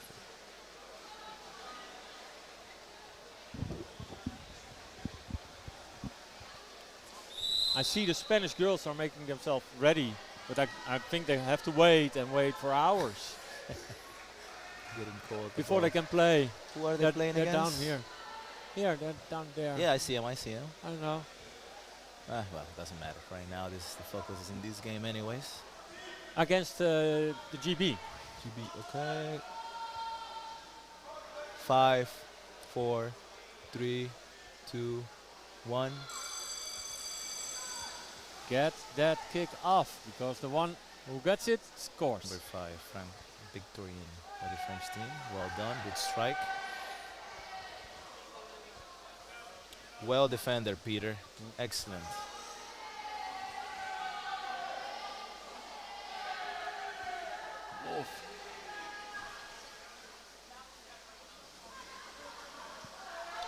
Oh, nice back pick, Niels.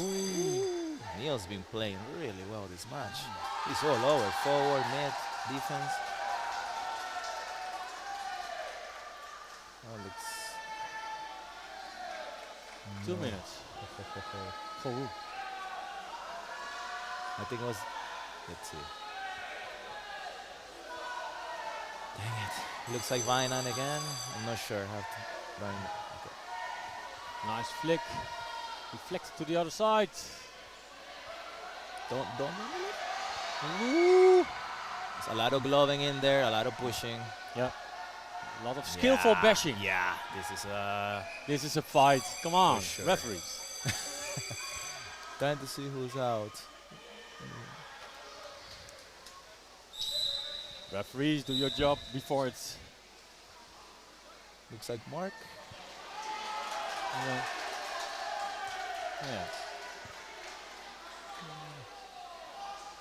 I think the Dutch are already starting to save players for the next game.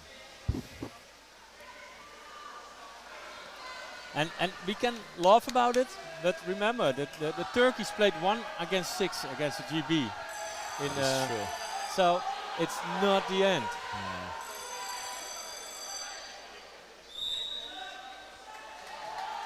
Nice, well done. Wow, so 2 players are out from the Dutch team and 1 player out from the French team. No, that's another Dutch player out. Another one, so 3 now. Oh, guys, come on. We cannot be doing this at this stage. 53 seconds left. No, Skip. this is going to continue till the first goal. That is true, yeah. Yeah. So Yeah, but a good point exactly. It's a sudden death. Precies. it's sudden death. Yeah.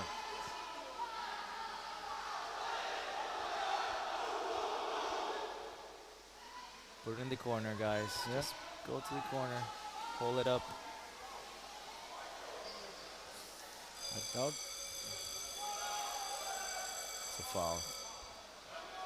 Yeah, no goal, no goal, No, goal. it was not a goal. That's it. But by now, the full French team is in the water, and we have 3 people out.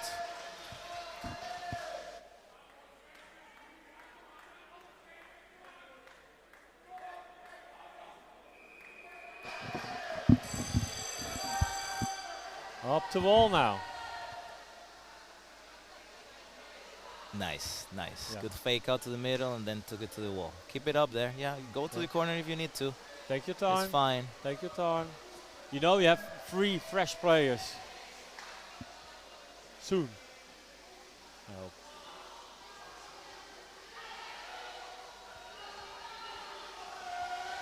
Okay. Okay. Dutch team is getting a player. Oi, this is the end. Oh, no goal. No goal. No goal, no goal, no goal. Foul by the French. I think even the referees want to have a longer game. Poor master teams. But Wow. yeah. Respects. Conspiracy theory. And now they're going to talk. Yeah, this is a time for a timeout, right?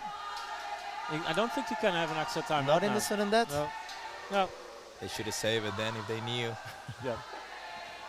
Okay, so currently, there's still 3 people out for the Dutch team. You have the full French team, seems like, isn't it? Yep. Yep. 6 against 3.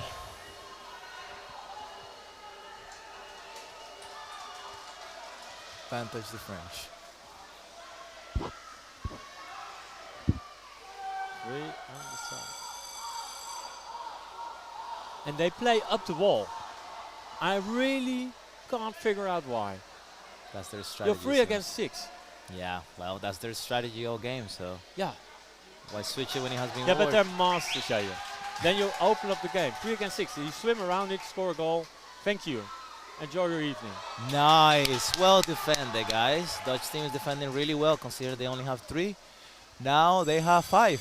Already 5. Yep. Oh. Nice. 6 against 5. Still advantage for the French. They have a full team currently. 1 out. How long does it have? Till they score. Yeah. No, I mean player who's out.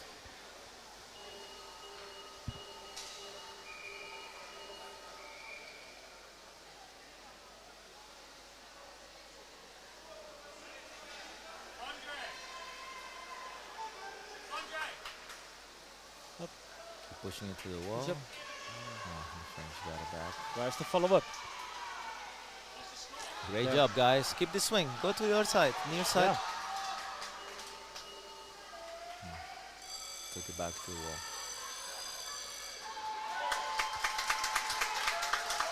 Nice. Wow. Impressive, eh? 3 Dutch, 6 French. They were able to defend that. And they Great were, job. yeah.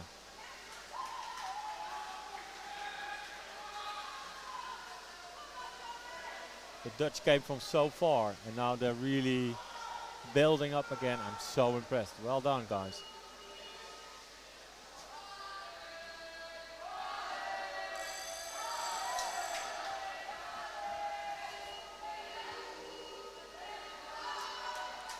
Nice flick. Nice flick. Keep pushing it in from the middle. Nice. Oh, that was something.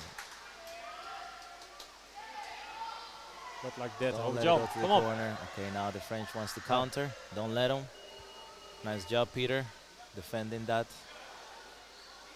Peter's also such a nice player. He's Ah, incredible. man, He he's saved so many incredible. already. And he's strong. And comes in hard.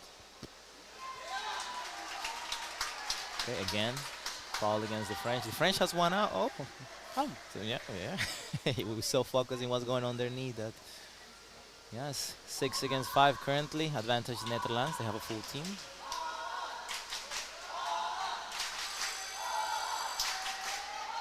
Sudden death, remember? Yep. Whoever scores first wins the game. Yep. We should in just. Dit is... I think that might have been a goal by the Netherlands. Didn't saw no major foul. I can't see it now. Let's see. Oh, What? No!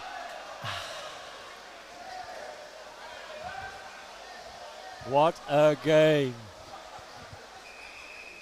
yeah.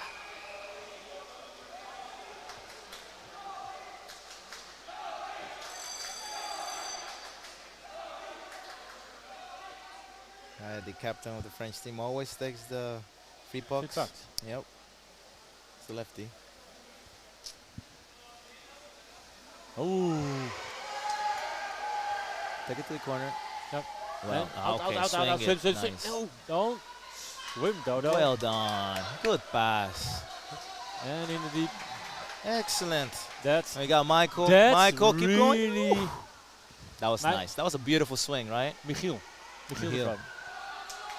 Okay, number 10. Nice Vainan. skills. Well done, Vainan. Keep it up. Don't let it Well sift done, through. postman.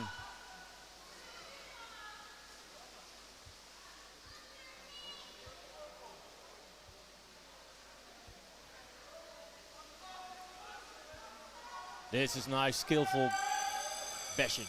Yeah, by who? Peter again. Skillful bashing. Yeah. Nice, nice, nice.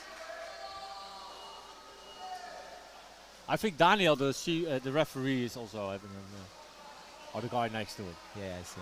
This off time. Yeah, the big one. Yeah.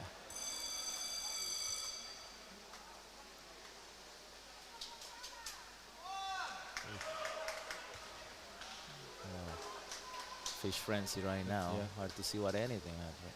Okay. Oh no. Wow. Shit. Took a lot of That fouling was in there. Nicolas with the French team took it out, but foul. Okay, good. Again. Holding.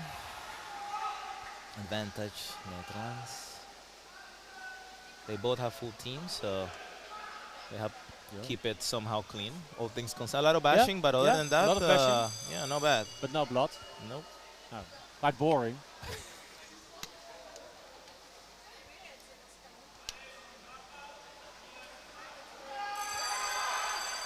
Let's see. It's Let's a see goal. if it's an actual goal. It's the goal. It's the goal. And again, the referees take a referee timeout. They have to discuss everything. Well, it's hard. This is very important goal. Talking about the semifinals, hard to see what everything is. Yeah. Fish frenzy happening. I didn't see anything from our side that looks suspicious, like a foul. So we will see. Right now, all the referees are talking to each other. It's almost a kind of coffee club. Oh yeah, yeah. What do you think? Chat, chat, chat, chat, chat.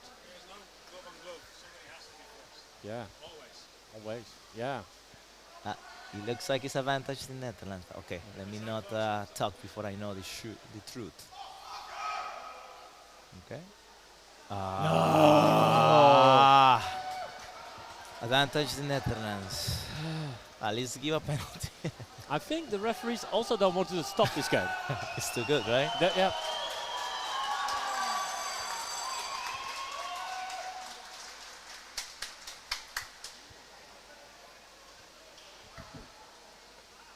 Yeah, I can even see where the puck is. Yeah, but that's dangerous play.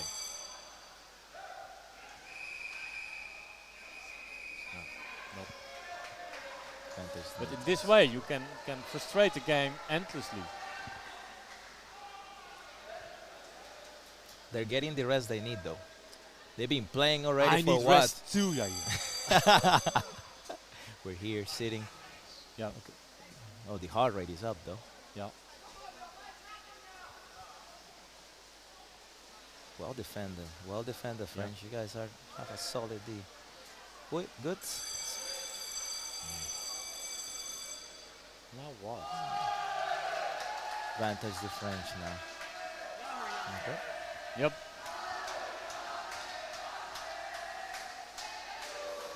All right, guys.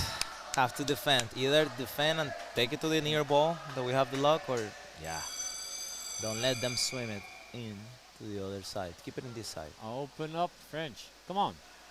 Up the ball. Right, of course. Up the ball. This is where they have most of the luck all game. Not luck, but they're better at it. I think it's not going to take long till Angel, the coach of the Spanish team, is going to jump into water, get the puck. Swing it, swing it. Look, perfect swing. Oh! Oh, nice. You can still swing it. Yep. Took a little bit too long. Okay, go to this side. Oh! Yeah.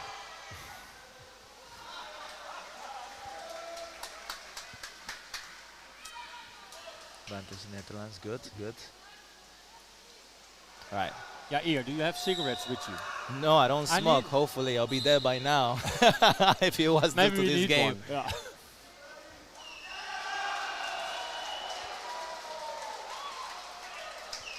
Okay, swing it. Open up the game to the near wall, guys. Are they gonna do it? Nope. Yeah. Nice, excellent. Keep it up. Keep the Keep it push. up. Number 4, Nicolas. Nice job, Nicolas. Ooh. Yeah, almost got it, Michael. Ooh. Let's see Swinging what the it to French are other doing. side. They also make a big swing. Get into it. Don't go up. Like that. Yeah. Good effort. Good effort. Yes, Oh, Michael. Michiel. Yeah, Michiel. Sorry. I don't mind. I'm not his father. Well, Robert Jan. Bam. Arjun. Oh, nice. Actually, yeah, exactly. Robert Jan. Swim. Ooh. Ooh. Nice. Whoa, that was. That's Robert Jan. Yeah. Wow. Force 8. That was beautiful. Yeah. That was beautiful. Too bad he didn't have enough forward help. Yep. But that was beautiful. Well played, Robert Jan. Kudos for that. I think at the other field, they're already almost finished, or they have the first half, and we're still playing.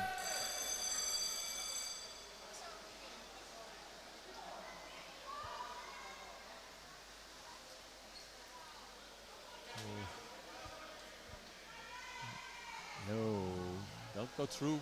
It's alright. Keep it in that side. This is the side that the Dutch team has the most luck. Mark, nice job. Keep the push. Ooh, referee. Cannot see anything.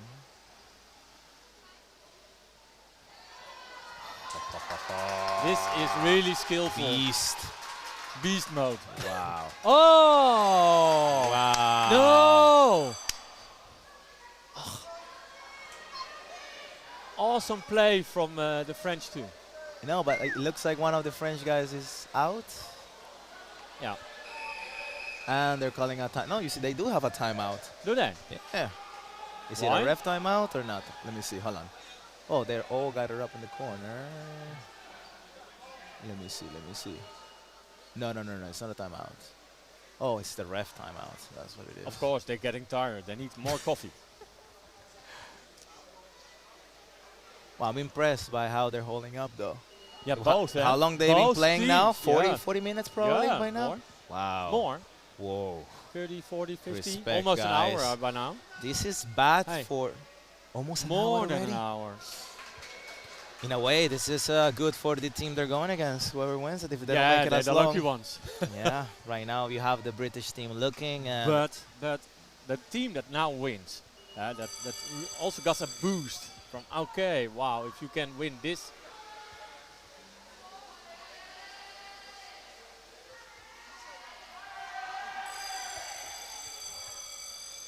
nice.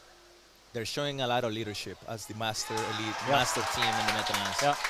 You know, showing the elites also that Yeah. type of grid that Well, you need to yesterday do it. against Turkey, it went the other way around. Exactly. And we're not finished yet. I think they. I thought for a moment that the chief ref said a penalty. Yeah, it is a penalty. It is a looks like. penalty. So penalty with the Dutch team. Come on, guys. Actually, I think that's quite annoying. That's not an end to finish this game.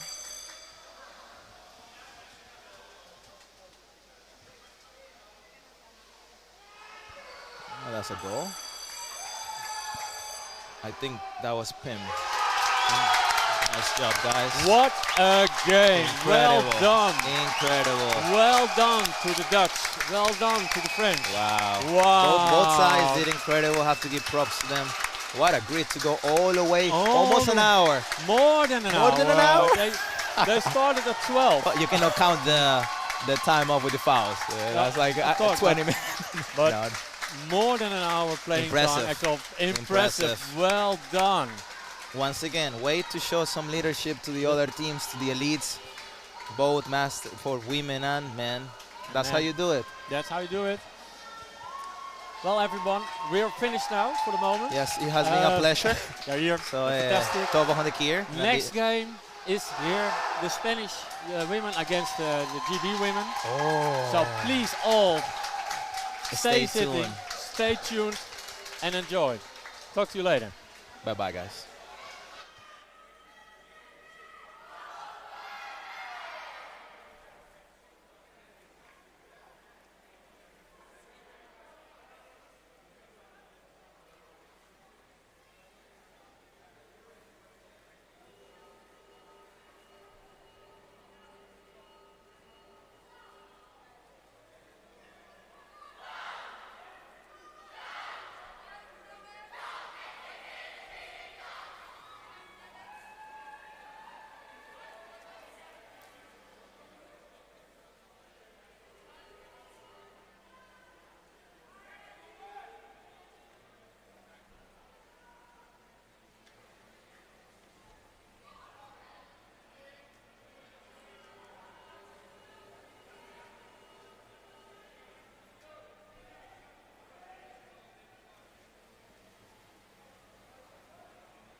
Good afternoon from Dordrecht. Welcome to everybody who has been in tune, waiting for this upcoming Elite Women fixture in semi-final one between Great Britain and Spain, just no clarification given to us how long until the game would start, but now I've just seen from the referee 1 minute until we get underway.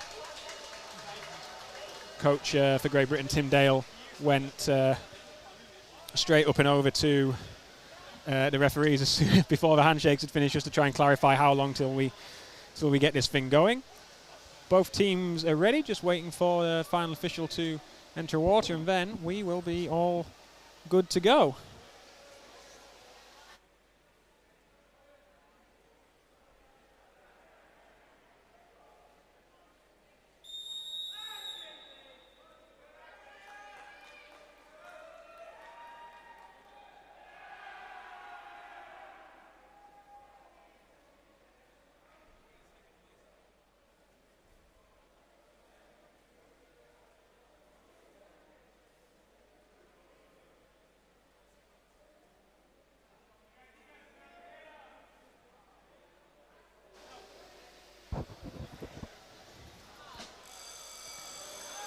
And with that bell, we are underway. Great Britain play in black, going from left to right, and Spain will be in their white kit, going from right to left as your camera looks at it for the first half. Sitting out of this game, anybody that's trying to watch following Great Britain is Jazz and Susie, as we have our first stoppage of the game. I'm pleased to say that I'm being joined by Al Hickey. Good afternoon. Afternoon, Lewis. Nice to be here. How are you? I'm good. A little tired from work back home and constant travelling, but it's nice to be able to sit down and not have to do a lot of work for a change. Good. Liz took a nice puck, flicked it out left. Spanish have picked it up. Loose again. Dangerous spot for the Spanish here. GB's got a bit of pressure. Spain drawing it out to the side, making a bit of a break.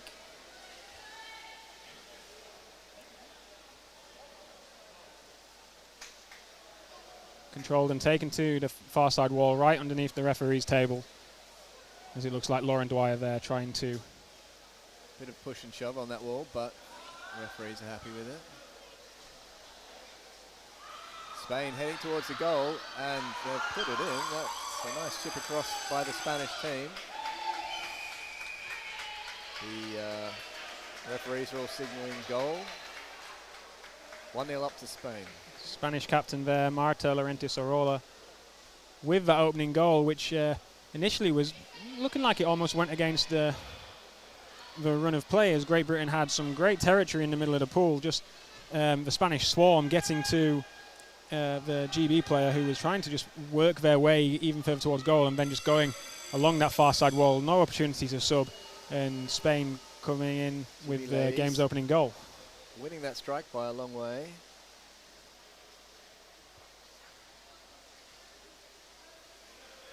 Must have been Nil doing that. She's quick. Yeah, it's Nil on the puck at the moment. I'm not going to be allowed to say that too many more times with her parents being here. I'll have to refer to her as Ninka. So it's not a new player in this semi-final match. If I do mention Ninka, she is number 11, as all her teammates know her as Nil. Spanish again with possession, driving it into the GB third. GB have numbers behind. It's a call by the referees. Let's see what that was for. Stopping. Spanish with a really nice position to have there to take this advantage puck. Yeah, not quite on the 5 metre line. We're about 7 metres out as the flick goes underneath the body of Rona Wignall. But GB are the ones who gain the loose possession and take it onto the wall of Emma Pitchforth. But that puck goes forward, and it's loose, picked up by the Spanish, who drive it into that corner. Got another stoppage on the play, which will bring the puck out to the 5-2, and it will be in favour of Great Britain.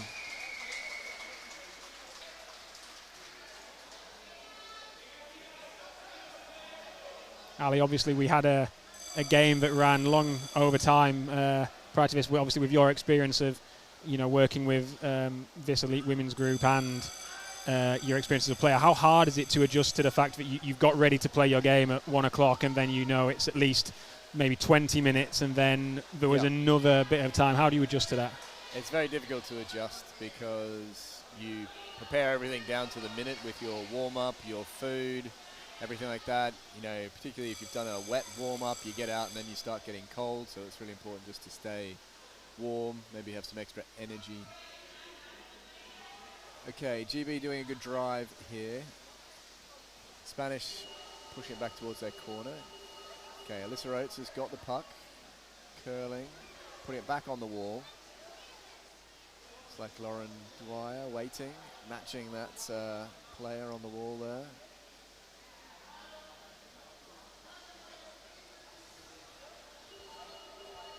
So the player out for 2 minutes, Marta Vasquez de Alba for Spain, and she'll be back in 8 minutes and 58 on the clock roughly, as GB are making use of the extra player, moving it down into the final third. Nice little swerve by Liss there. Looks like Nia trying to drive it in. Lauren coming in. She's got the drive. She's got the puck, curling, laying it back. They've got numbers Another to the right. drive. More numbers, but it looks like, I guess is that Cami driving it out maybe? Great defence there by the Spanish to nullify all the GB attempts to move on the 45 into the middle of the goal. As Emily tries to swim this one out to the right and throw it back into the centre. GB still with possession. Here's the drive on the goal. Here's a great chance, and that's clearly gone in. And that's going to tie the scores up at 1-1. 5 minutes in, 1-1, all to play for. Two strong teams. They would have met many times in the past at Euros, Worlds, and some other smaller training camps within Europe. Spanish missing Elena, who recently had some twins, I think I'm allowed to say. So she's missing from the team, but they've had some reinforcements from Colombia and Argentina bolstering